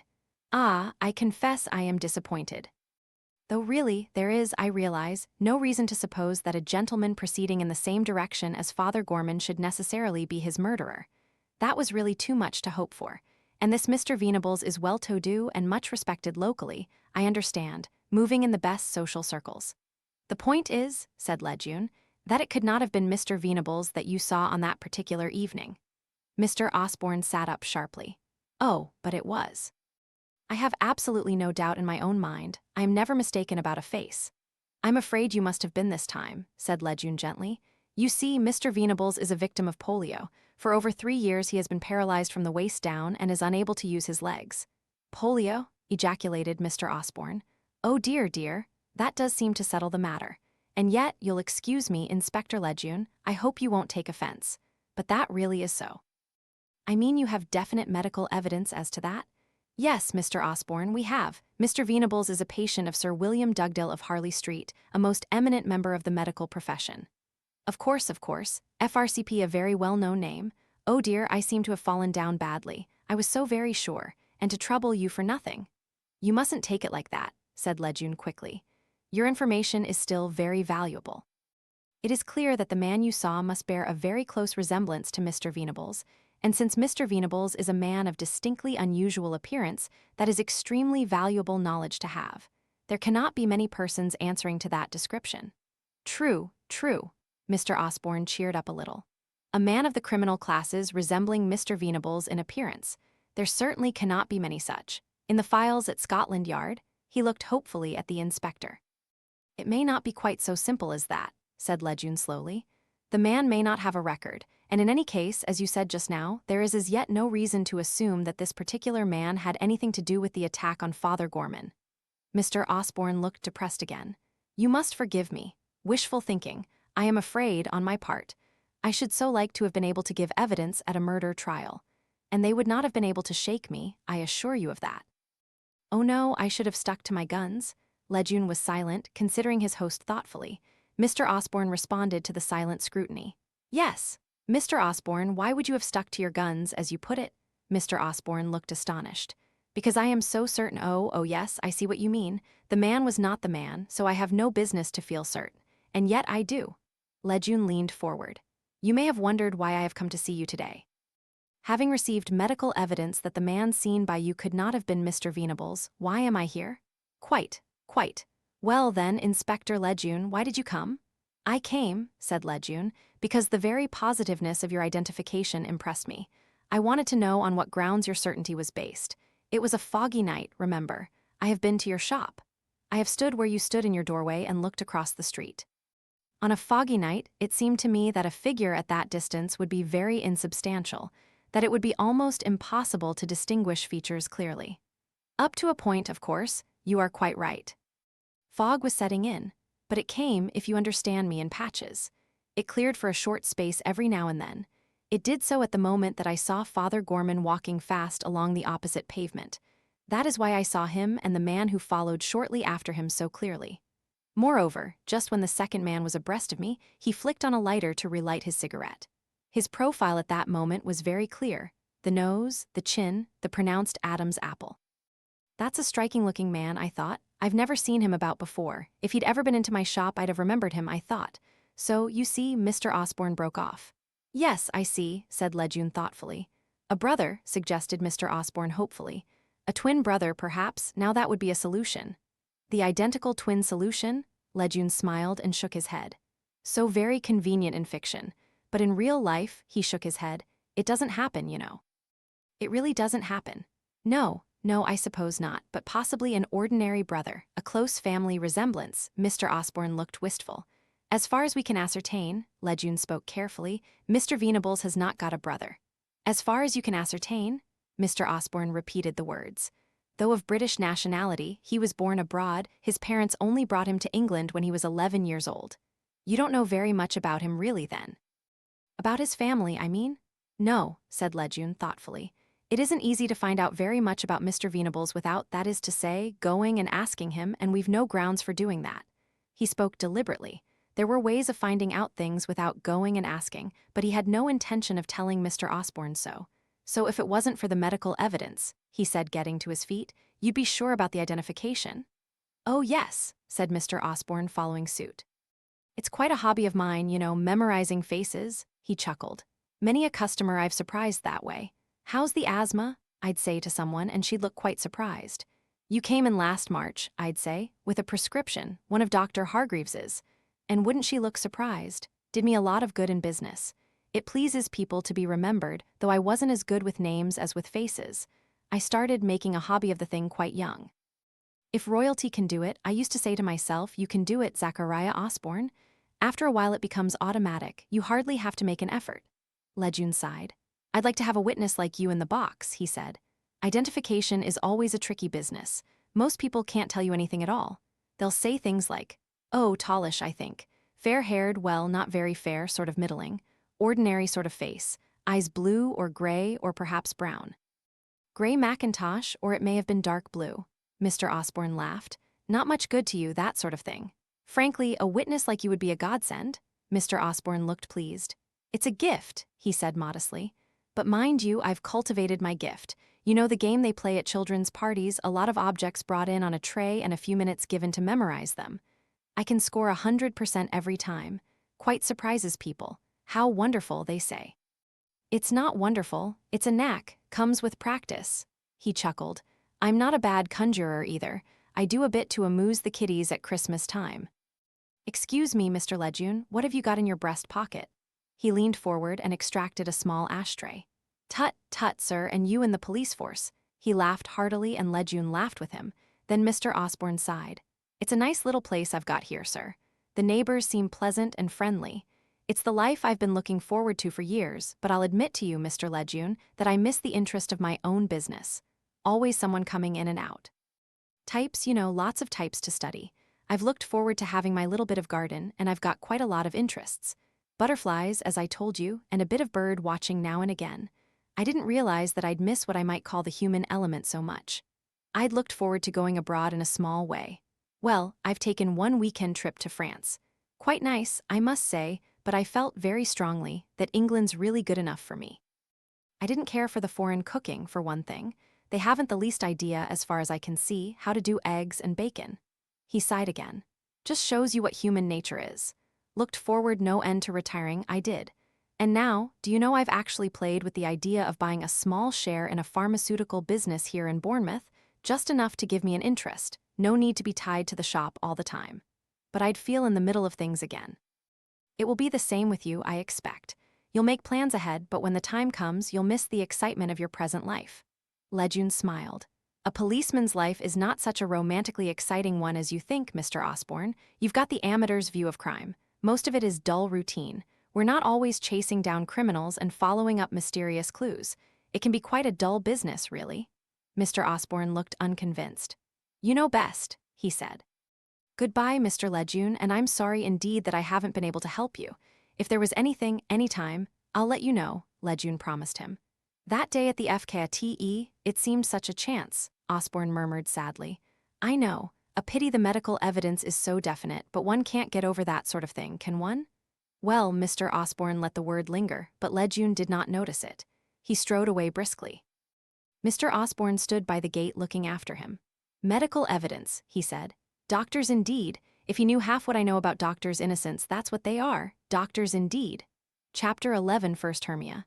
Now Corrigan, all right then, I was making a fool of myself. I was accepting balderdash as solid truth. I had been hypnotized by that phony woman Thea Gray into accepting a farrago of nonsense. I was a credulous, superstitious ass. I decided to forget the whole damned business. What was it to do with me anyway? Through the mist of disillusionment, I heard the echoes of Mrs. Dane Calthrop's urgent tones. You've got to do something. All very well to say things like that. You need someone to help you. I had needed Hermia. I had needed Corrigan, but neither of them would play. There was no one else. Unless I sat, considering the idea. On an impulse, I went to the telephone and rang Mrs. Oliver. Hallo. Mark Easterbrook here. Yes. Can you tell me the name of that girl who was staying in the house for the FKTE? I expect so. Let me see. Yes, of course, Ginger. That was her name. I know that, but her other name. What other name? I doubt if she was christened Ginger, and she must have a surname.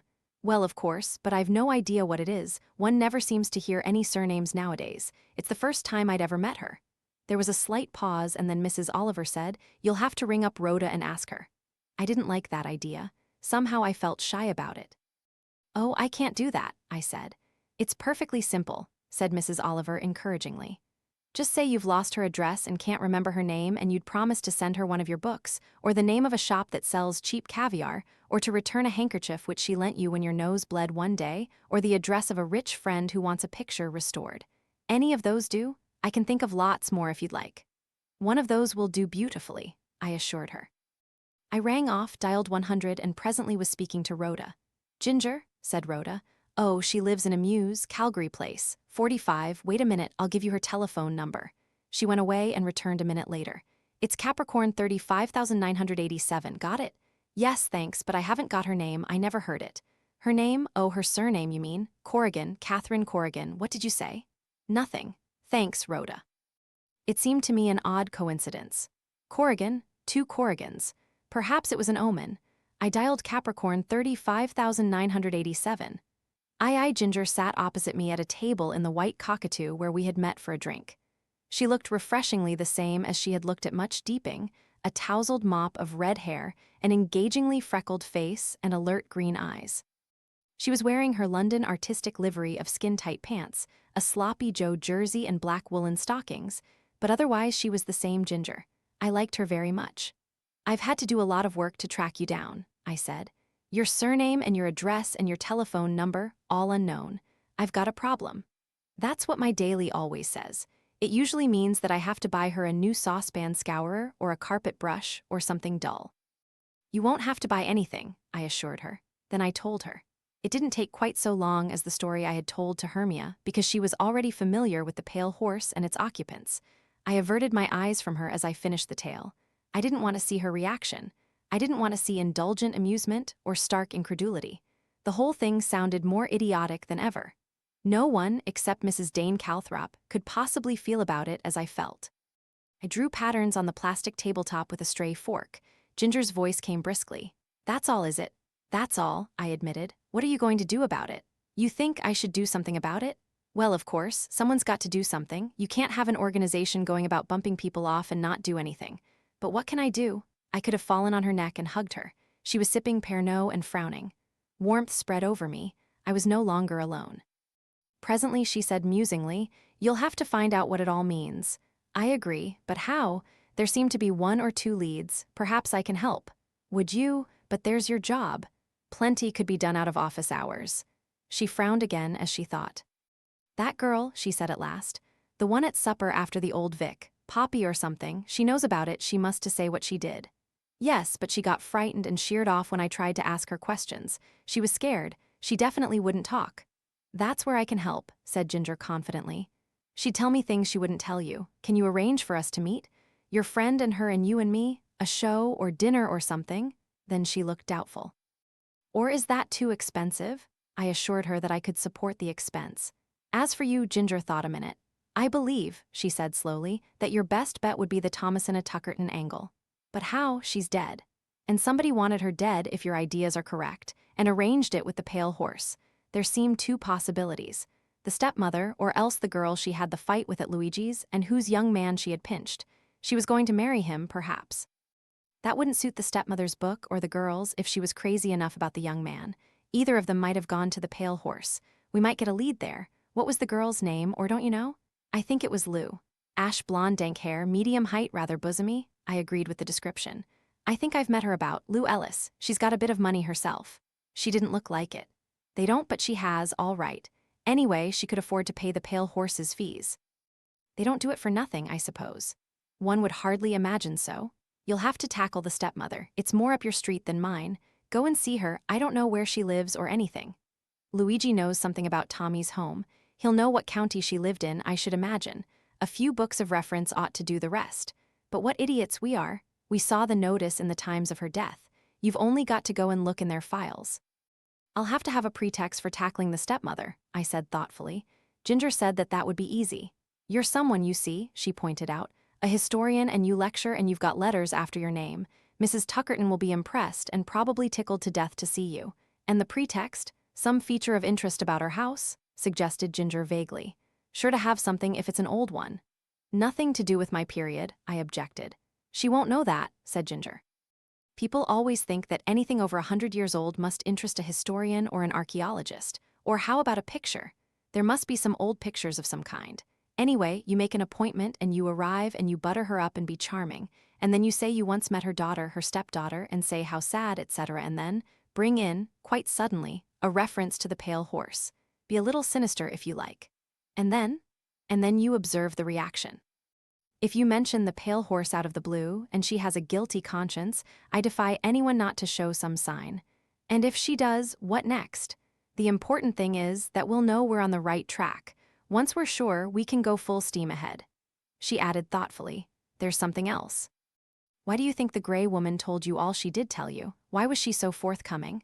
The common sense answer is because she's potty. I don't mean that. I mean, why you in particular. I just wondered if there might be some kind of tie-up. Tie-up with what? Wait just a moment while I get my ideas in order. I waited. Ginger nodded twice emphatically and then spoke. Supposing, just supposing, it went like this. The Poppy girl knows all about the Pale Horse in a vague kind of way, not through personal knowledge, but by hearing it talked about. She sounds the sort of girl that wouldn't be noticed much by anyone when they were talking, but she'd quite likely take in a lot more than they thought she did. Rather silly people are often like that. Say she was overheard talking to you about it that night, and someone ticks her off. Next day you come and ask her questions, and she's been scared, so she won't talk. But the fact that you've come and asked her also gets around. Now what would be the reason for your asking questions? You're not police. The likely reason would be that you're a possible client. But surely, it's logical, I tell you.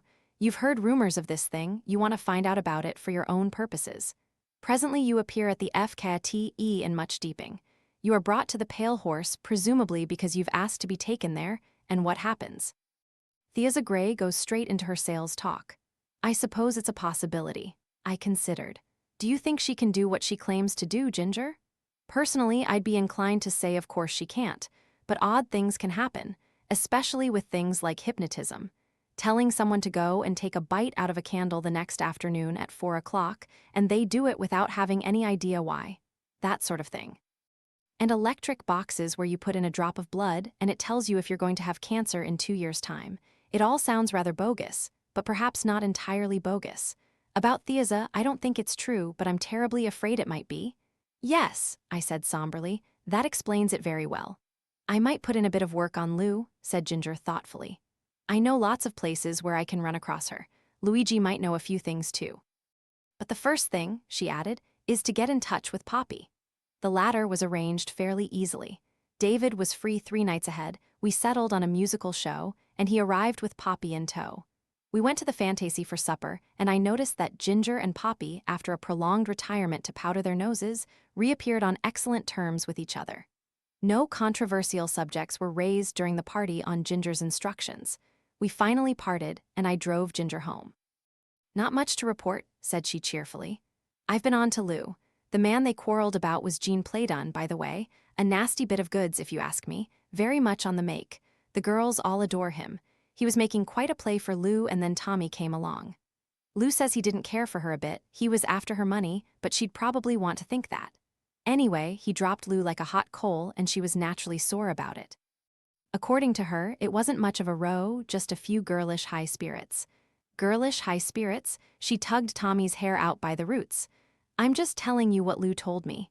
She seems to have been very forthcoming. Oh, they all like talking about their affairs.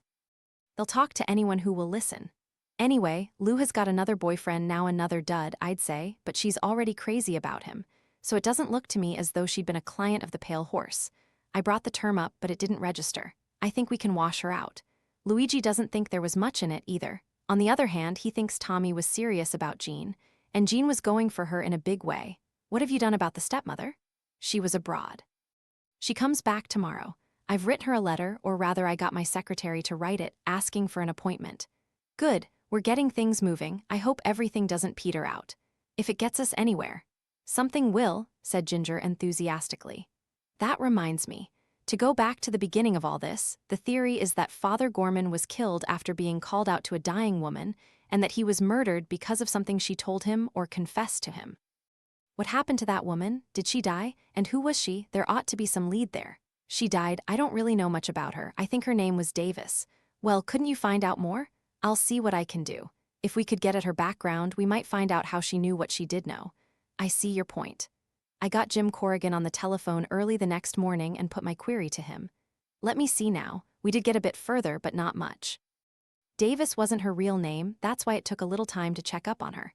Half a moment, I jotted down a few things. Oh yes, here we are. Her real name was Archer and her husband had been a small-time crook. She left him and went back to her maiden name.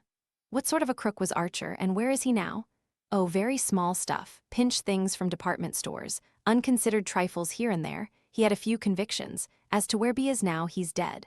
Not much there. No, there isn't. The firm Mrs. Davis was working for at the time of her death, the CRC, Customers' Reactions Classified, apparently didn't know anything about her or her background. I thanked him and rang off.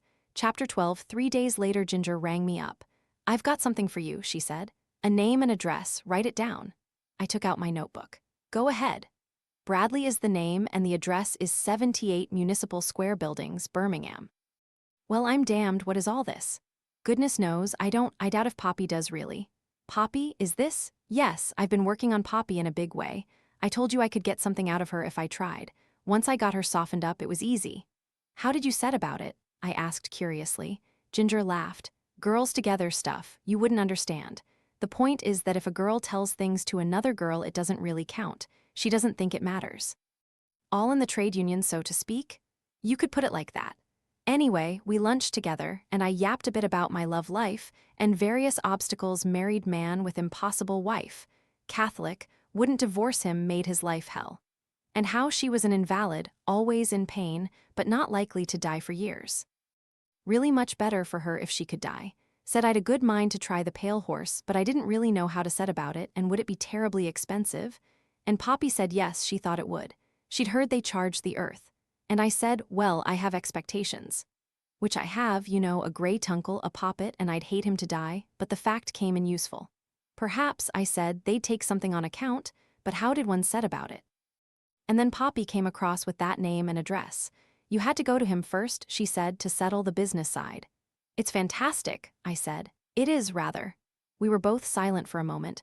I said incredulously, she told you this quite openly? She didn't seem scared. Ginger said impatiently, you don't understand. Telling me didn't count, and after all, Mark, if what we think is true, the business has to be more or less advertised, hasn't it? I mean, they must want new clients all the time. We're mad to believe anything of the kind.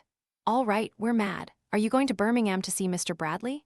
Yes, I said. I'm going to see Mr. Bradley if he exists. I hardly believed that he did, but I was wrong. Mr. Bradley did exist. Municipal Square Buildings was an enormous honeycomb of offices. 78 was on the 3rd floor. On the ground glass door was neatly printed in black, C.R. Bradley, Commission Agent.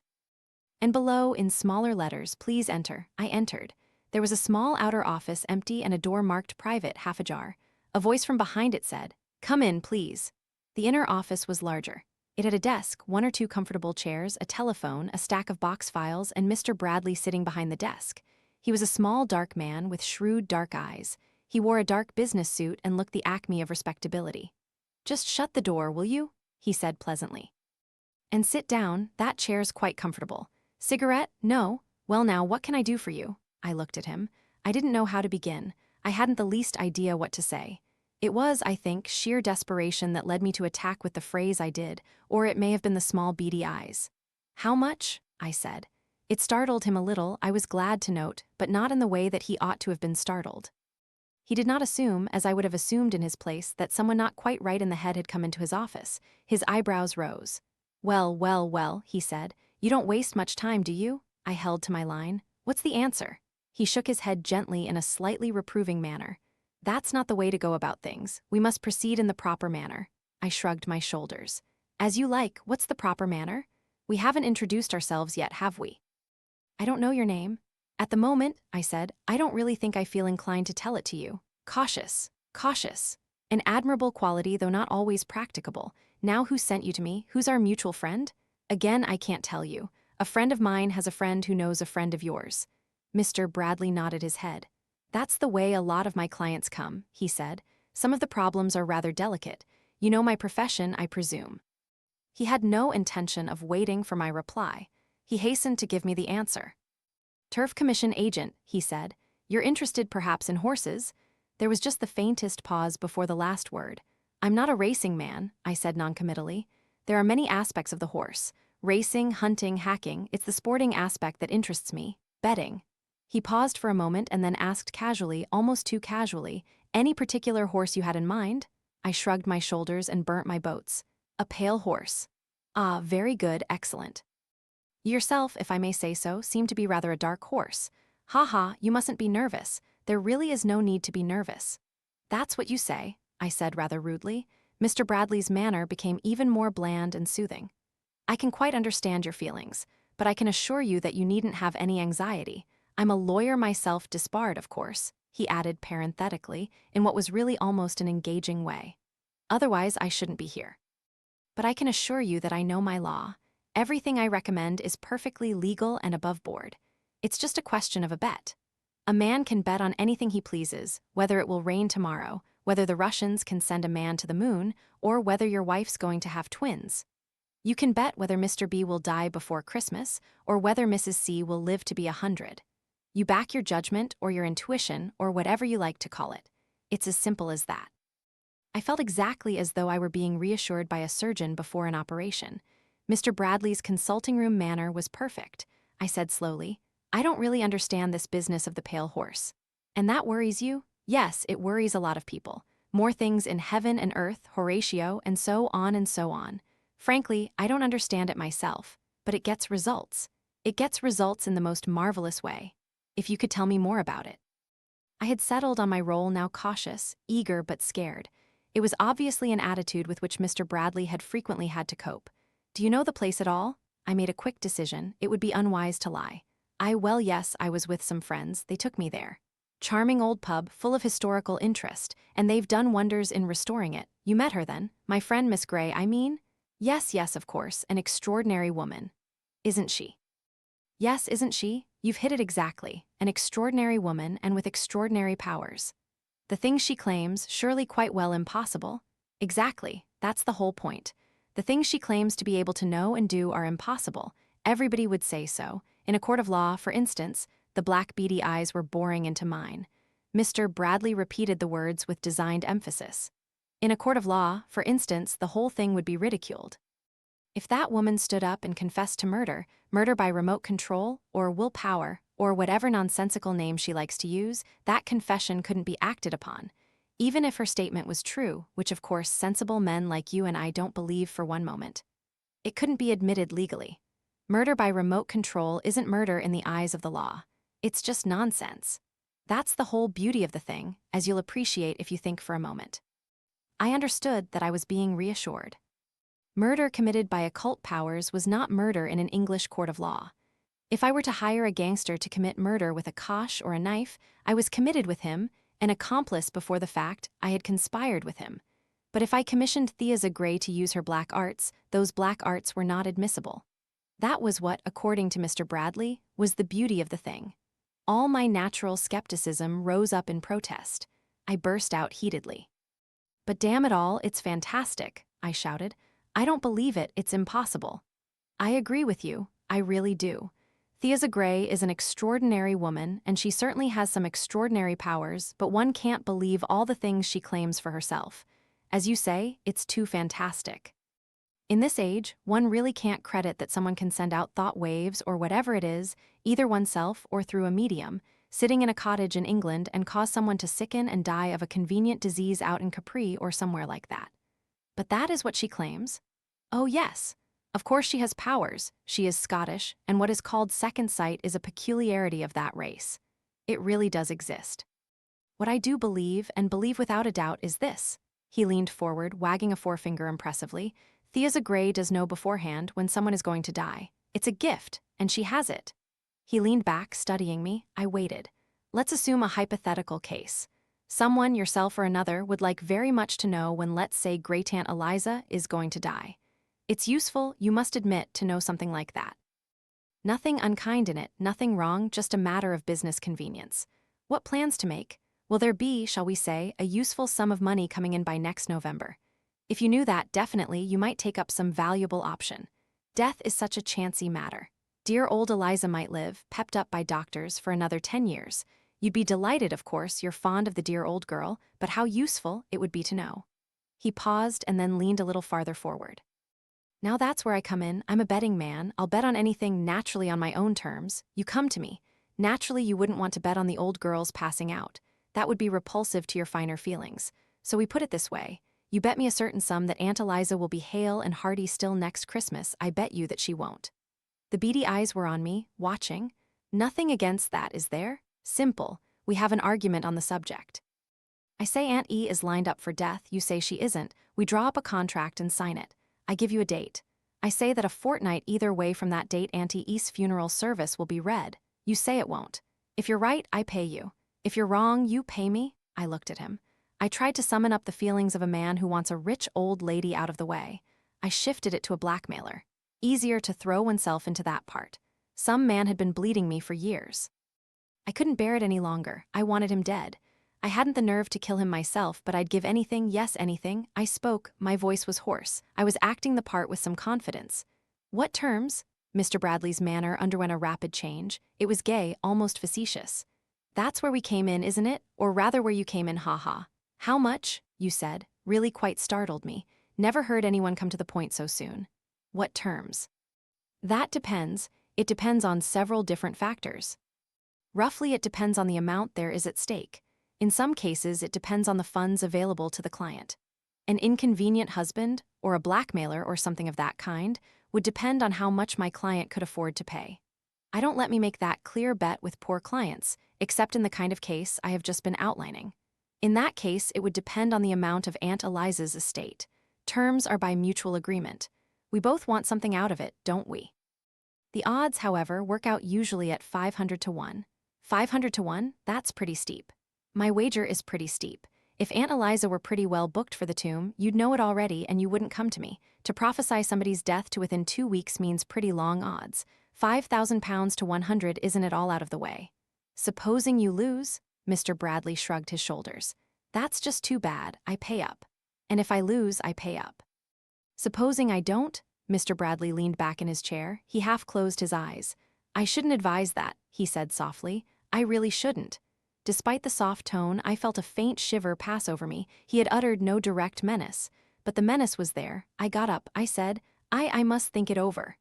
Mr. Bradley was once more his pleasant and urbane self. Certainly think it over. Never rush into anything. If you decide to do business, come back and we will go into the matter fully. Take your time. No hurry in the world. Take your time. I went out with those words echoing in my ears. Take your time? Chapter 13, one approached my task of interviewing Mrs. Tuckerton with the utmost reluctance. Goaded to it by Ginger, I was still far from convinced of its wisdom. To begin with, I felt myself unfitted for the task I had set myself. I was doubtful of my ability to produce the needed reaction, and I was acutely conscious of masquerading under false colors. Ginger, with the almost terrifying efficiency which she was able to display when it suited her, had briefed me by telephone. It will be quite simple. It's a Nash house, not the usual style one associates with him, one of his near-Gothic flights of fancy. And why should I want to see it? You're considering writing an article or a book on the influences that cause fluctuation of an architect's style. That sort of thing. Sounds very bogus to me, I said. Nonsense, said Ginger robustly. When you get on to learned subjects, or arty ones, the most incredible theories are propounded and written about, in the utmost seriousness, by the most unlikely people. I could quote you chapters of Tosh. That's why you would really be a much better person to do this than 1 a.m. That's where you are wrong, Ginger told me. Mrs. T can look you up in Who's Who and be properly impressed. She can't look me up there. I remained unconvinced, though temporarily defeated. On my return from my incredible interview with Mr. Bradley, Ginger and I had put our heads together. It was less incredible to her than it was to me. It afforded her, indeed, a distinct satisfaction. It puts an end to whether we're imagining things or not, she pointed out. Now we know that an organization does exist for getting unwanted people out of the way. By supernatural means?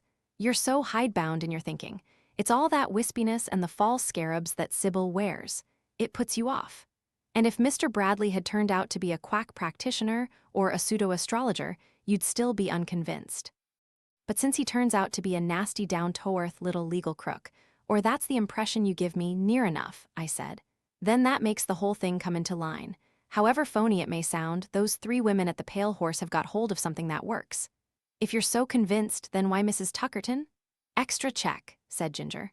We know what Thea Gray says she can do. We know how the financial side is worked. We know a little about 3 of the victims. We want to know more about the client angle. And suppose Mrs. Tuckerton shows no signs of having been a client, then we'll have to investigate elsewhere. Of course, I may boob it, I said gloomily. Ginger said that I must think better of myself than that.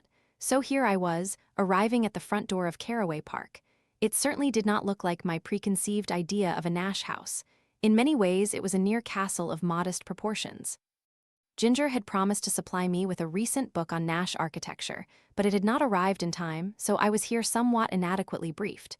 I rang the bell, and a rather seedy-looking man in an alpaca coat opened the door. Mr. Easterbrook, he said, Mrs. Tuckerton's expecting you. He showed me into an elaborately furnished drawing room. The room made a disagreeable impression upon me. Everything in it was expensive, but chosen without taste. Left to itself, it could have been a room of pleasant proportions. There were 1 or 2 good pictures, and a great many bad ones. There was a great deal of yellow brocade. Further cogitations were interrupted by the arrival of Mrs. Tuckerton herself. I arose with difficulty from the depths of a bright yellow brocade sofa. I don't know what I had expected, but I suffered a complete reversal of feeling. There was nothing sinister here, merely a completely ordinary young to middle-aged woman. Not a very interesting woman, and not, I thought, a particularly nice woman. The lips, in spite of a generous application of lipstick, were thin and bad-tempered.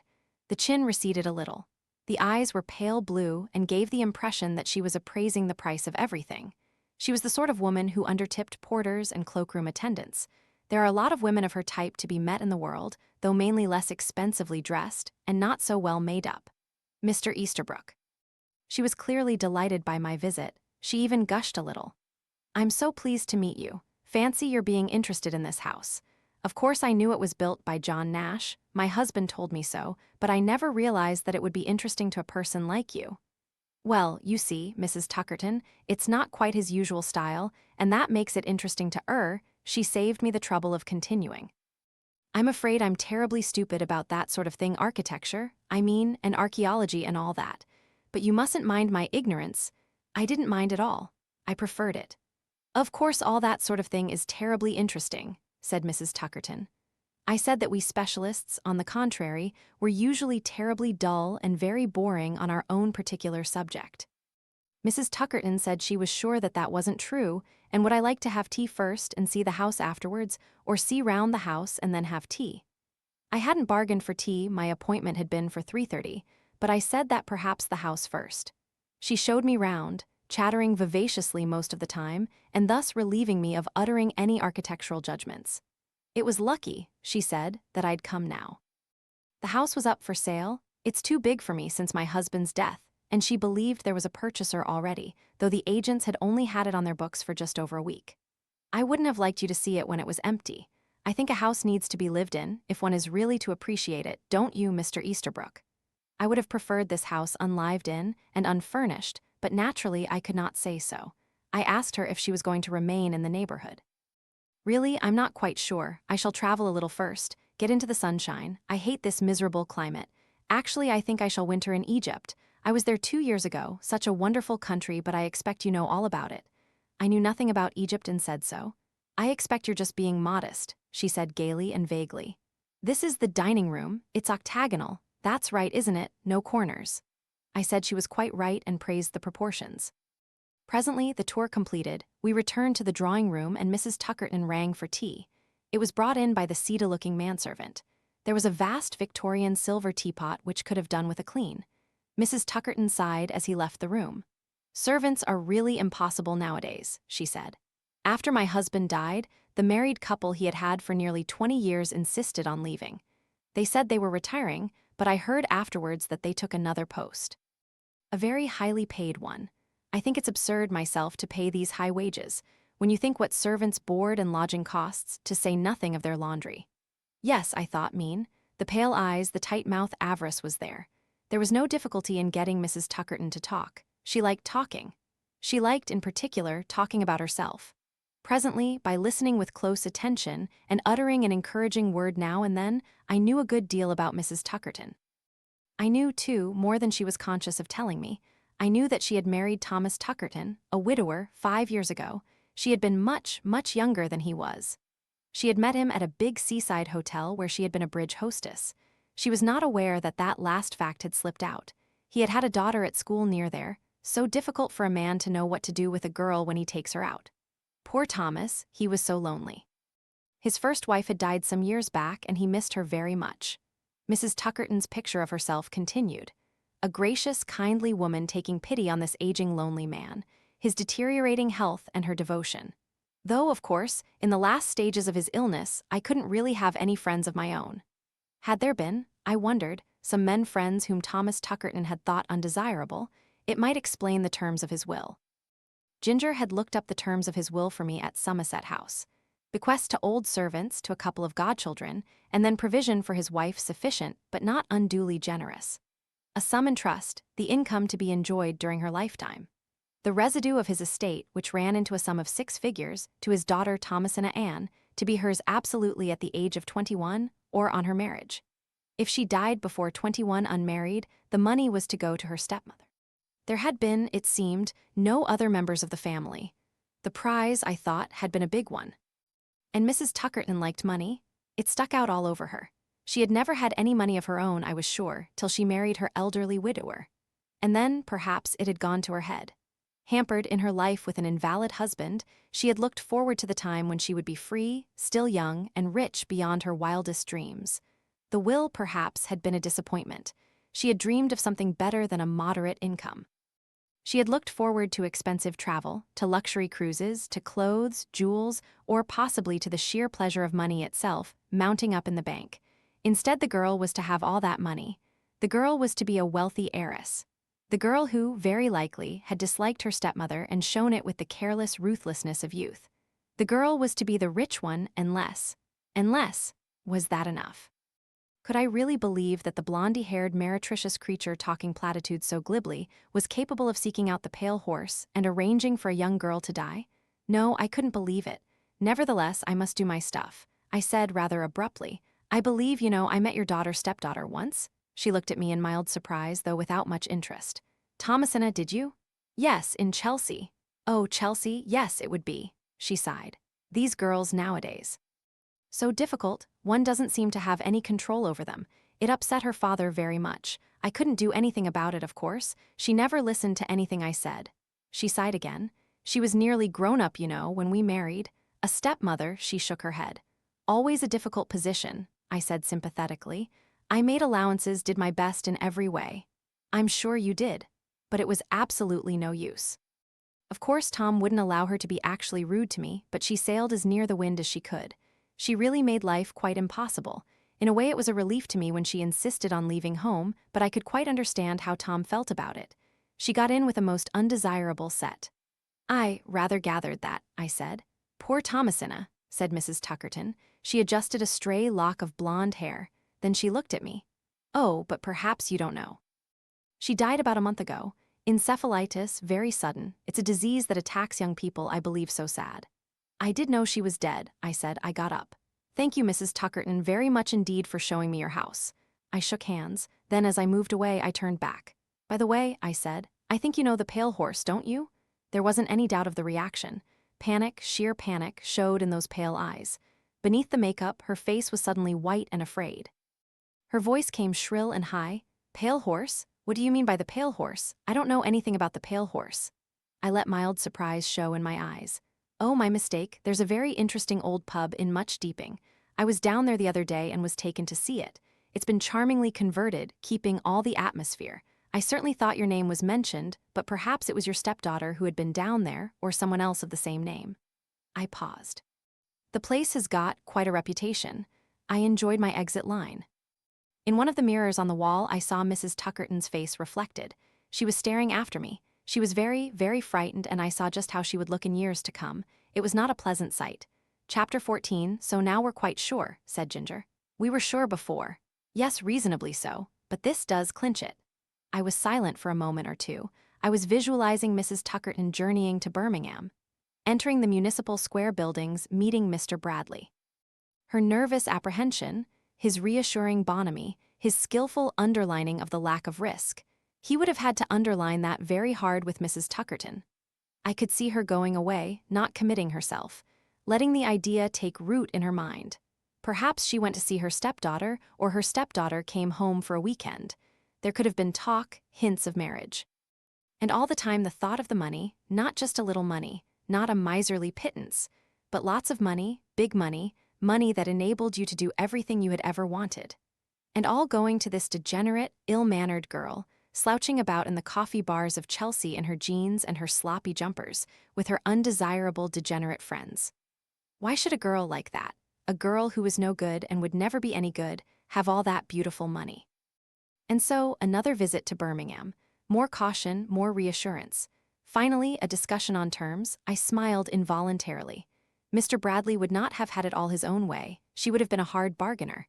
But in the end, the terms had been agreed, some document duly signed, and then what? That was where imagination stopped. That was what we didn't know. I came out of my meditation to see Ginger watching me. She asked, "Got it all worked out? How did you know what I was doing?" "I'm beginning to know the way your mind works. You were working it out, weren't you, following her to Birmingham and all the rest of it?" "Yes, but I was brought up short. At the moment when she had settled things in Birmingham, what happens next?" We looked at each other. "Sooner or later," said Ginger, "someone has got to find out exactly what happens at the Pale Horse." "How?" "I don't know. It won't be easy. Nobody who's actually been there, who's actually done it, will ever tell. At the same time, they're the only people who can tell. It's difficult. I wonder. We could go to the police?" I suggested. "Yes. After all, we've got something fairly definite now. Enough to act upon, do you think?" I shook my head doubtfully. "Evidence of intent. But is that enough? It's this death wish nonsense." "Oh," I forestalled her interruption, "it mayn't be nonsense, but it would sound like it in court. We've no idea even of what the actual procedure is." "Well then, we've got to know. But how?" "One would have to see or hear with one's own eyes and ears. But there's absolutely no place one could hide oneself in that great barn of a room, and I suppose that's where it, whatever it is, must take place."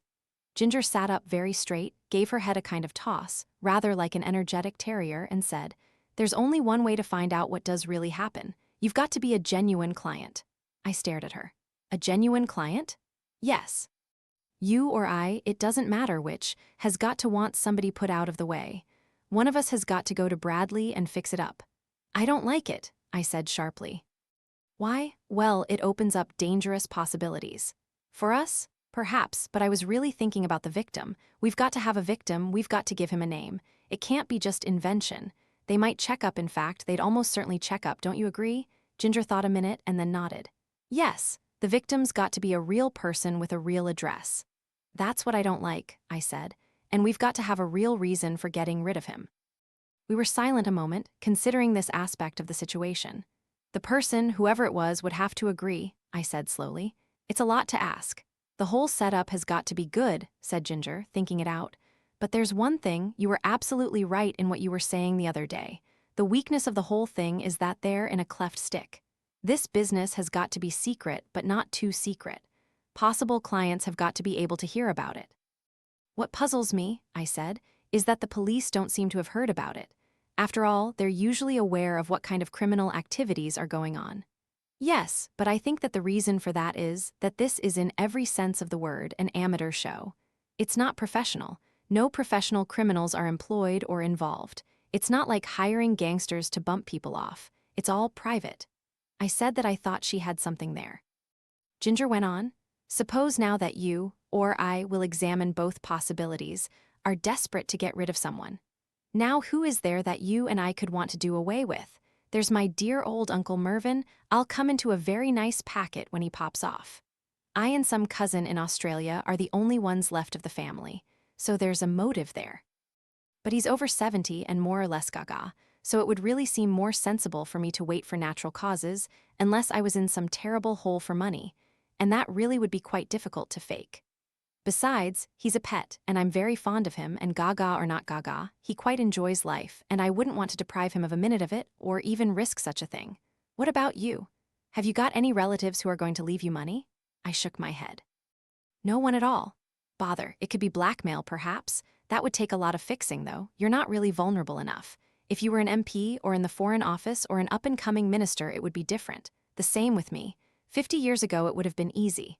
Compromising letters or photographs in the altogether, but really nowadays, who cares? One can be like the Duke of Wellington and say, publish and be damned. Well now, what else is there? Bigamy. She fixed me with a reproachful stare. What a pity it is you've never been married. We could have cooked something up if you had. Some expression on my face must have given me away. Ginger was quick. I'm sorry, she said. Have I raked up something that hurts? No, I said. It doesn't hurt. It was a long time ago. I rather doubt if there's anyone now who knows about it. You married someone? Yes, while I was at the university. We kept it dark. She wasn't well, my people would have cut up rough. I wasn't even of age. We lied about our ages. I was silent a moment or two, reliving the past. It wouldn't have lasted, I said slowly. I know that now. She was pretty and she could be very sweet. What happened? We went to Italy in the long vacation. There was an accident, a car accident. She was killed outright.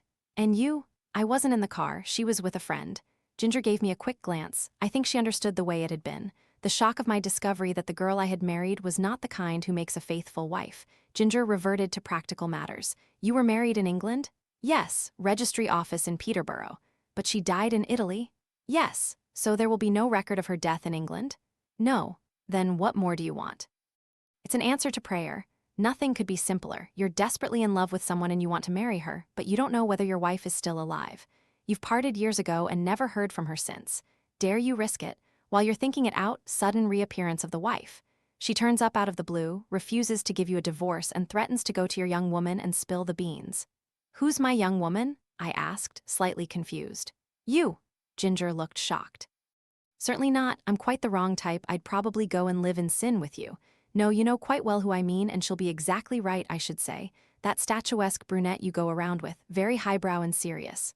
Hermia Redcliffe? That's right, you're steady. Who told you about her? Poppy, of course. She's rich too, isn't she?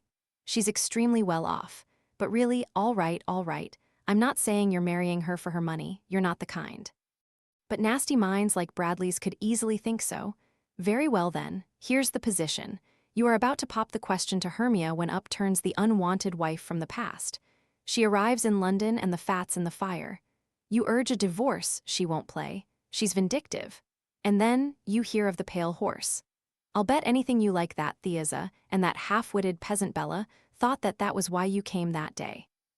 They took it as a tentative approach, and that's why Theiza was so forthcoming. It was a sales talk they were giving you. It could have been, I suppose. I went over that day in my mind. And you're going to Bradley soon after fits in perfectly. You're hooked, you're a prospect. She paused triumphantly. There was something in what she said, but I didn't quite see. I still think, I said, that they'll investigate very carefully. Sure to, Ginger agreed. It's all very well to invent a fictitious wife, resurrected from the past, but they'll want details, where she lives, all that. And when I try to hedge, you won't need to hedge. To do the thing properly, the wife has got to be there, and she will be there. Brace yourself, said Ginger. I'm your wife. I stared at her. Goggled, I suppose, would be a better term. I wonder really that she didn't burst out laughing. I was just recovering myself when she spoke again. There's no need to be so taken aback, she said. It's not a proposal. I found my tongue. You don't know what you're saying. Of course I do. What I'm suggesting is perfectly feasible, and it has the advantage of not dragging some innocent person into possible danger. It's putting yourself in danger. That's my lookout. No, it isn't, and anyway, it wouldn't hold water for a moment. Oh yes, it would. I've been thinking it out. I arrive at a furnished flat, with a suitcase or two with foreign labels. I take the flat in the name of Mrs. Easterbrook, and who on earth is to say I'm not Mrs. Easterbrook? Anyone who knows you. Anyone who knows me won't see me. I'm away from my job ill. A spot of hair dye. What was your wife, by the way, dark or blonde? Not that it really matters. Dark, I said mechanically. Good, I'd hate a bleach. Different clothes and lots of makeup, and my best friend wouldn't look at me twice. And since you haven't had a wife in evidence for the last 15 years or so, no one's likely to spot that I'm not her. Why should anyone in the Pale Horse doubt I'm who I say I am? If you're prepared to sign papers wagering large sums of money that I'll stay alive, there's not likely to be any doubt as to my being the bona fide article. You're not connected with the police in any way, you're a genuine client. They can verify the marriage by looking up old records in Somerset House. They can check up on your friendship with Hermia and all that, so why should there be any doubts? You don't realize the difficulties, the risk. Risk hell, said Ginger. I'd love to help you win a miserly £100 or whatever it is from that shark Bradley. I looked at her. I liked her very much. Her red hair, her freckles, her gallant spirit, but I couldn't let her take the risk she wanted to take. I can't stand for it, Ginger, I said. Suppose something happened. To me. Yes, isn't that my affair? No, I got you in on all this. She nodded thoughtfully. Yes, perhaps you did, but who got there first doesn't matter much. We're both in it now, and we've got to do something. I'm being serious now, Mark. I'm not pretending this is all just fun. If what we believe to be true is true, it's a sickening, beastly thing, and it's got to be stopped. You see, it's not hot-blooded murder from hate or jealousy. It's not even murder from cupidity, the human frailty of murder for gain but taking the risk yourself. It's murder as a business murder that takes no account of who or what the victim may be. That is, she added, if the whole thing is true. She looked at me in momentary doubt. It is true, I said. That's why I'm afraid for you. Ginger put both elbows on the table and began to argue. We thrashed it out, to and fro, ding-dong, repeating ourselves while the hands of the clock on my mantelpiece moved slowly round. Finally, Ginger summed up. It's like this.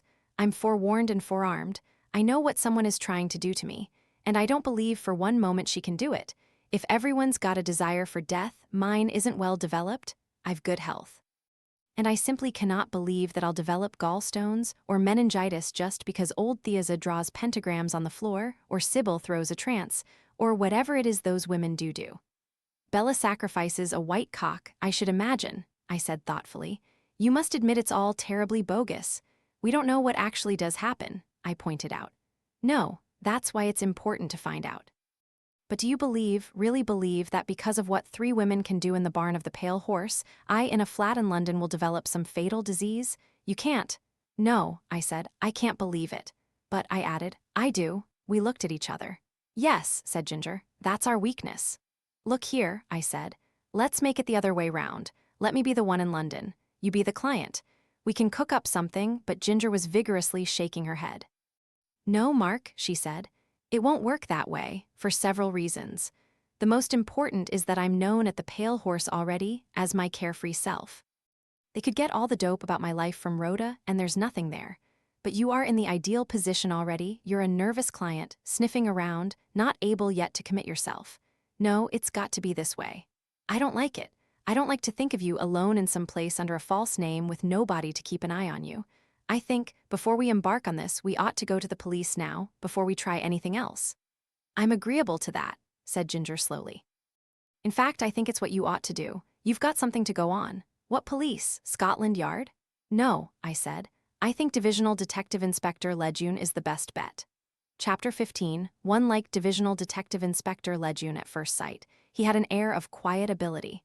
I thought, too, that he was an imaginative man, the kind of man who would be willing to consider possibilities that were not orthodox. He said, Dr. Corrigan has told me of his meeting with you. He's taken a great interest in this business from the first. Father Gorman, of course, was very well known and respected in the district. Now you say you have some special information for us? It concerns, I said, a place called the Pale Horse. In, I understand, a village called Much Deeping? Yes, tell me about it. I told him of the first mention of the Pale Horse at the Fantasy. Then I described my visit to Rhoda and my introduction to the 3 weird sisters. I related, as accurately as I could, Thea Gray's conversation on that particular afternoon. And you were impressed by what she said? I felt embarrassed.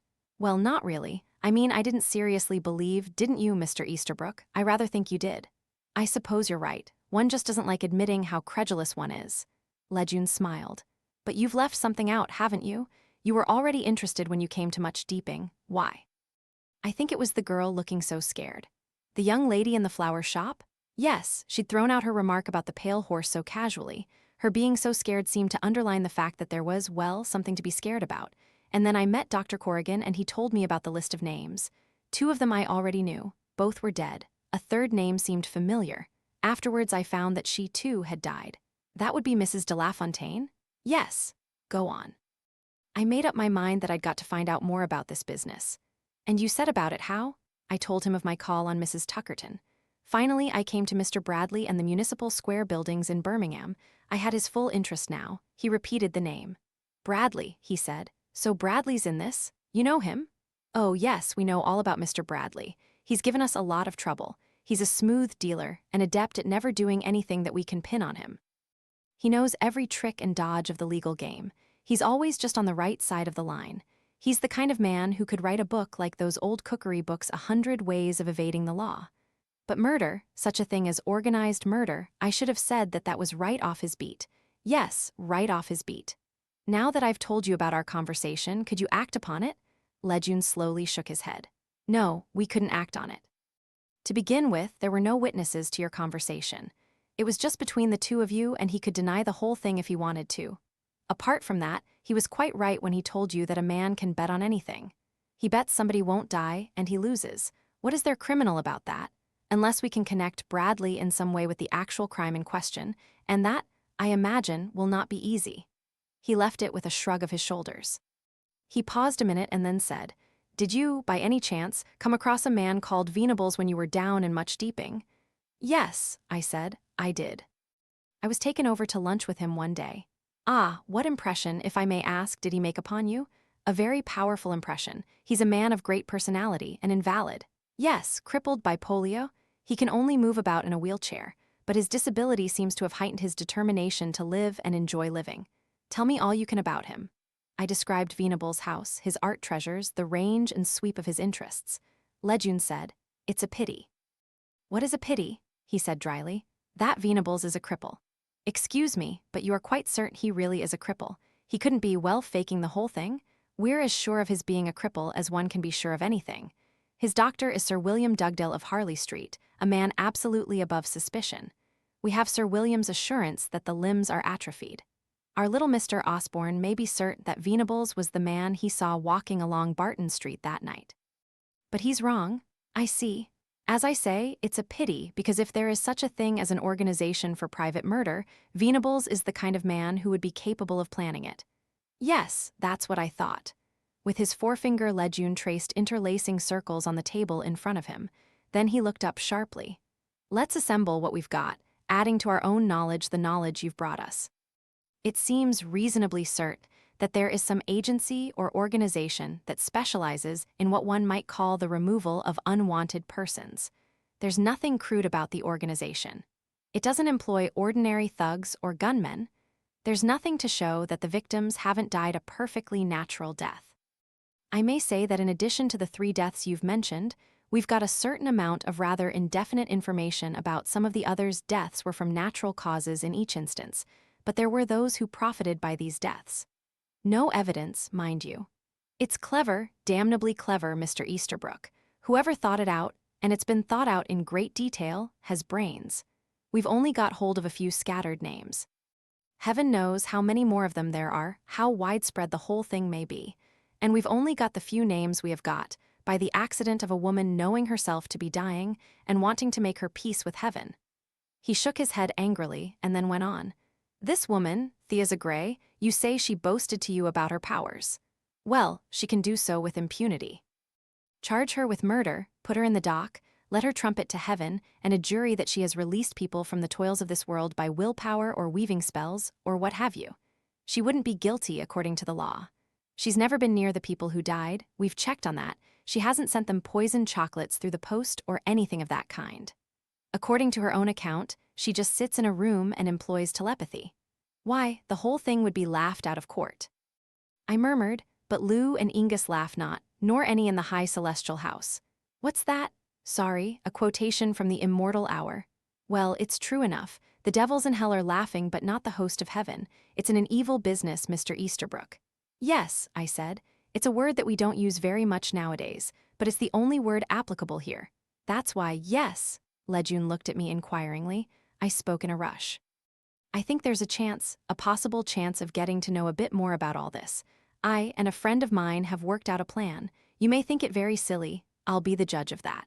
First of all, I take it from what you've said that you are sure in your mind that there is such an organization as the one we've been discussing, and that it works. It certainly works. But you don't know how it works. The first steps are already formulated. The individual I call the client hears vaguely about this organization, gets to know more about it, is sent to Mr. Bradley in Birmingham, and decides that he will go ahead. He enters into some agreement with Bradley, and then is, or so I presume, sent to the Pale Horse. But what happens after that, we don't know. What exactly happens at the Pale Horse? Somebody's got to go and find out. Go on. Because until we do know exactly what Thea Gray actually does, we can't get any further. Your police doctor, Jim Corrigan, says the whole idea is poppycock. But is it, Inspector Lejeune, is it? Lejeune sighed. You know what I'd answer, what any sane person would answer. The answer would be yes, of course it is. But I'm speaking now unofficially. Very odd things have happened during the last 100 years. Would anyone have believed 70 years ago that a person could hear Big Ben strike 12 on a little box, and after it had finished striking, hear it again with his own ears through the window, from the actual clock itself, and no jiggery-pokery? But Big Ben struck once, not twice. The sound was brought to the ears of the person by two different kinds of waves.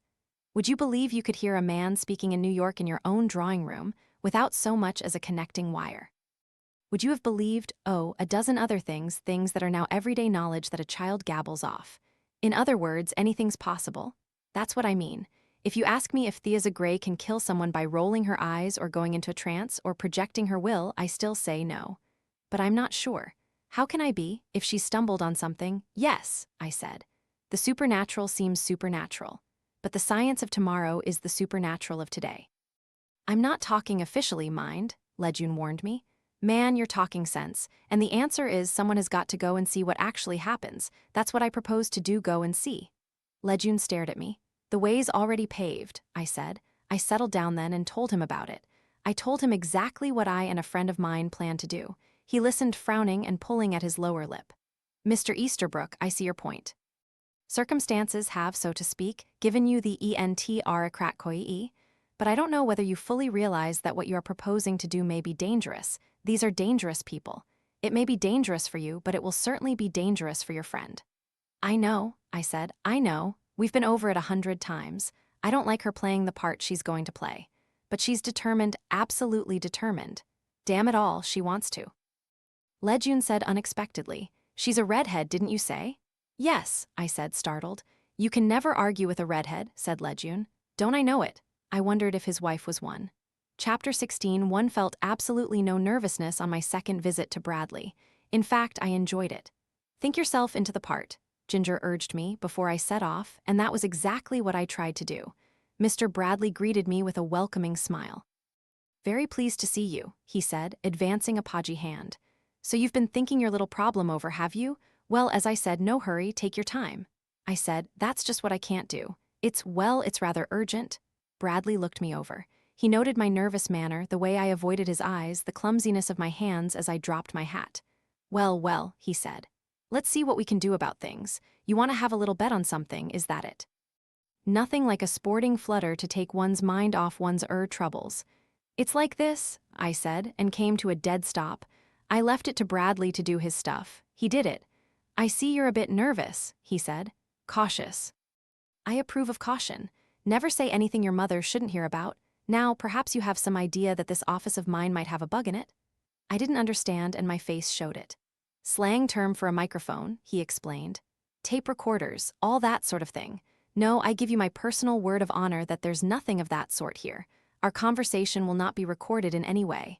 And if you don't believe me, his candor was quite engaging, and why should you? You've a perfect right to name a place of your own, a restaurant, the waiting room in one of our dear English railway stations, and we'll discuss the matter there instead. I said that I was sure it was quite all right here. Sensible. That sort of thing wouldn't pay us, I assure you. Neither you nor I is going to say a word that in legal parlance could be used against us. Now let's start this way. There's something worrying you.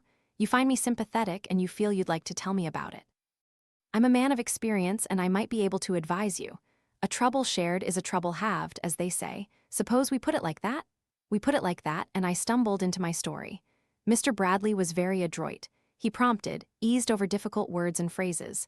So good was he that I felt no difficulty at all in telling him about my youthful infatuation for Doreen and our secretive marriage. Happens so often, he said, shaking his head. So often, understandable. Young man with ideals, genuinely pretty girl. And there you are, man and wife before you can say Jack Robinson, and what comes of it? I went on to tell him what came of it. Here I was purposefully vague over details. The man I was trying to present would not have gone into sordid details. I presented only a picture of disillusionment, a young fool realizing that he had been a young fool. I let it be assumed that there had been a final quarrel. If Bradley took it that my young wife had gone off with another man, or that there had been another man in the offing all along, that was good enough. But you know, I said anxiously, although she wasn't quite what I thought her, she was really a very sweet girl. I'd never have thought that she'd be like this, that she'd behave like this, I mean. What exactly has she been doing to you? What my wife had done to me, I explained, was to come back. What did you think had happened to her? I suppose it seems extraordinary, but I really didn't think. Actually, I assumed she must be dead. Bradley shook his head at me. Wishful thinking, why should she be dead? She never wrote or anything, I never heard from her. The truth is you wanted to forget all about her. He was a psychologist in his way, this beady-eyed little lawyer. Yes, I said gratefully. You see, it wasn't as though I wanted to marry someone else. But you do now, is that it? Well, I showed reluctance. Come now, tell Papa, said the odious Bradley. I admitted, shamefacedly, that yes, lately I had considered marrying, but I stuck my toes in and refused firmly to give him any details about the girl in question. I wasn't going to have her brought into this. I wasn't going to tell him a thing about her. Again, I think my reaction here was the correct one. He did not insist. Instead, he said, "Quite natural, my dear sir. You've got over your nasty experience in the past. You've found someone, no doubt, thoroughly suited to you, able to share your literary tastes and your way of life, a true companion." I saw then that he knew about Hermia. It would have been easy. Any inquiries made about me would have revealed the fact that I had only one close woman friend. Bradley, since receiving my letter making the appointment, must have found out all about me, all about Hermia. He was fully briefed. What about divorce? He asked. Isn't that the natural solution? I said. There's no question of divorce. She, my wife, won't hear of it. Dear, what is her attitude towards you, if I may ask? She wants to come back to me. She's utterly unreasonable. She knows there's someone and acting nasty, I see. Doesn't look as though there's any way out unless, of course, but she's quite young. She'll live for years, I said bitterly. Oh, but you never know, Mr. Easterbrook. She's been living abroad, you say? So she tells me. I don't know where she's been. May have been out east. Sometimes, you pick up a germ out in those parts dormant for years, and then you come back home and suddenly it blows up. I've known 2 or 3 cases like that. Might happen in this case. If it will cheer you up, he paused, I'd bet a small amount on it. I shook my head. She'll live for years. Well, the odds are on your side, I admit, but let's have a wager on it. 1,500 to 1 the lady dies between now and Christmas, how's that? Sooner, it will have to be sooner. I can't wait. There are things. I was purposely incoherent. I don't know whether he thought that matters between Hermia and myself had gone so far that I couldn't stall for time, or that my wife threatened to go to Hermia and make trouble. He may have thought that there was another man making a play for Hermia. I didn't mind what he thought. I wanted to stress urgency. Alters the odds a bit, he said. We'll say 1,800 to 1 your wife's a goner in under a month. I've got a sort of feeling about it. I thought it was time to bargain, and I bargained. Protested that I hadn't got that amount of money. Bradley was skillful. He knew, by some means or other, just what sum I could raise in an emergency. He knew that Hermia had money. His delicate hint that later, when I was married, I wouldn't feel the loss of my bet was proof of that. Moreover, my urgency put him in a fine position. He wouldn't come down. When I left him, the fantastic wager was laid and accepted. I signed some form of IOU. The phraseology was too full of legal phrases for me to understand. Actually, I very much doubted that it had any legal significance whatever. Is this legally binding? I asked him. I don't think, said Mr. Bradley, showing his excellent dentures, that it will ever be put to the test. His smile was not a very nice one. A bet's a bet. If a man doesn't pay up, I looked at him. I shouldn't advise it, he said softly. No, I shouldn't advise it. We don't like Welshers. I shan't Welsh, I said. I'm sure you won't, Mr. Easterbrook. Now for the arrangements.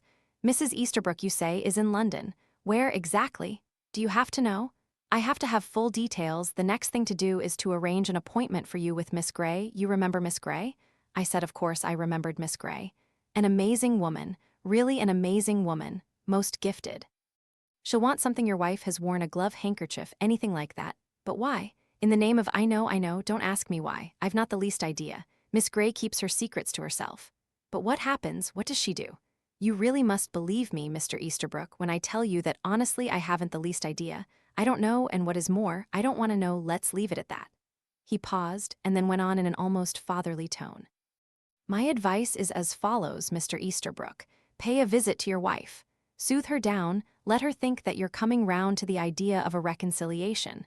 I should suggest saying that you have to go abroad for a few weeks, but that on your return, etc., etc. And then, having purloined a trifle of daily, where in an unobtrusive manner you will go down to much deeping. He paused thoughtfully. Let me see, I think you mentioned on your previous visit that you had friends, relations, in the neighborhood? A cousin. That makes it very simple. This cousin will doubtless put you up for a day or so. What do most people do? Stay at the local inn? Sometimes, I believe, or they motor over from Bournemouth. Something of that kind, but I know very little about the matter. What is my cousin likely to think? You express yourself as intrigued by the inhabitants of the Pale Horse. You want to participate in a Essekrakoi, a NCE there. Nothing can sound simpler. Miss Gray and her medium friend often indulge in Essekrakoi, a NCES. You know what spiritualists are. You go protesting that of course it's nonsense, but that it will interest you. That is all, Mr. Easterbrook. As you see, nothing can be simpler. And after that? He shook his head, smiling. That's all I can tell you. All, in fact, that I know. Miss Thea Gray will then be in charge. Don't forget to take the glove or handkerchief or whatever it is with you. Afterwards, I would suggest that you take a little trip abroad. The Italian Riviera is very pleasant at this time of year. Just for a week or two, say. I said that I didn't want to go abroad. I said I wanted to stay in England. Very well then, but definitely not London. No, I must strongly advise not London. Why not?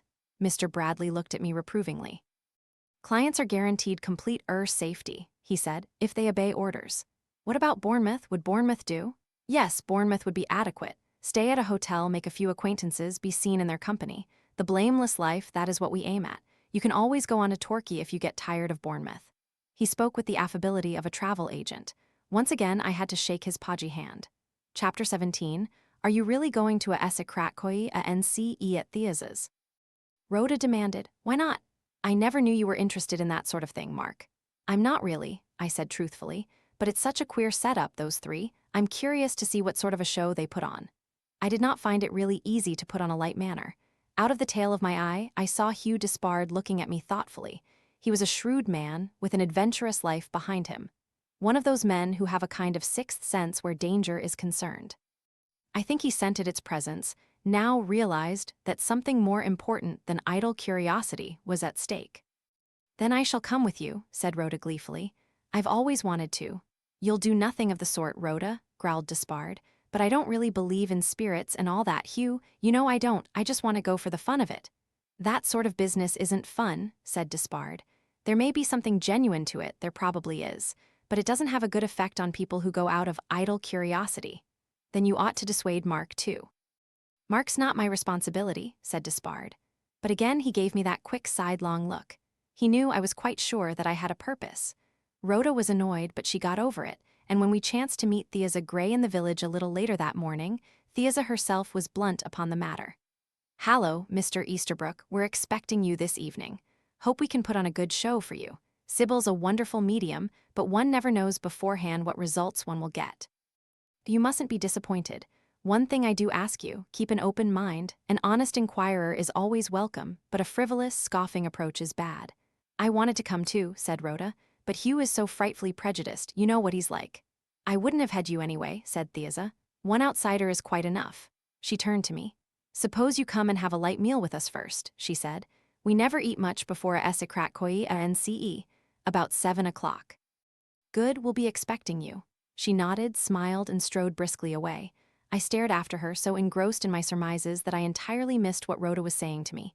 What did you say? I'm sorry. You've been very odd lately, Mark. Ever since you arrived. Is anything the matter? No, of course not. What should be the matter? Have you got stuck with the book, something like that? The book? Just for a moment, I couldn't remember anything about the book. Then I said hastily, oh yes, the book. It's getting on more or less all right. I believe you're in love, said Rhoda accusingly. Yes, that's it. Being in love has a very bad effect on men. It seems to addle their wits. Now women are just the opposite on top of the world, looking radiant and twice as good-looking as usual. Funny, isn't it, that it should suit women and only make a man look like a sick sheep? Thank you, I said. Oh, don't be cross with me, Mark. I think it's a very good thing, really, and I'm delighted. She's really very nice. Who's nice? Hermia Redcliffe, of course. You seem to think I know nothing about anything. I've seen it coming on for ages, and she really is just the person for you, good-looking and clever, absolutely suitable. That, I said, is one of the cattiest things you could say about anyone. Rhoda looked at me. It is, rather, she said. She turned away and said she had to go and give a pep talk to the butcher. I said that I would go and pay a call at the vicarage. But not, I forestalled any comment, in order to ask the vicar to put the banns up. I coming to the vicarage was like coming home. The front door was hospitably open, and as I stepped inside, I was conscious of a burden slipping from my shoulders. Mrs. Dane Calthrop came through a door at the back of the hall, carrying for some reason unfathomable to me an enormous plastic pail of bright green.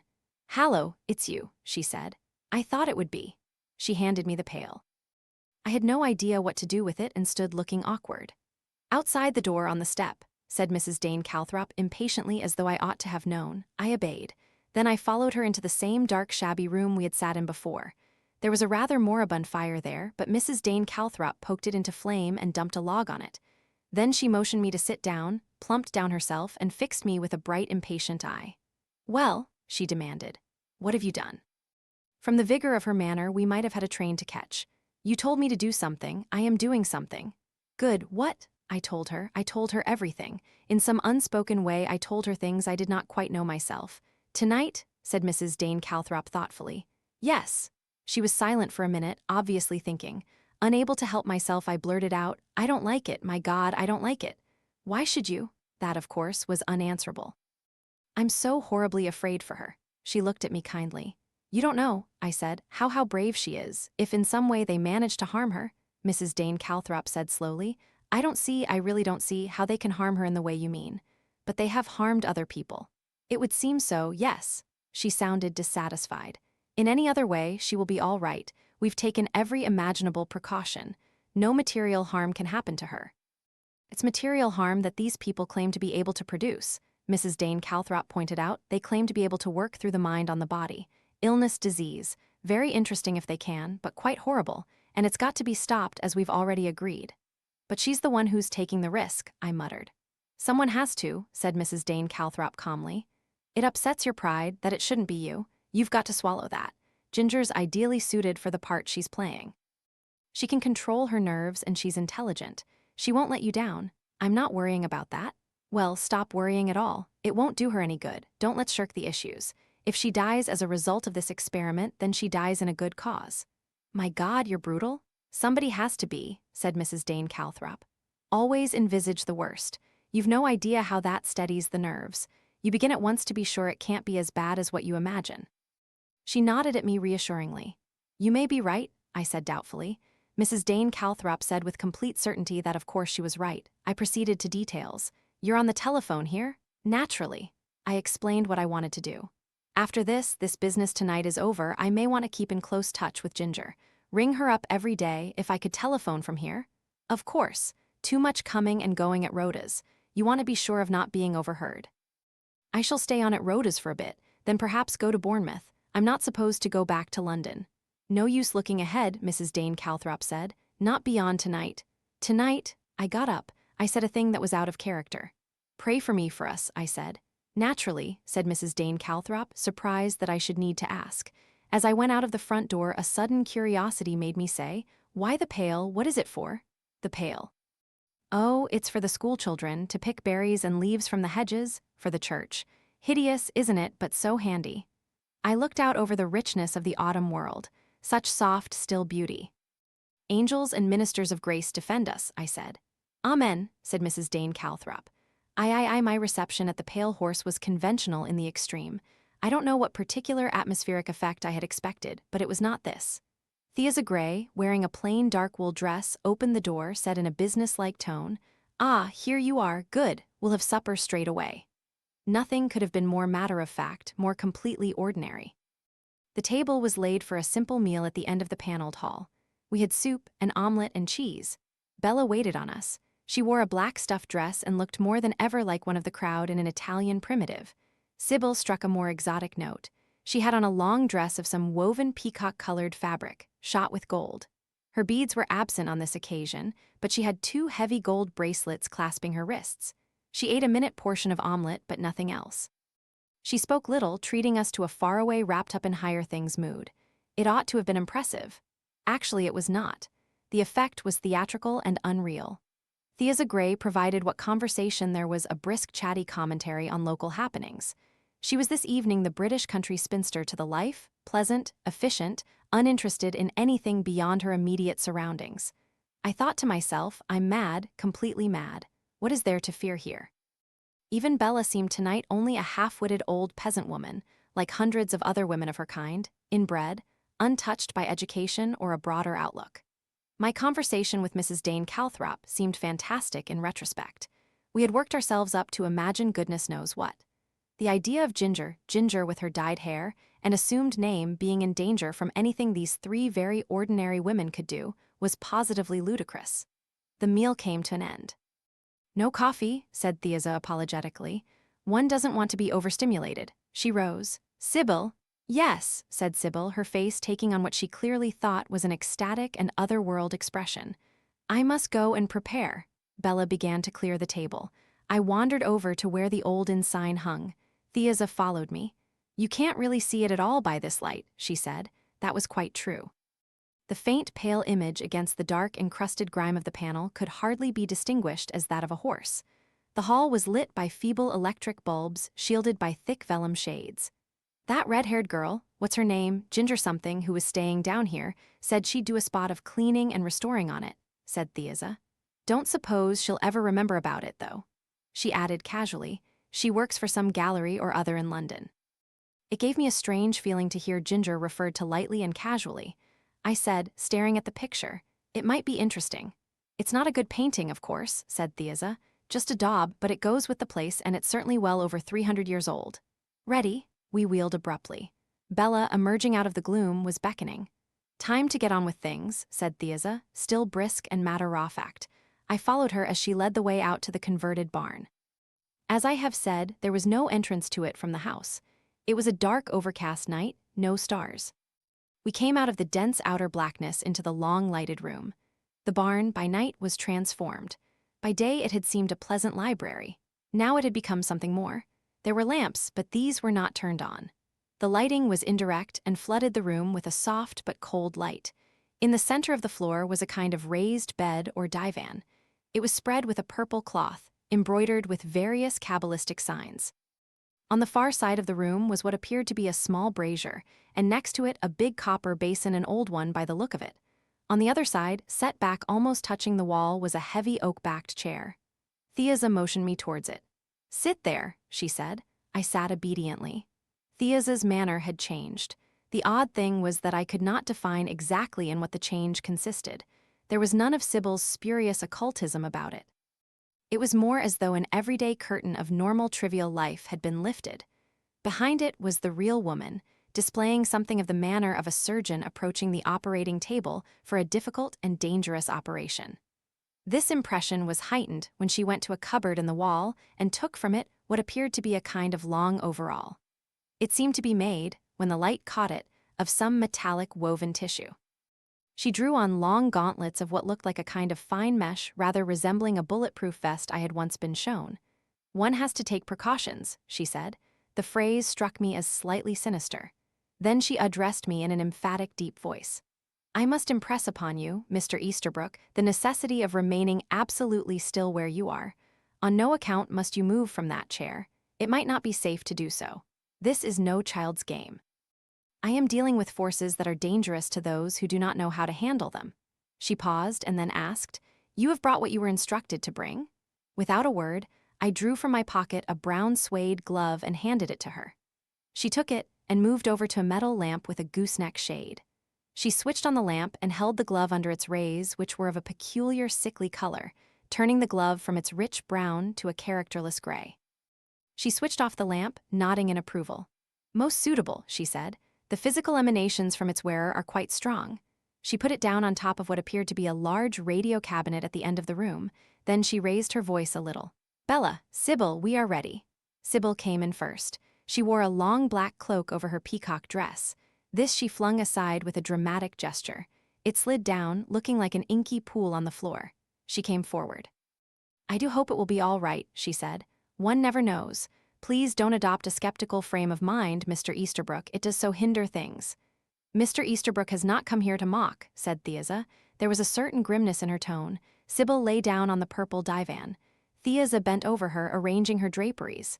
"Quite comfortable?" she asked solicitously. "Yes, thank you, dear." Theiza switched off some lights. Then she wheeled up what was, in effect, a kind of canopy on wheels. This she placed so that it overshadowed the divan and left Sybil in a deep shadow in the middle of outlying dim twilight. "Too much light is harmful to a complete trance," she said. "Now I think we are ready. Bella." Bella came out of the shadows. The two women approached me. With her right hand, Theiza took my left. Her left hand took Bella's right. Bella's left hand found my right hand. Theiza's hand was dry and hard. Bella's was cold and boneless. It felt like a slug in mine, and I shivered in revulsion. Theiza must have touched a switch somewhere, for music sounded faintly from the ceiling. I recognized it as Mendelssohn's Funeral March. Messianscene, I said to myself rather scornfully. Meretricious trappings? I was cool and critical, but nevertheless aware of an undercurrent of some unwanted emotional apprehension. The music stopped. There was a long wait.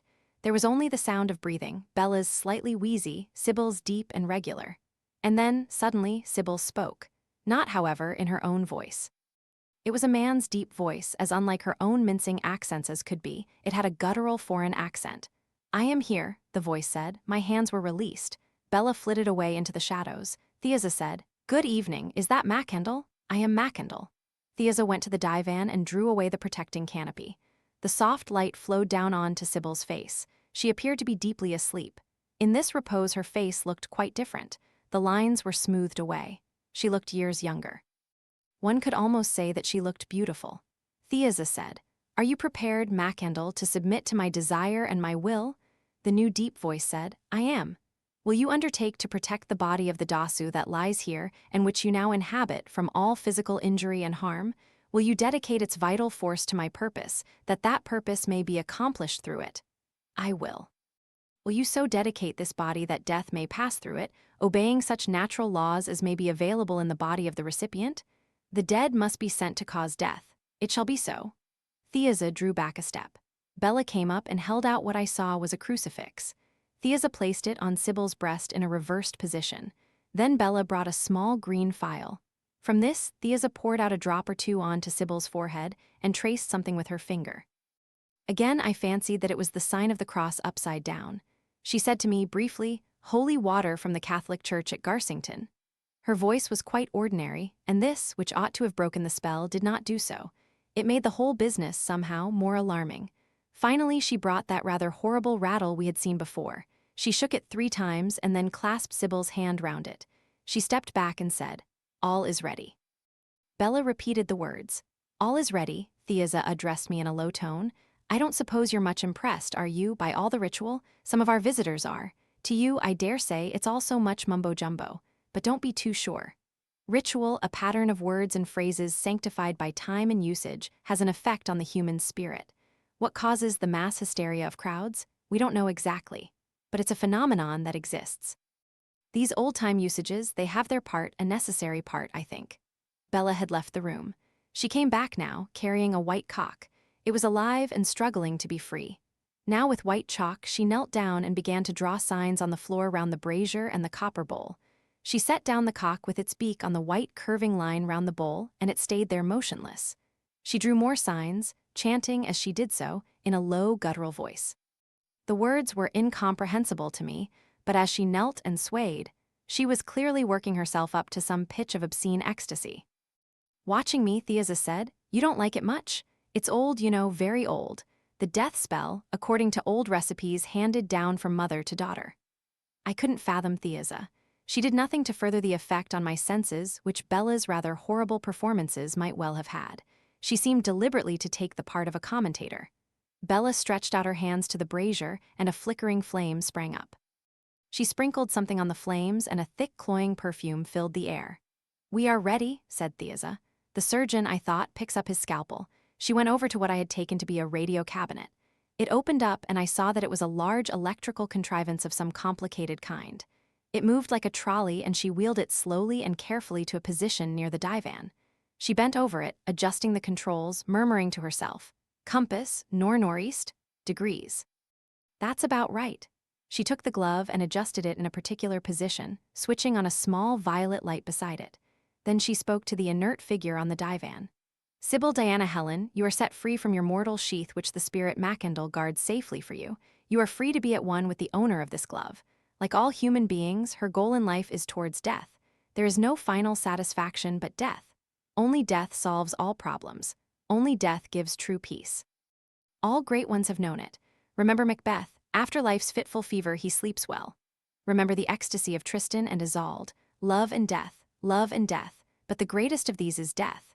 The words rang out, echoing, repeating. The big box-like machine had started to emit a low hum, the bulbs in it glowed. I felt dazed, carried away.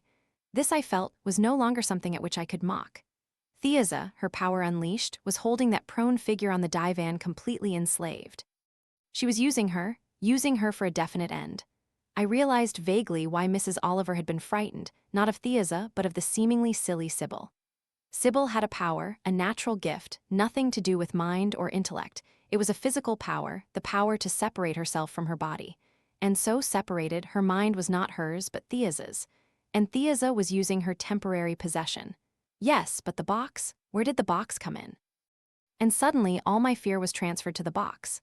What devilish secret was being practiced through its agency?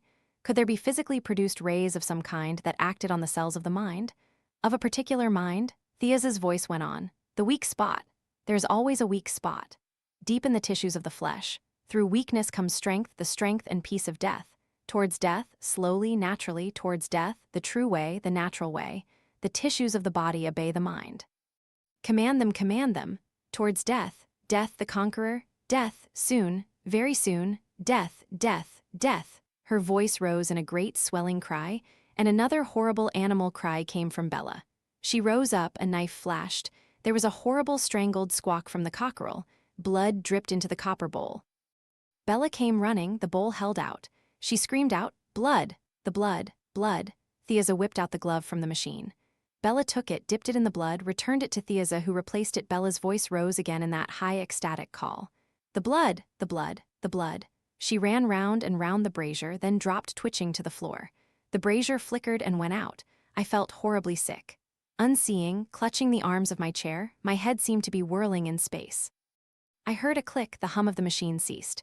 Then Thea's voice rose, clear and composed. "The old magic and the new, the old knowledge of belief, the new knowledge of science. Together they will prevail." Chapter 18, well, what was it like?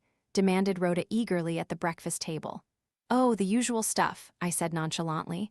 I was uneasily conscious of Despard's eye on me, a perceptive man. Pentagrams drawn on the floor? Lots of them. Any white cocks? Naturally.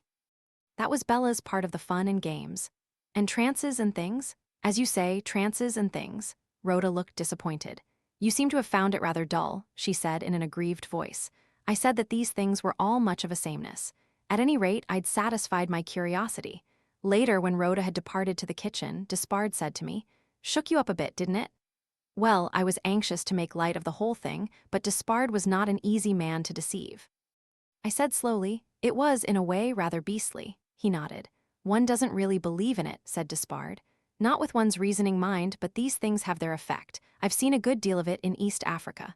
The witch doctors there have a terrific hold on the people, and one has to admit that odd things happen which can't be explained in any rational manner. Deaths. Oh, yes. If a man knows he's been marked down to die, he dies. The power of suggestion, I suppose." Presumably. But that doesn't quite satisfy you? No, not quite. There are cases difficult of explanation by any of our glib Western scientific theories. The stuff doesn't usually work on Europeans, though I have known cases. But if the belief is there in your blood, you've had it. He left it there. I said thoughtfully. I agree with you that one can't be too didactic. Odd things happen even in this country. I was at a hospital one day in London. A girl had come in neurotic subject, complaining of terrible pain in bones, arms, etc., nothing to account for it. They suspected she was a victim of hysteria. Doctor told her cure could be affected by a red-hot rod being drawn down the arm. Would she agree to try it? She did. The girl turned her head away and screwed up her eyes. The doctor dipped a glass rod in cold water and drew it down the inside of her arm. The girl screamed with agony. He said, "You'll be all right now." She said, "I expect so, but it was awful. It burned." The queer thing to me was not that she believed that she had been burned, but that her arm actually was burned. The flesh was actually blistered everywhere the rod had touched it. Was she cured? Despard asked curiously. Oh, yes. The neuritis, or whatever it was, never reappeared. She had to be treated for the burned arm, though. Extraordinary, said Despard. It goes to show, doesn't it? The doctor was startled himself. I bet he was. He looked at me curiously. Why were you really so keen to go to that Essekrakoi NC last night? I shrugged my shoulders. Those 3 women intrigue me. I wanted to see what sort of show they would put up. Despard said no more. I don't think he believed me. As I have said, he was a perceptive man. Presently I went along to the vicarage. The door was open, but there seemed to be no one in the house. I went to the little room where the telephone was and rang up Ginger. It seemed an eternity before I heard her voice. Hello, Ginger. Oh, it's you. What happened? You're all right? Of course I'm all right. Why shouldn't I be? Waves of relief swept over me. There was nothing wrong with Ginger. The familiar challenge of her manner did me a world of good. How could I ever have believed that a lot of mumbo-jumbo could hurt so normal a creature as Ginger? I just thought you might have had bad dreams or something, I said rather lamely. Well, I didn't. I expected to have, but all that happened was that I kept waking up and wondering if I felt anything peculiar happening to me. I really felt almost indignant because nothing did happen to me. I laughed. But go on, tell me, said Ginger. What's it all about? Nothing much out of the ordinary.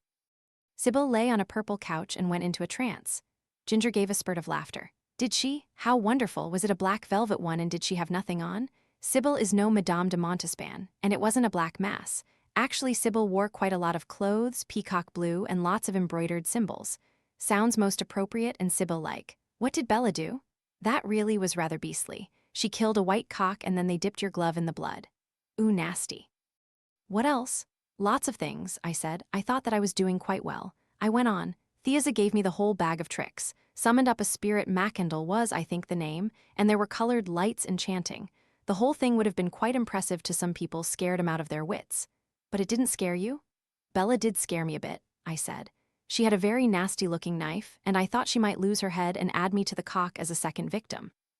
Ginger persisted. Nothing else frightened you. I'm not influenced by that sort of thing. Then why did you sound so thankful to hear I was all right? Well, because I stopped. All right, said Ginger obligingly.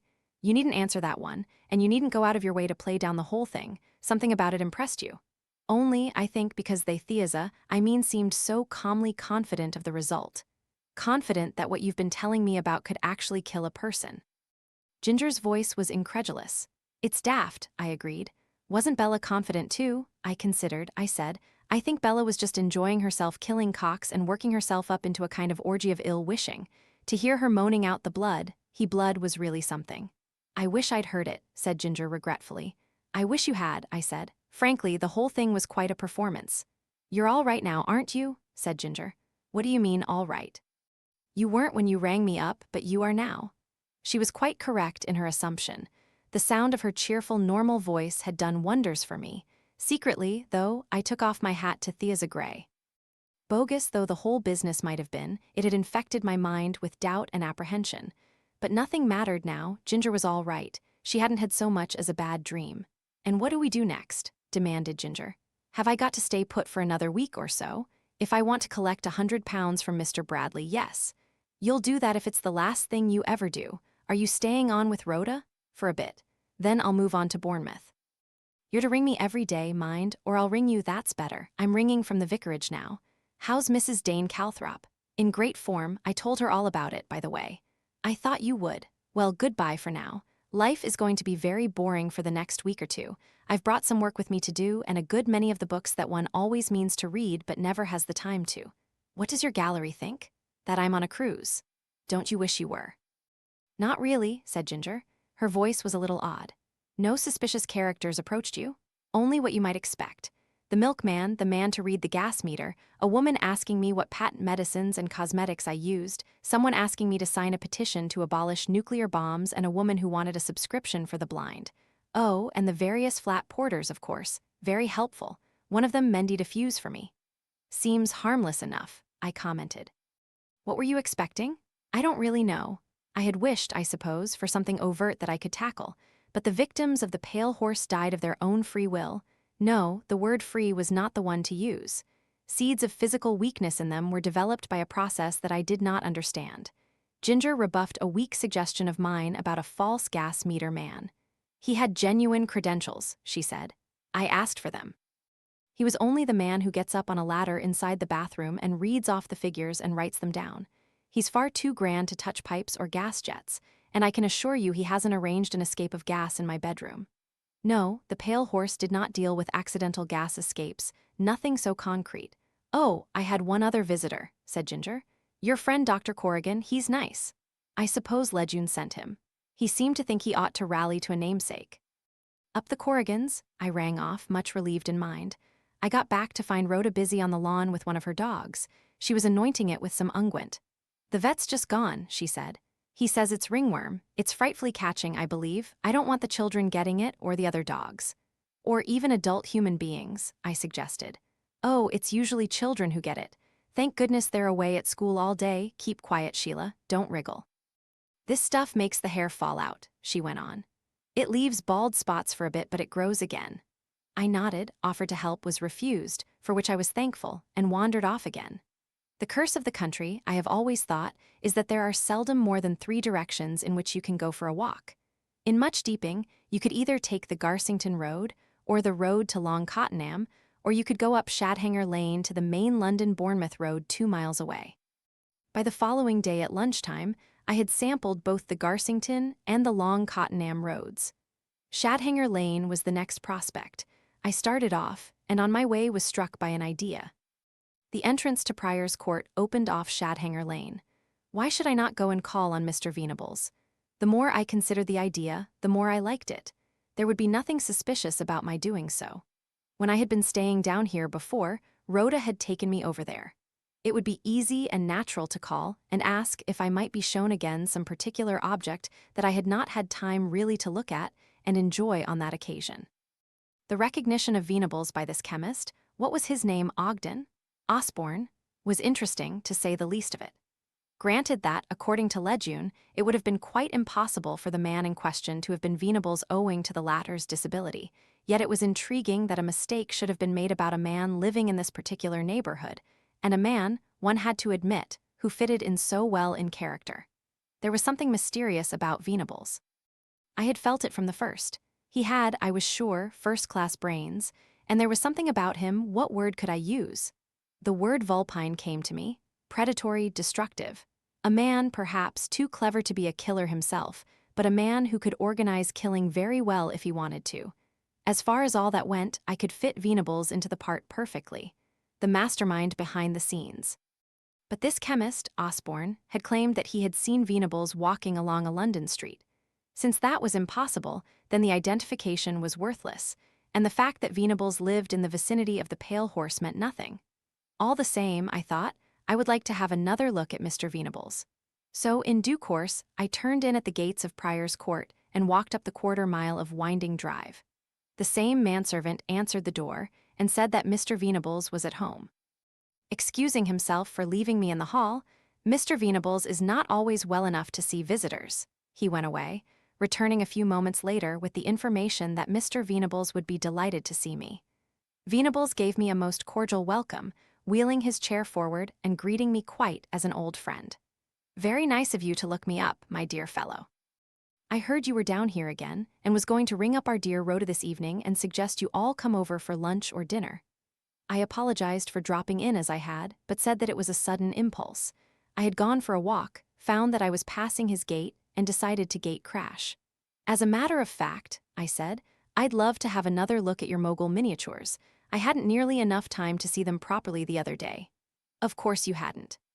I'm glad you appreciate them. Such exquisite detail. Our talk was entirely technical after this. I must admit that I enjoyed enormously having a closer look at some of the really wonderful things he had in his possession.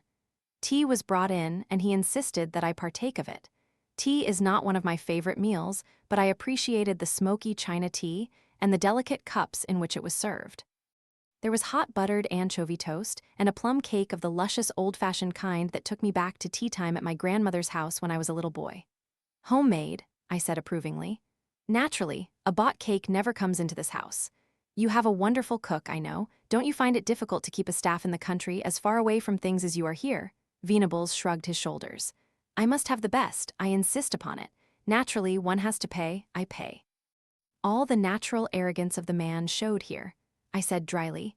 If one is fortunate enough to be able to do that, it certainly solves many problems. It all depends, on what one wants out of life. If one's desires are strong enough, that is what matters. So many people make money without a notion of what they want it to do for them. As a result, they get entangled in what one might call the money-making machine. They are slaves.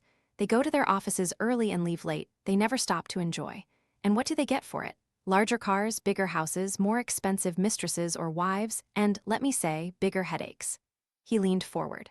Just the getting of money, that is really the be-all and end, all for most rich men. Plow it back into bigger enterprises, make more money still. But why? Do they ever stop to ask themselves why? They don't know.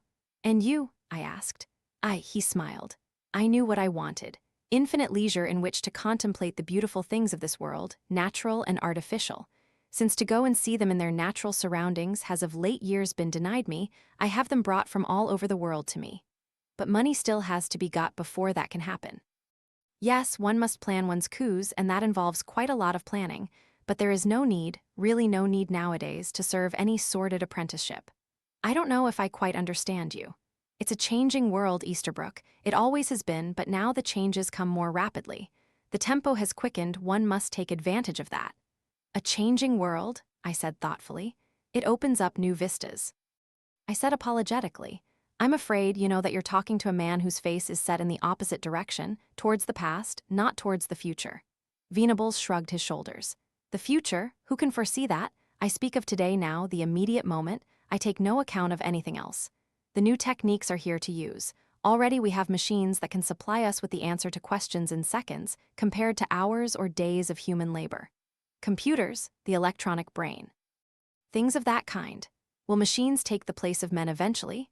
Of men, yes, men who are only units of manpower, that is, but man, no. There has to be man the controller, man the thinker, who works out the questions to ask the machines. I shook my head doubtfully. Man the Superman? I put a faint inflection of ridicule into my voice. Why not, Easterbrook? Why not? Remember, we know or are beginning to know something about man the human animal. The practice of what is, sometimes incorrectly, called brainwashing has opened up enormously interesting possibilities in that direction. Not only the body, but the mind of man responds to certain stimuli. A dangerous doctrine, I said. Dangerous?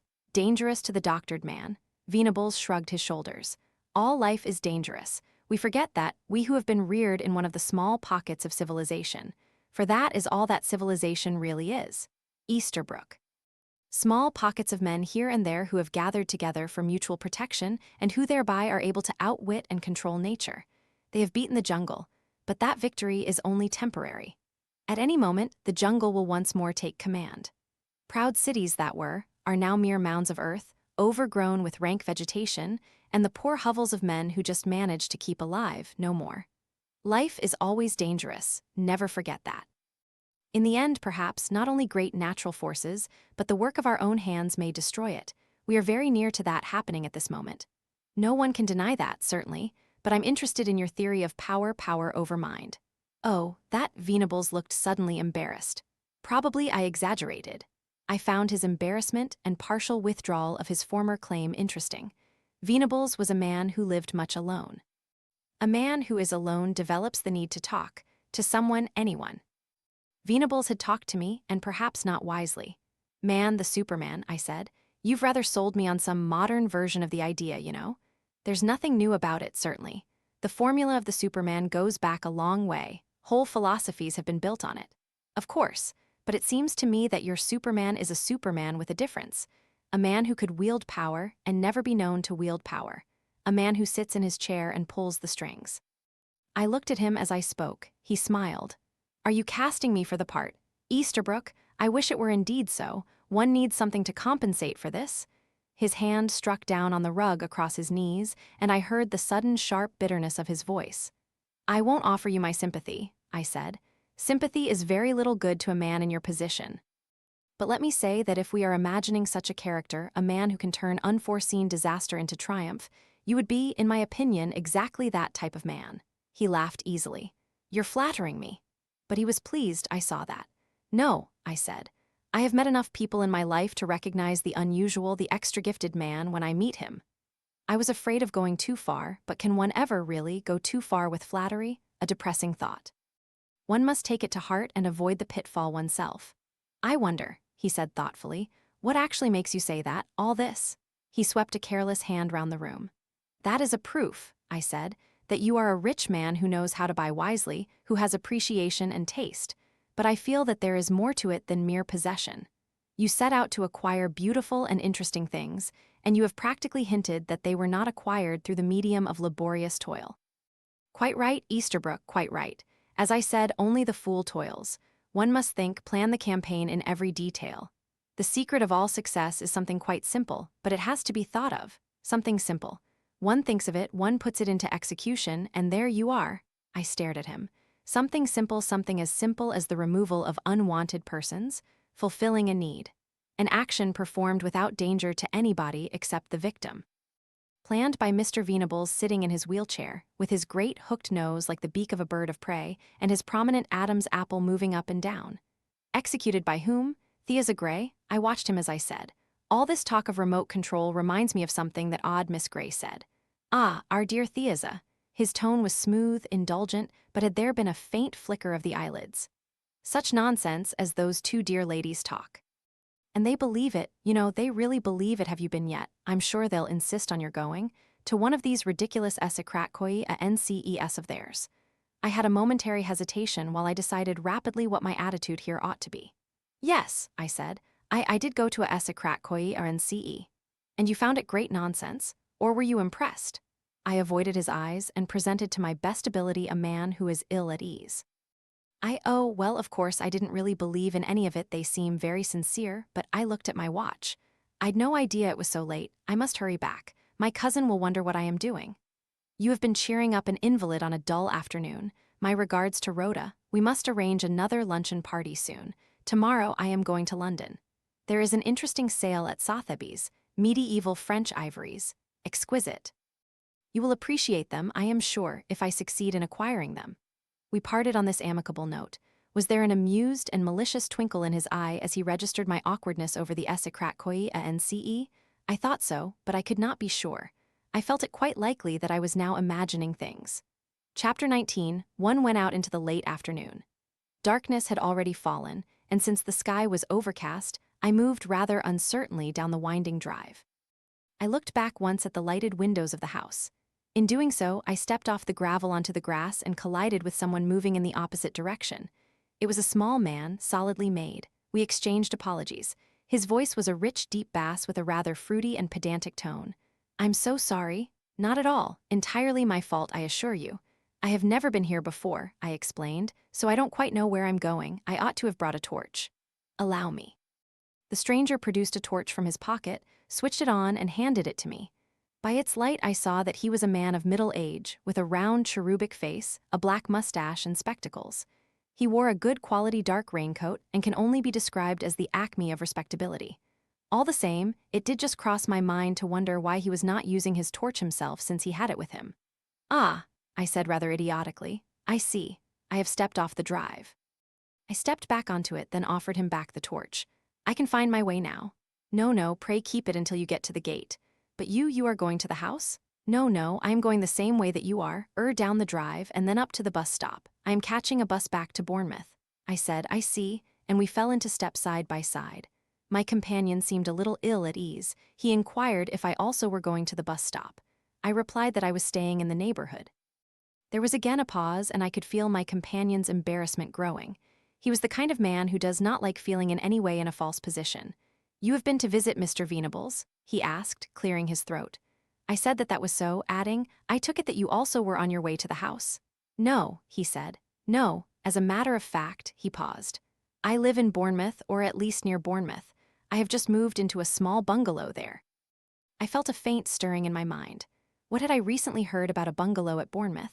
While I was trying to remember, my companion, becoming even more ill at ease, was finally impelled to speak. "You must think it very odd, I admit, of course. It is odd to find someone wandering in the grounds of a house when the person in question is not acquainted with the owner of the house. My reasons are a little difficult to explain, though I assure you that I have reasons. But I can only say that although I have only recently settled in Bournemouth, I am quite well known there, and I could bring forward several esteemed residents to vouch for me personally. Actually, I am a pharmacist who has recently sold an old established business in London, and I have retired to this part of the world, which I have always found very pleasant indeed." Enlightenment came to me. I thought I knew who the little man was. Meanwhile, he was continuing in full spate. "My name is Osborne, Zachariah Osborne, and as I say, I have had rather a very nice business in London Barton Street, Paddington Green. Quite a good neighborhood in my father's time, but sadly changed now. Oh, yes, very much changed, gone down in the world." He sighed and shook his head. Then he resumed, "This is Mr. Venables' house, is it not? I suppose, he is a friend of yours?" I said with deliberation. "Hardly a friend. I have only met him once before today when I was taken to lunch with him by some friends of mine." "Ah, yes, I see. Yes, precisely." We had come now to the entrance gates. We passed through them. Mr. Osborne paused irresolutely. I handed him back his torch. "Thank you," I said. "Not at all, you're welcome." He paused, then words came from him in a rush. "I shouldn't like you to think. I mean, technically, of course, I was trespassing.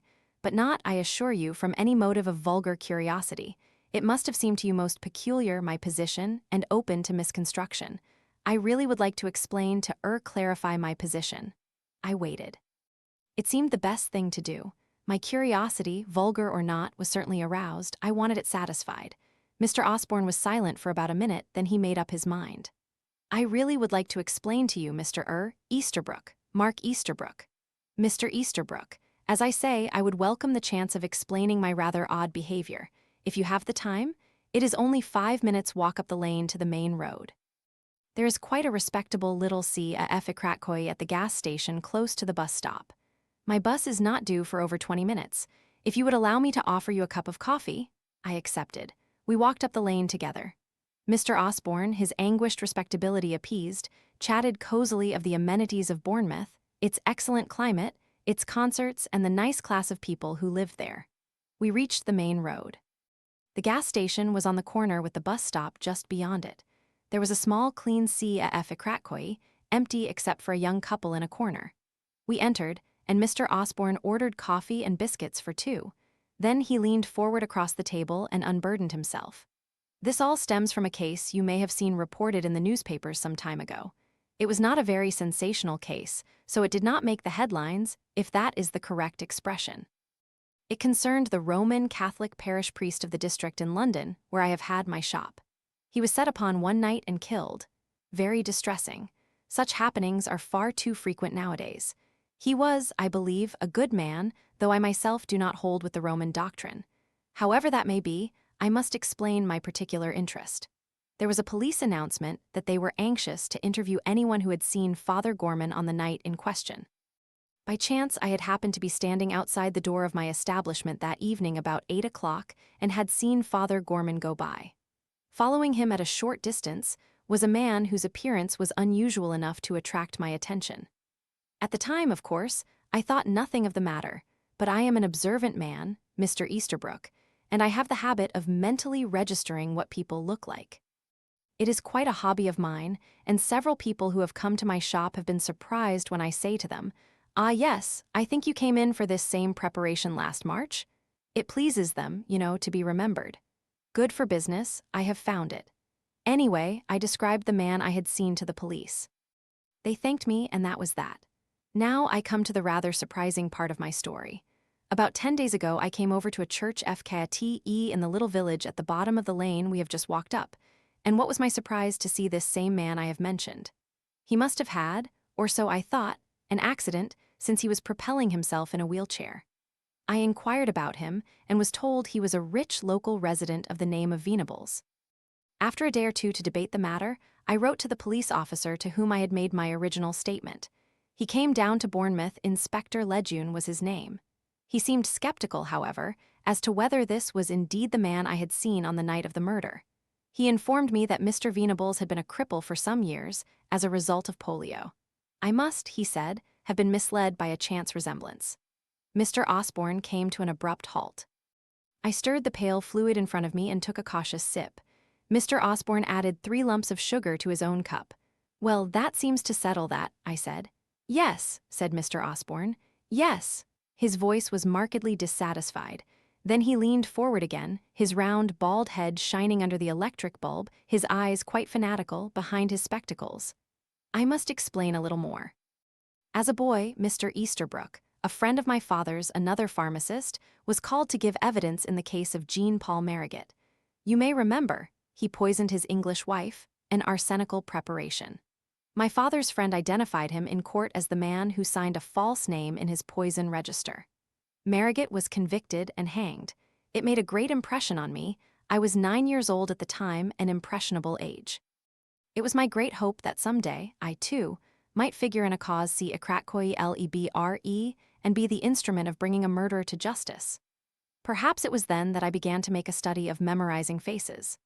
I will confess to you, Mr. Easterbrook, though it may seem to you quite ridiculous, that for many, many years now I have contemplated the possibility that some man, determined to do away with his wife, might enter my shop to purchase what he needed. Or, I suppose, a second Madeline Smith, I suggested. Exactly. Alas, Mr. Osborne sighed, that has never happened, or if so, the person in question has never been brought to justice. That occurs, I would say, more frequently than it is quite comfortable to believe. So this identification, though not what I had hoped, opened up at least a possibility that I might be a witness in a murder case. His face beamed with childish pleasure. Very disappointing for you, I said sympathetically. Yees. Again, Mr. Osborne's voice held that odd note of dissatisfaction. I'm an obstinate man, Mr. Easterbrook. As the days have passed by, I have felt more and more sure that I was right, that the man I saw was Venables and no other. Oh, he raised a hand in protest as I was about to speak. I know, it was inclined to be foggy. I was some distance away, but what the police have not taken into consideration is that I have made a study of recognition. It was not just the features, the pronounced nose, the Adam's apple, there is the carriage of the head, the angle of the neck on the shoulders. I said to myself, come, admit you were mistaken. But I continued to feel that I had not been mistaken. The police said it was impossible. But was it impossible? That's what I asked myself. Surely, with a disability of that kind, he stopped me by waving an agitated forefinger. Yes, but my experiences, under the national health really it would surprise you what people are prepared to do and what they get away with. I wouldn't like to say that the medical profession are credulous. A plain case of malingering they will spot soon enough. But there are ways that a chemist is more likely to appreciate than a doctor. Certain drugs, for instance, other quite harmless-seeming preparations. Fever can be induced various rashes and skin irritations, dryness of throat, or increase of secretions, but hardly atrophied limbs, I pointed out. Quite, but who says that Mr. Venables' limbs are atrophied? Well, his doctor, I suppose. Quite, but I have tried to get a little information on that point. Mr. Venables' doctor is in London, a Harley Street man, true, he was seen by the local doctor here when he first arrived. But that doctor has now retired and gone to live abroad. The present man has never attended Mr. Venables. Mr. Venables goes up once a month to Harley Street. I looked at him curiously.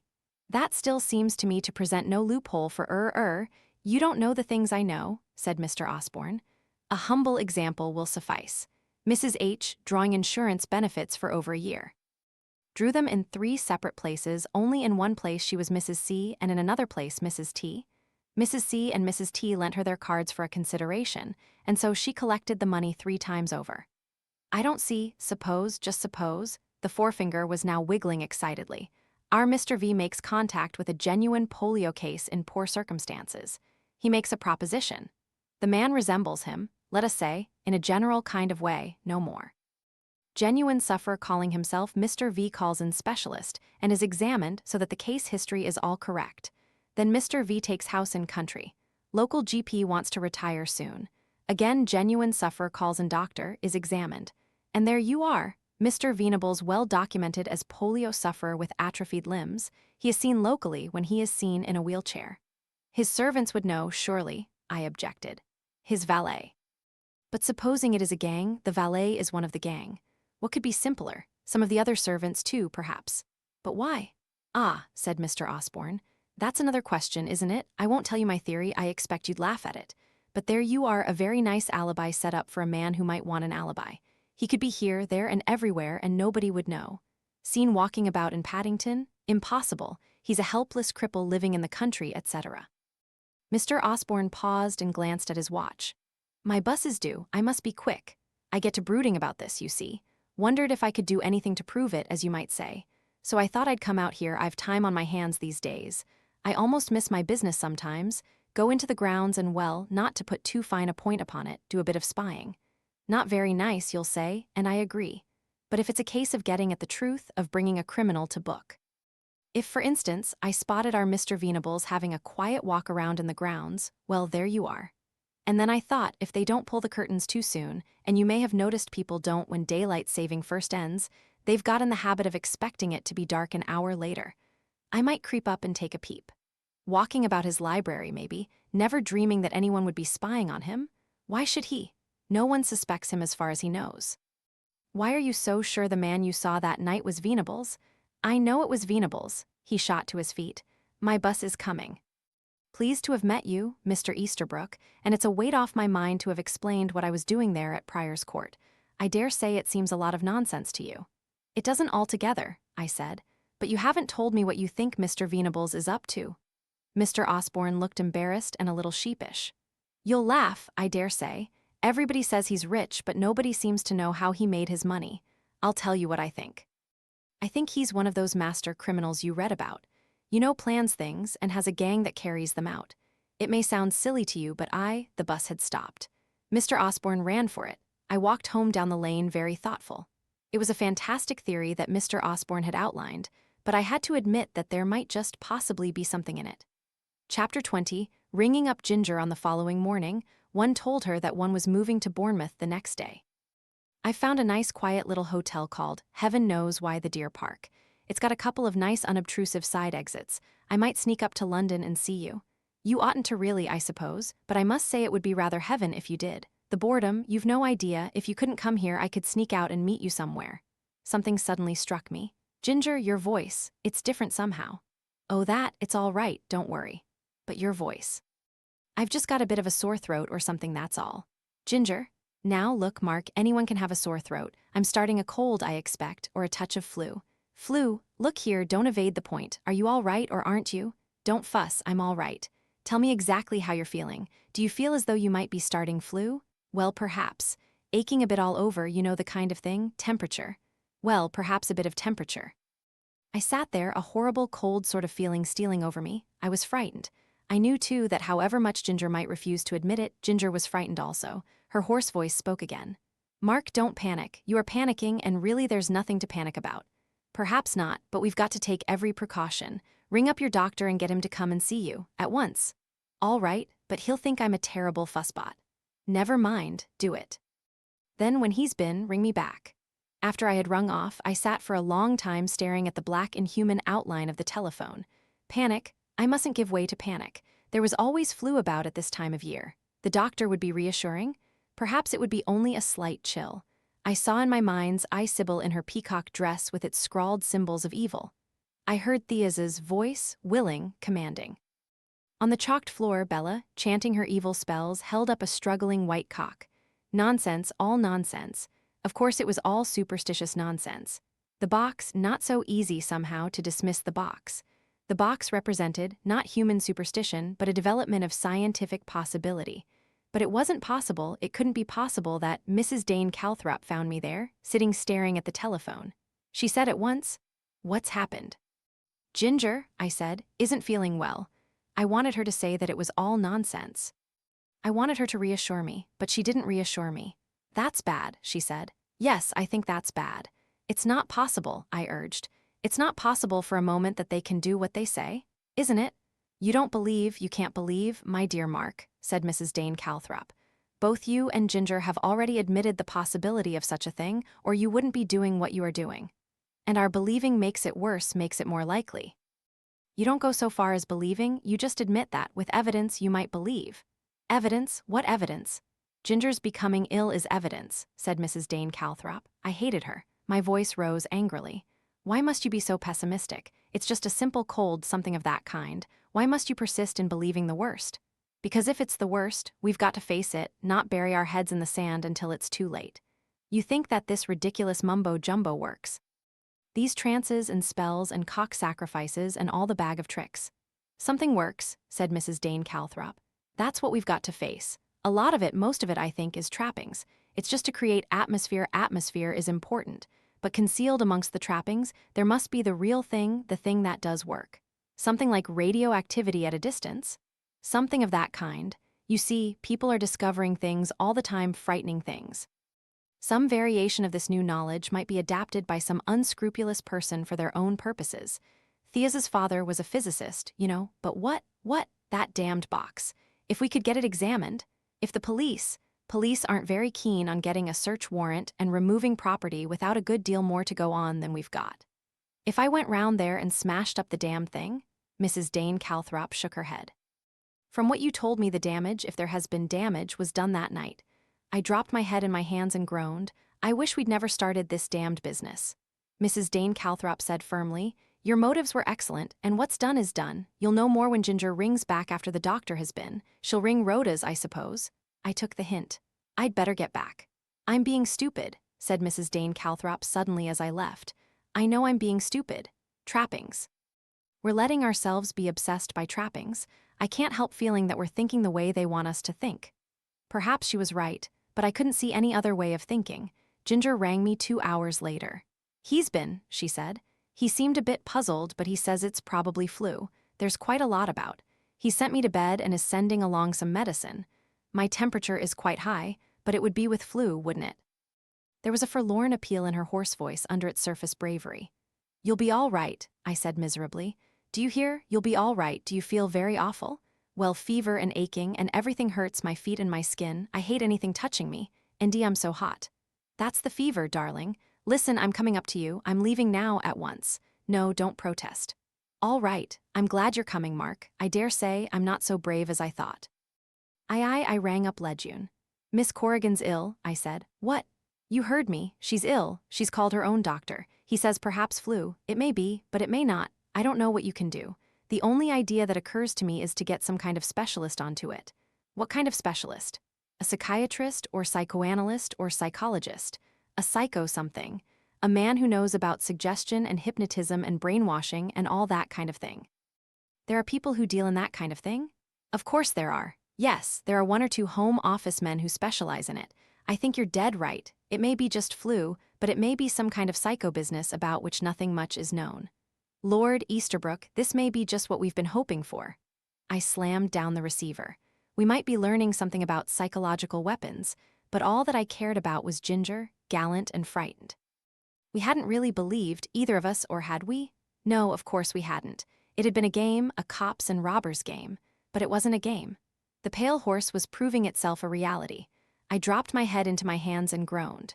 Chapter 21. One doubt if one shall ever forget the next few days. It appears to me now as a kind of bewildered kaleidoscope without sequence or form. Ginger was removed from the flat to a private nursing home. I was allowed to see her only at visiting hours. Her own doctor, I gather, was inclined to stand on his high horse about the whole business. He could not understand what the fuss was all about.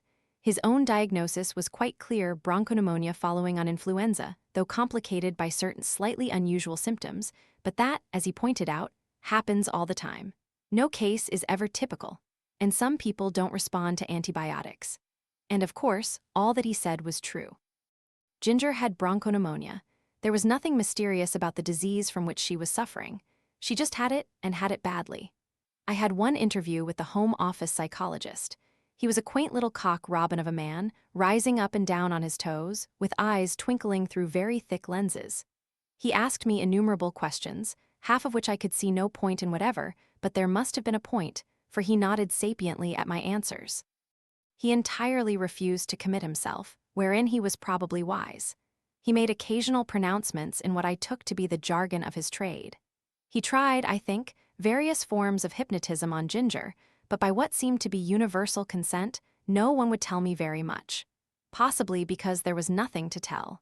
I avoided my own friends and acquaintances, yet the loneliness of my existence was insupportable. Finally, in an excess of desperation, I rang up Poppy at her flower shop. Would she come out and dine with me? Poppy would love to do so. I took her to the Fantasy. Poppy prattled happily, and I found her company very soothing, but I had not asked her out only for her soothing qualities. Having lulled her into a happy stupor with delicious food and drink, I began a little cautious probing. It seemed to me possible that Poppy might know something without being wholly conscious of what it was she knew. I asked her if she remembered my friend Ginger. Poppy said, "Of course," opening her big blue eyes, and asked what Ginger was doing nowadays. "She's very ill," I said. "Poor pet." Poppy looked as concerned as it was possible for her to look, which was not very much. "She got herself mixed up with something," I said. "I believe she asked your advice about it. Pale horse stuff. Cost her a terrible lot of money." "Oh," exclaimed Poppy, eyes wider still. "So it was you." For a moment or two, I didn't understand. Then it dawned upon me that Poppy was identifying me with the man whose invalid wife was the bar to Ginger's happiness. So excited was she by this revelation of our love life that she quite failed to be alarmed by the mention of the pale horse. She breathed excitedly. "Did it work?" "It went a bit wrong somehow," I added. "The dog it was that died."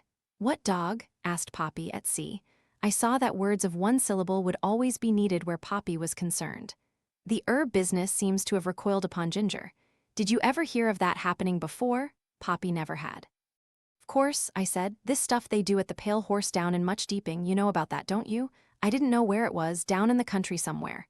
I couldn't quite make out from Ginger what it is they do. I waited carefully. "Rays, isn't it?" said Poppy vaguely. "Something like that, from outer space," she added helpfully. "Like the Russians." I decided that Poppy was now relying on her limited imagination.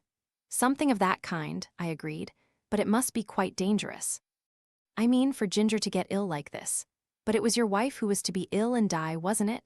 "Yes," I said, accepting the role Ginger and Poppy had planted on me, "but it seems to have gone wrong, backfired." "You mean," Poppy made a terrific mental effort, "like when you plug an electric iron in wrong and you get a shock?" "Exactly," I said, "just like that. Did you ever know that sort of thing happened before?" "Well, not that way. What way then?" "Well, I mean if one didn't pay up afterwards. A man I knew wouldn't." Her voice dropped in an awe-stricken fashion. "He was killed in the tube, fell off the platform in front of a train. It might have been an accident."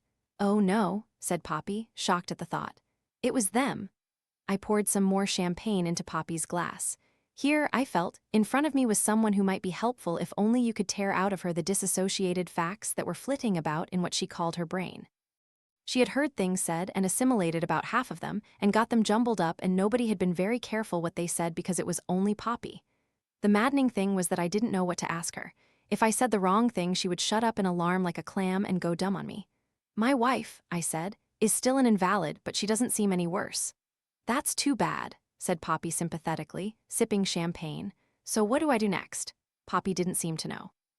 "You see, it was Ginger who, I didn't make any of the arrangements. Is there anyone I could get at?" "There's a place in Birmingham," said Poppy doubtfully.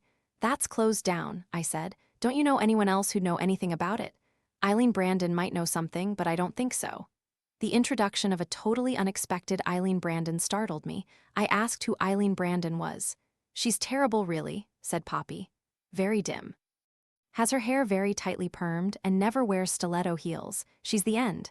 She added by way of explanation, "I was at school with her, but she was pretty dim then. She was frightfully good at geography." "What's she got to do with the pale horse?" "Nothing really. It was only an idea she got, and so she chucked it up." "Chucked what up?" I asked, bewildered. "Her job with CRC. What's CRC?" "Well, I don't really know exactly. They just say CRC something about customers' reactions or research. It's quite a small show." "And Eileen Brandon worked for them? What did she have to do?" "Just go round and ask questions about toothpaste or gas stoves and what kind of sponges you used. Too depressing and dull." I mean, who cares? Presumably CRC, I felt a slight pricking of excitement. It was a woman employed by an association of this kind who had been visited by Father Gorman on the fatal night. And yes, of course, someone of that kind had called on Ginger at the flat. Here was a link of some kind. Why did she chuck up her job? Because she got bored? I don't think so, they paid quite well, but she got a sort of idea about it that it wasn't what it seemed. She thought that it might be connected in some way with the Pale Horse, is that it? Well, I don't know, something of that kind. Anyway, she's working in an espresso coffee bar off Tottenham Court Road now. Give me her address. She's not a bit your type. I don't want to make sexual advances to her, I said brutally. I want some hints on customers' research. I'm thinking of buying some shares in one of those things. Oh, I see, said Poppy, quite satisfied with this explanation. There was nothing more to be got out of her, so we finished up the champagne, and I took her home and thanked her for a lovely evening. I tried to ring Lejeune next morning but failed. However, after some difficulty, I managed to get through to Jim Corrigan. What about that psychological pipsqueak you brought along to see me, Corrigan? What does he say about Ginger? A lot of long words, but I rather think, Mark, that he's truly baffled. And you know, people do get pneumonia. There's nothing mysterious or out of the way about that. Yes, I said, and several people we know of whose names were on a certain list have died of bronchopneumonia, gastroenteritis, bulbar paralysis, tumor on the brain, epilepsy, paratyphoid, and other well-authenticated diseases. I know how you feel, but what can we do? She's worse, isn't she? I asked. Well, yes.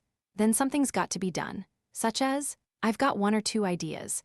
Going down to much deeping, getting hold of Thea Gray and forcing her by scaring the living daylights out of her to reverse the spell or whatever it is. Well, that might work. Or I might go to Venables, Corrigan said sharply. Venables, but he's out. How can he possibly have any connection with it? He's a cripple. I wonder.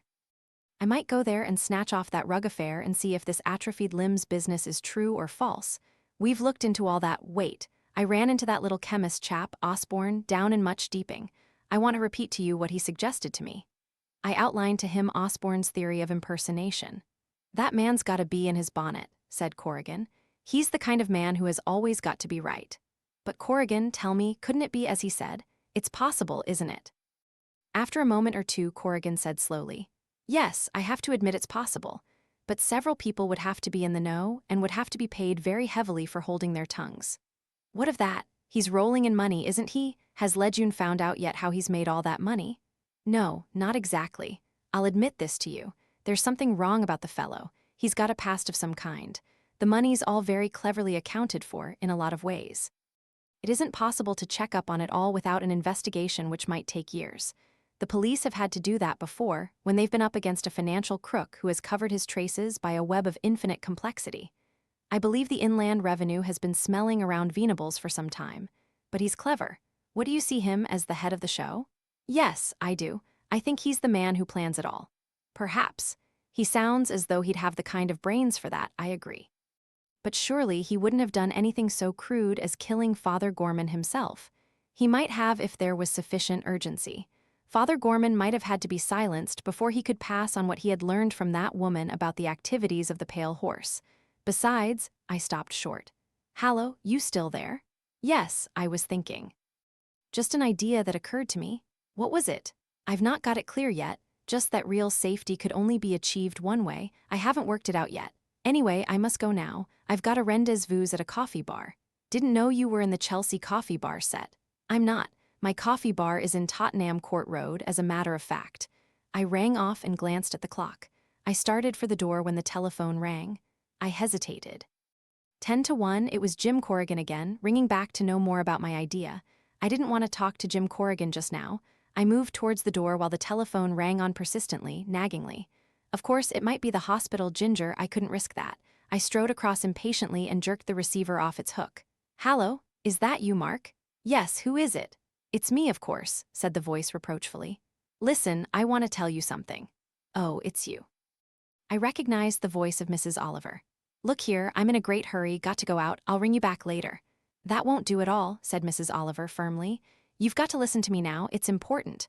Well, you'll have to be quick, I've got an appointment. Pooh, said Mrs. Oliver. You can always be late for an appointment. Everybody is, they'll think all the more of you.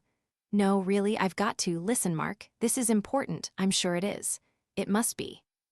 I curbed my impatience as best I could, glancing at the clock. Well, my Millie had tonsillitis. She was quite bad and she's gone to the country to her sister. I gritted my teeth.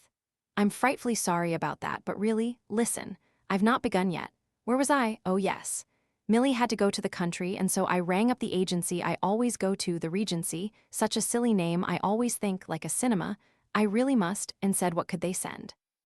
And they said it was very difficult just now, which they always say as a matter of fact, but they'd do what they could. Never had I found my friend Ariadne Oliver so maddening. And so, this morning a woman came along, and who do you think she turned out to be? I can't imagine. Look, a woman called Edith Binns, comic name, isn't it? And you actually know her. No, I don't. I never heard of a woman called Edith Binns. But you do know her, and you saw her not very long ago. She had been with that godmother of yours for years, Lady Hesketh Dubois. Oh, with her? Yes, she saw you the day you came to collect some pictures. Well, that's all very nice, and I expect you're very lucky to find her. I believe she's most trustworthy and reliable and all that. Aunt Min said so. But really now, wait, can't you? I haven't got to the point. She sat and talked a great deal about Lady Hesketh Dubois and her last illness, and all that sort of thing, because they do love illnesses and death, and then she said it. Said what? The thing that caught my attention. She said something like, "Poor dear lady, suffering like she did. That nasty thing on her brain, a growth, they say, and she in quite good health up to just before." And pitiful it was to see her in the nursing home, and all her hair, nice thick white hair it was, and always blued regular once a fortnight, to see it coming out all over the pillow. Coming out in handfuls. And then, Mark, I thought of Mary de Lafontaine, that friend of mine. Her hair came out. And I remembered what you told me about some girl you'd seen in a Chelsea coffee place fighting with another girl, and getting her hair all pulled out in handfuls. Hair doesn't come out as easily as that, Mark. You just try to pull your own hair, just a little bit of it, out by the roots. Just try it, you'll see. It's not natural, Mark, for all these people to have hair that comes out by the roots. It's not natural. It must be some special kind of new illness. It must mean something. I clutched the receiver and my head swam. Things, half-remembered scraps of knowledge, drew together. Rhoda and her dogs on the lawn, an article I had read in a medical journal in New York, of course. Of course, I was suddenly aware that Mrs. Oliver was still quacking happily. "Bless you," I said. "You're wonderful." I slammed back the receiver, then took it off again. I dialed a number and was lucky enough this time to get Lejeune straight away. "Listen," I said, "is Ginger's hair coming out by the roots in handfuls?" "Well, as a matter of fact, I believe it is. High fever, I suppose." "Fever my foot," I said. "What Ginger's suffering from, what they've all suffered from, is thallium poisoning. Please God, we may be in time." Chapter 22, Are we in time? Will she live? I wandered up and down. I couldn't sit still. Lejeune sat watching me. He was patient and kind. "You can be sure that everything possible is being done." It was the same old answer. It did nothing to comfort me. Do they know how to treat thallium poisoning? You don't often get a case of it. But everything possible will be tried. If you ask me, I think she'll pull through. I looked at him. How could I tell if he really believed what he was saying? Was he just trying to soothe me? At any rate, they verified that it was thallium. Yes, they verified that. So that's the simple truth behind the pale horse. Poison. No witchcraft, no hypnotism, no scientific death rays. Plain poisoning. And she flung that at me, damn her. Flung it in my face. Laughing in her cheek all the while, I expect. Who are you talking about? Thea Gray. That first afternoon when I went to tea there. Talked about the Borgias and all the build-up of rare and untraceable poisons, the poisoned gloves and all the rest of it. Common white arsenic, she said, and nothing else. This was just as simple. All that hooey. The trance and the white cocks and the brazier and the pentagrams and the voodoo and the reversed crucifix, all that was for the crudely superstitious. And the famous box was another bit of hooey for the contemporary-minded. We don't believe in spirits and witches and spells nowadays, but we're a gullible lot when it comes to rays and waves and psychological phenomena. That box, I bet, is nothing but a nice little assembly of electrical show-off, colored bulbs and humming valves. Because we live in daily fear of fallout and strontium-90 and all the rest of it, we're amenable to suggestion along the line of scientific talk. The whole setup at the Pale Horse was bogus. The Pale Horse was a stalking horse, neither more nor less. Attention was to be focused on that, so that we'd never suspect what might be going on in another direction. The beauty of it was that it was quite safe for them. Thea Gray could boast out loud about what occult powers she had or could command. She could never be brought into court and tried for murder on that issue. Her box could have been examined and proved to be harmless. Any court would have ruled that the whole thing was nonsense and impossible, and of course that's exactly what it was. "Do you think they're all three in it?" asked Lejeune. "I shouldn't think so. Bella's belief in witchcraft is genuine, I should say. She believes in her own powers and rejoices in them. The same with Sybil. She's got a genuine gift of mediumship. She goes into a trance and she doesn't know what happens. She believes everything that Theiza tells her. So Theiza is the ruling spirit." I said slowly, "As far as the pale horse is concerned, yes, but she's not the real brains of the show. The real brain works behind the scenes. He plans and organizes. It's all beautifully dovetailed, you know. Everyone has his or her job, and no one has anything on anyone else. Bradley runs the financial and legal side. Apart from that, he doesn't know what happens elsewhere. He's handsomely paid, of course, so is Theiza Gray." "You seem to have got it all taped to your satisfaction," said Lejeune dryly. "I haven't, not yet, but we know the basic necessary fact. It's the same as it has been through the ages. Crude and simple, just plain poison, the dear old death potion. What put thallium into your head?" Several things suddenly came together. The beginning of the whole business was the thing I saw that night in Chelsea. A girl whose hair was being pulled out by the roots by another girl. And she said, it didn't really hurt. It wasn't bravery, as I thought, it was simple fact. It didn't hurt. I read an article on thallium poisoning when I was in America. A lot of workers in a factory died one after the other. Their deaths were put down to astonishingly varied causes. Amongst them, if I remember rightly, were paratyphoid, apoplexy, alcoholic neuritis, bulbar paralysis, epilepsy, gastroenteritis, and so on. Then there was a woman who poisoned 7 people. Diagnoses included brain tumor, encephalitis, and lobar pneumonia. The symptoms vary a good deal, I understand. They may start with diarrhea and vomiting, or there may be a stage of intoxication. Again, it may begin with pain in the limbs and be put down as polyneuritis or rheumatic fever or polio. One patient was put in an iron lung. Sometimes there's pigmentation of the skin. You talk like a medical dictionary. Naturally, I've been looking it up. But one thing always happens sooner or later. The hair falls out. Thallium used to be used for depilation at one time, particularly for children with ringworm. Then it was found to be dangerous. But it's occasionally given internally, but with very careful dosage going by the weight of the patient. It's mainly used nowadays for rats, I believe. It's tasteless, soluble, and easy to buy. There's only one thing: poisoning mustn't be suspected. Lejeune nodded. Exactly, he said. Hence the insistence by the pale horse that the murderer must stay away from his intended victim. No suspicion of foul play ever arises. Why should it? There's no interested party who could have had access to food or drink. No purchase of thallium or any other poison is ever made by him or her. That's the beauty of it. The real work is done by someone who has no connection whatever with the victim. Someone, I think, who appears once and once only. He paused. Any ideas on that? Only one. A common factor appears to be that on every occasion some pleasant, harmless-seeming woman calls with a questionnaire on behalf of a domestic research unit. You think that that woman is the one who plants the poison? As a sample, something like that? I don't think it's quite as simple as that, I said slowly. I have an idea that the women are quite genuine, but they come into it somehow. I think we may be able to find out something if we talk to a woman called Eileen Brandon, who works in an espresso off Tottenham Court Road. Eileen Brandon had been fairly accurately described by Poppy, allowing, that is to say, for Poppy's own particular point of view. Her hair was neither like a chrysanthemum nor an unruly bird's nest.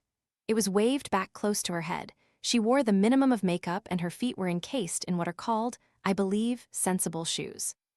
Her husband had been killed in a motor accident, she told us, and left her with 2 small children. Before her present employment, she had been employed by a firm called Customers' Reactions, classified for over a year. She had left of her own accord as she had not cared for the type of work. Why didn't you care for it? Mrs. Brandon? Lejeune asked the question. She looked at him.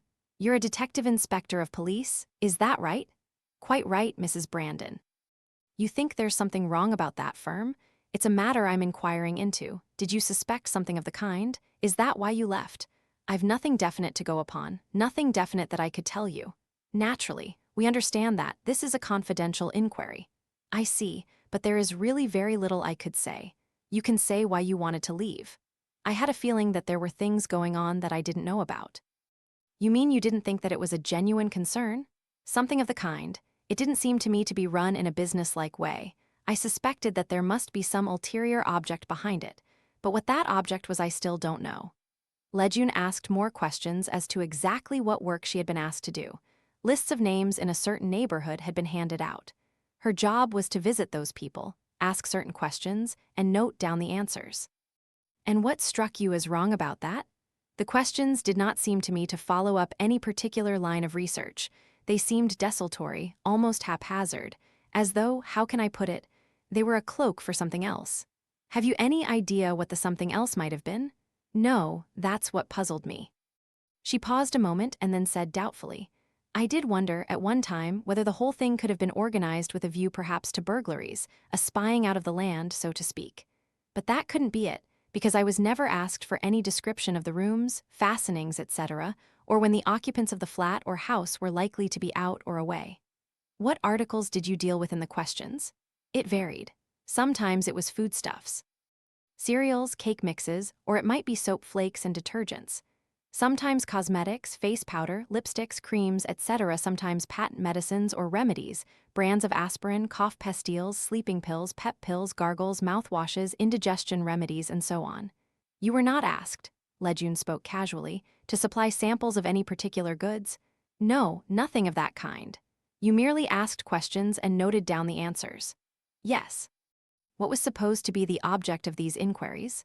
That was what seemed so odd. We were never told exactly.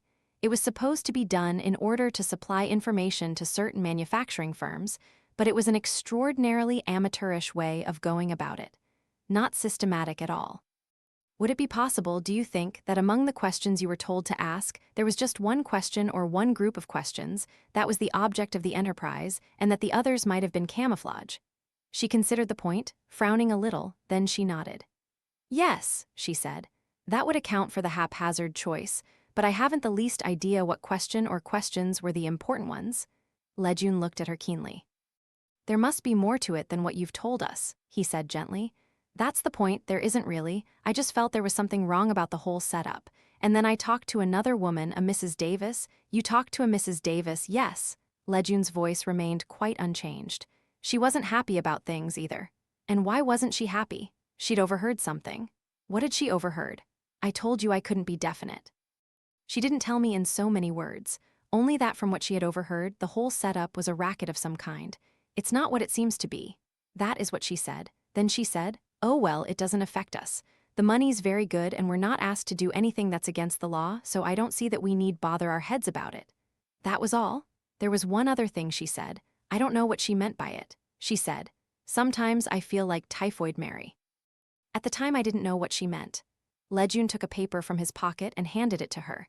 Do any of the names on that list mean anything to you? Did you call upon any of them that you can remember? I wouldn't remember. She took the paper. I saw so many. She paused as her eye went down the list. She said, Ormerod. You remember an Ormerod? No, but Mrs. Davis mentioned him once. He died very suddenly, didn't he? Cerebral hemorrhage. It upset her. Said, he was on my list a fortnight ago. Looked like a man in the pink of condition. It was after that she made the remark about Typhoid Mary. She said, some of the people I call on seem to curl up their toes and pass out just from having one look at me. She laughed about it and said it was a coincidence, but I don't think she liked it much. However, she said she wasn't going to worry. And that was all? Well, tell me. It was some time later. I hadn't seen her for a while. But we met one day in a restaurant in Soho. I told her that I'd left the CRC and got another job. She asked me why, and I told her I'd felt uneasy, not knowing what was going on. She said, perhaps you've been wise, but it's good money and short hours. And after all, we've all got to take our chance in this life. I've not had much luck in my life, and why should I care what happens to other people? I said, I don't understand what you're talking about. What exactly is wrong with that show? She said, I can't be sure, but I'll tell you I recognized someone the other day, coming out of a house where he'd no business to be and carrying a bag of tools. What was he doing with those, I'd like to know? She asked me, too, if I'd ever come across a woman who ran a pub called the Pale Horse somewhere. I asked her what the Pale Horse had to do with it. And what did she say? She laughed and said, read your Bible. Mrs. Brandon added, I don't know what she meant. That was the last time I saw her. I don't know where she is now, whether she's still with CRC or whether she's left. Mrs. Davis is dead, said Lejun. Eileen Brandon looked startled. Dead, but how? Pneumonia 2 months ago. Oh, I see, I'm sorry. Is there anything else you can tell us, Mrs. Brandon? I'm afraid not. I have heard other people mention that phrase, the pale horse, but if you ask them about it, they shut up at once. They look afraid, too. She looked uneasy. I don't want to be mixed up in anything dangerous, Inspector Lejeune. I've got 2 small children. Honestly, I don't know anything more than I've told you. He looked at her keenly, then he nodded his head and let her go. That takes us a little further, said Lejeune when Eileen Brandon had gone.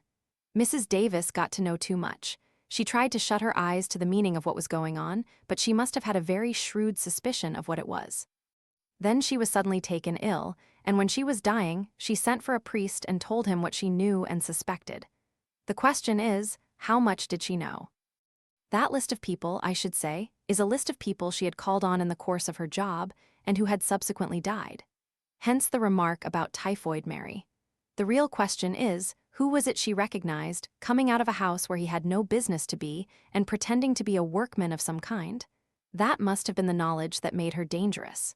If she recognized him, he may have recognized her, and he may have realized that she had recognized him. If she'd passed on that particular item to Father Gorman, then it was vital that Father Gorman should be silenced at once before he could pass it on. He looked at me. You agree, don't you, that must have been the way of it?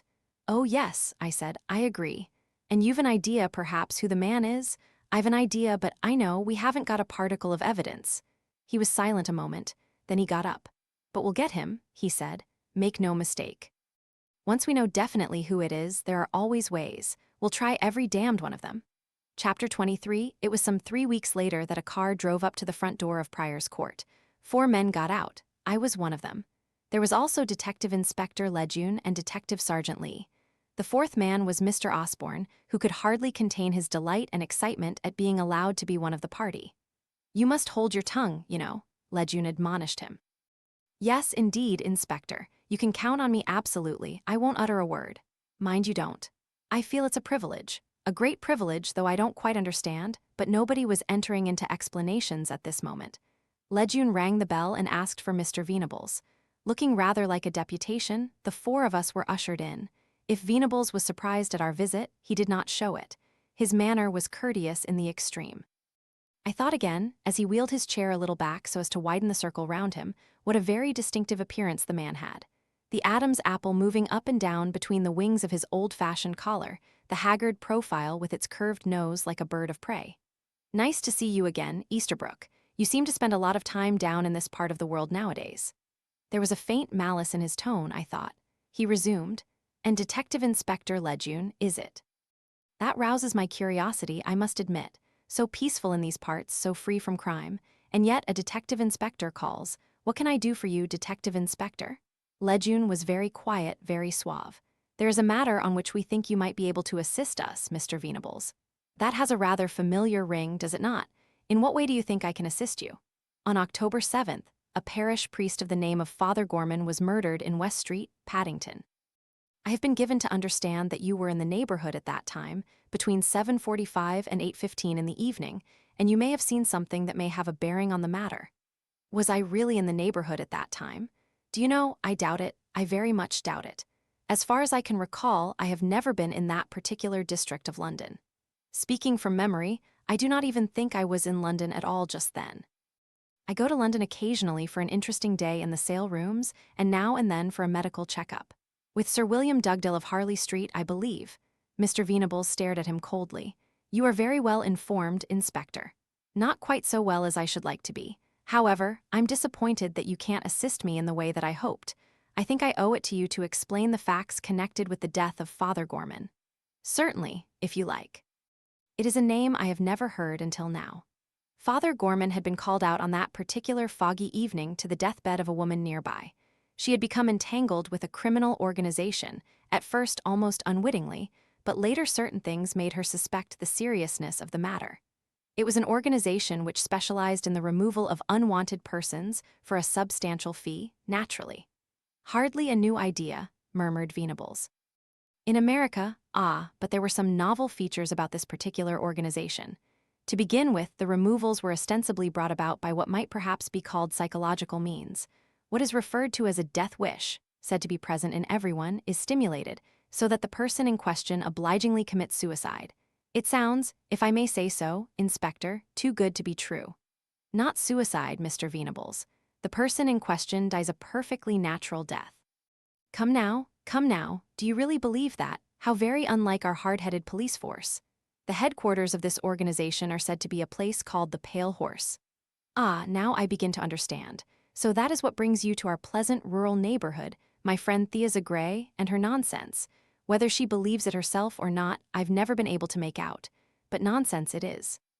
She has a silly mediumistic friend, and the local witch cooks her dinners, quite brave to eat them hemlock in the soup any moment.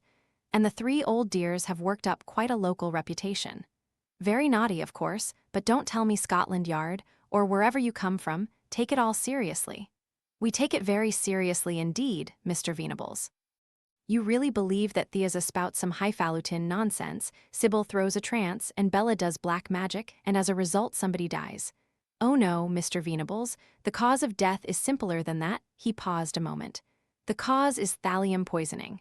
There was a momentary pause. What did you say? Poisoning by thallium salts. Quite plain and straightforward. Only it had to be covered up, and what better method of covering up than a pseudoscientific, psychological setup, full of modern jargon and reinforced by old superstitions, calculated to distract attention from the plain fact of administration of poison. Thallium, Mr. Venables frowned. I don't think I've ever heard of it. No, used extensively as rat poison, occasionally as a depilatory for children with ringworm, can be obtained quite easily. Incidentally, there's a packet of it tucked away in a corner of your potting shed. In my potting shed? It sounds most unlikely. It's there all right. We've examined some of it for testing purposes. Venables became slightly excited. Someone must have put it there. I know nothing about it. Nothing at all. Is that so? You're a man of some wealth, aren't you, Mr. Venables? What has that got to do with what we are talking about? Inland Revenue have been asking some awkward questions lately, I believe, as to source of income, that is. The curse of living in England is undoubtedly our system of taxation. I have thought very seriously of late of going to live in Bermuda. I don't think you'll be going to Bermuda just yet a while, Mr. Venables. Is that a threat, Inspector? Because if so, no, Mr. Venables, just an expression of opinion. Would you like to hear just how this little racket was worked? You are certainly determined to tell me. It's very well organized. Financial details are arranged by a debarred solicitor called Mr. Bradley. Mr. Bradley has an office in Birmingham. Prospective clients visit him there and do business. That is to say, there is a bet on whether someone will die within a stated period. Mr. Bradley, who is fond of a wager, is usually pessimistic in his prognostications. The client is usually more hopeful. When Mr. Bradley wins his bet, the money has to be paid over promptly, or else something unpleasant is liable to happen. That is all Mr. Bradley has to do, make a bet. Simple, isn't it? The client next visits the Pale Horse. A show is put on by Miss Thea Gray and her friends, which usually impresses him in the way it is meant to do. Now for the simple facts behind the scenes. Certain women, bona fide employees of one of the many consumer research concerns, are detailed to canvass a particular neighborhood with a questionnaire. What bread do you prefer? What toilet articles and cosmetics? What laxative, tonics, sedatives, or indigestion mixtures? People nowadays are conditioned to answering quizzes. They seldom object. And so to the last step. Simple, bold, successful, the only action performed by the originator of the scheme in person. He may be wearing a mansion flat porter's uniform, he may be the man calling to read the gas or the electric meter. He may be a plumber or an electrician or a workman of some kind. Whatever he is, he will have what appear to be the proper credentials with him if anyone asks to see them. Most people don't. Whatever role he is playing, his real object is simple, the substitution of a preparation he brings with him for a similar article which he knows, by reason of the CRC questionnaire that his victim uses. He may tap pipes or examine meters or test water pressure, but that is his real object. Having accomplished it, he leaves and is not seen in that neighborhood again. And for a few days perhaps nothing happens, but sooner or later the victim displays symptoms of illness. A doctor is called in, but has no reason to suspect anything out of the ordinary.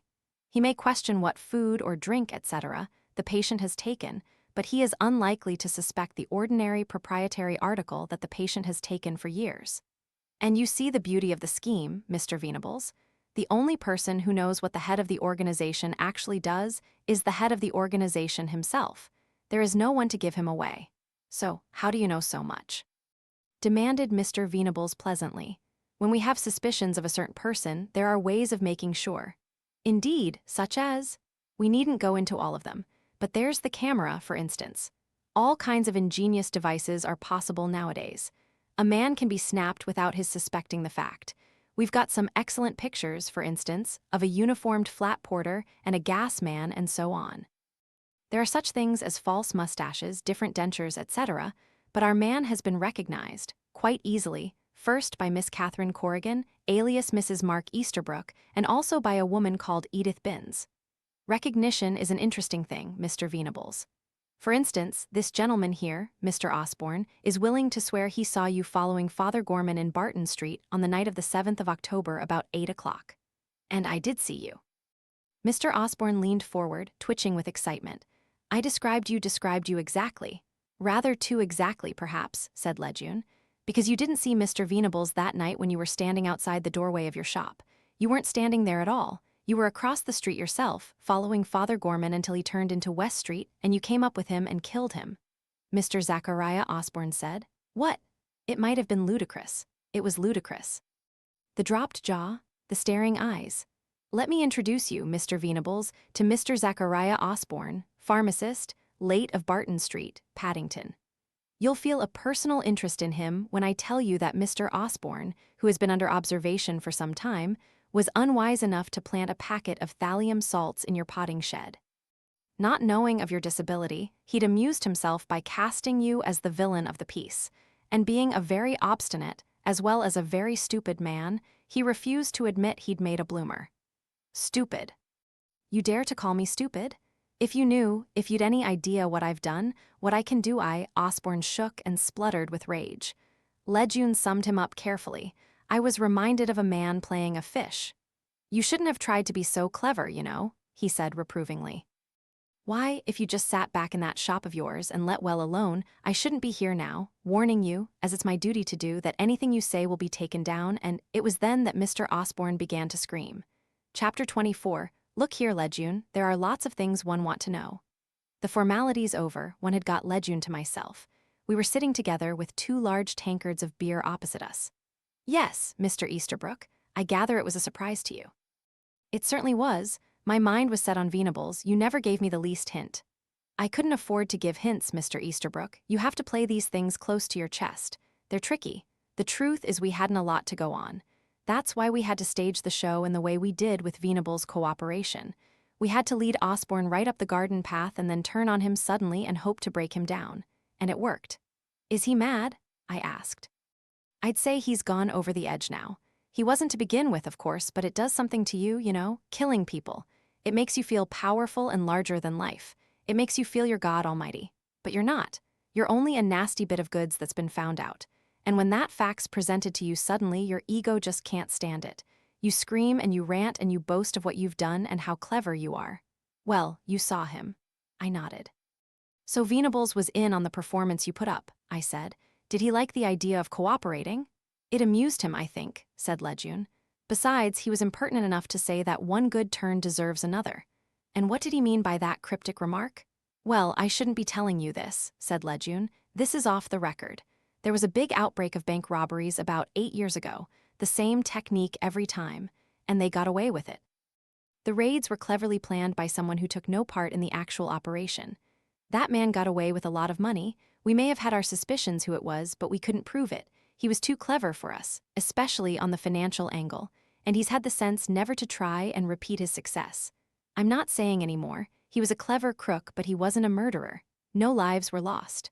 My mind went back to Zachariah Osborne. Did you always suspect Osborne? I asked. Right from the beginning? Well, he would draw attention to himself, said Lejeune. As I told him, if he'd only sat back and done nothing, we'd never have dreamed that the respectable pharmacist, Mr. Zachariah Osborne, had anything to do with the business. But it's a funny thing, that's just what murderers can't do. There they are, sitting pretty safe as houses, but they can't let well alone. I'm sure I don't know why. The desire for death, I suggested. A variant of Theasa Gray's theme.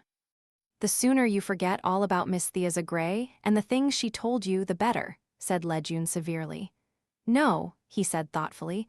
I think really it's loneliness. The knowledge that you're such a clever chap, but that there's nobody you can talk to about it.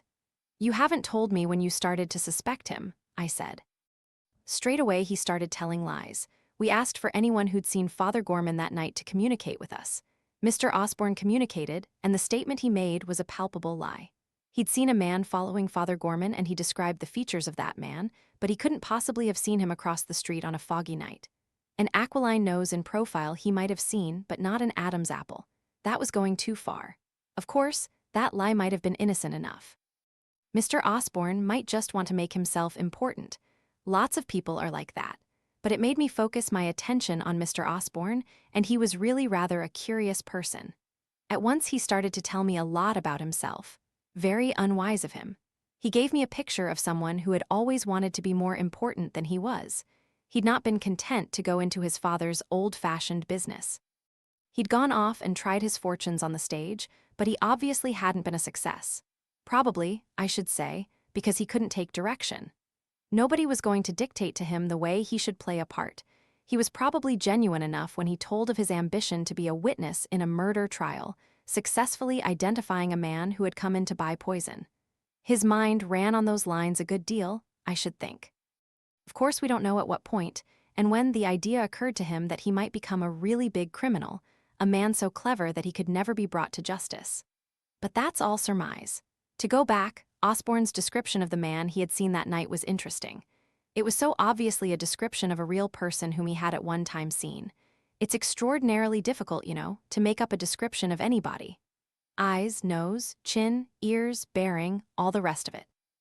If you try it, you'll find yourself unconsciously describing somebody that you've noticed somewhere, in a tram or a train or an omnibus. Osborne was obviously describing a man with somewhat unusual characteristics. I'd say that he noticed Venables sitting in his car one day in Bournemouth and was struck by his appearance. If he'd seen him that way, he wouldn't realize the man was a cripple. Another reason that kept me interested in Osborne was that he was a pharmacist. I thought it just possible that that list we had might tie up with the narcotic trade somewhere. Actually, that wasn't so, and I might therefore have forgotten all about Mr. Osborne if Mr. Osborne himself hadn't been determined to keep in the picture. He wanted, you see, to know just what we were doing, and so he writes to say that he's seen the man in question at a church FKTE in Much Deeping. He still didn't know that Mr. Venables was a paralysis case. When he did find that out, he hadn't the sense to shut up. That was his vanity, typical criminal's vanity. He wasn't going to admit for one moment that he'd been wrong. Like a fool, he stuck to his guns and put forward all sorts of preposterous theories. I had a very interesting visit with him at his bungalow in Bournemouth. The name of it ought to have given the show away. Everest. That's what he called it, and he'd hung up a picture of Mount Everest in the hall. Told me how interested he was in Himalayan exploration, but that was the kind of cheap joke that he enjoyed. Everest. That was his trade, his profession. He did give people eternal rest on payment of a suitable fee. It was a wonderful idea, one's got to hand him that. The whole setup was clever. Bradley in Birmingham, Theasa Gray holding her S. Ikrakoi, a NCES in Much Deeping. And who was to suspect Mr. Osborne, who had no connection with Theasa Gray, no connection with Bradley and Birmingham, no connection with the victim? The actual mechanics of the thing was child's play to a pharmacist. As I say, if only Mr. Osborne had had the sense to keep quiet, but what did he do with the money? I asked. After all, he did it for money presumably. Oh yes, he did it for the money. Had grand visions, no doubt, of himself traveling, entertaining, being a rich and important person. But of course he wasn't the person he imagined himself to be. I think his sense of power was exhilarated by the actual performance of murder. To get away with murder again and again intoxicated him, and what's more, he'll enjoy himself in the dock. You see, if he doesn't, the central figure with all eyes upon him. But what did he do with the money? I demanded. Oh, that's very simple, said Lejeune, though I don't know that I should have thought of it unless I'd noticed the way he'd furnished the bungalow. He was a miser, of course. He loved money and he wanted money, but not for spending. That bungalow was sparsely furnished and all with stuff that he'd bought cheap at sales. He didn't like spending money, he just wanted to have it. Do you mean he banked it all? Oh no, said Lejeune. I'd say we'll find it somewhere under the floor in that bungalow of his.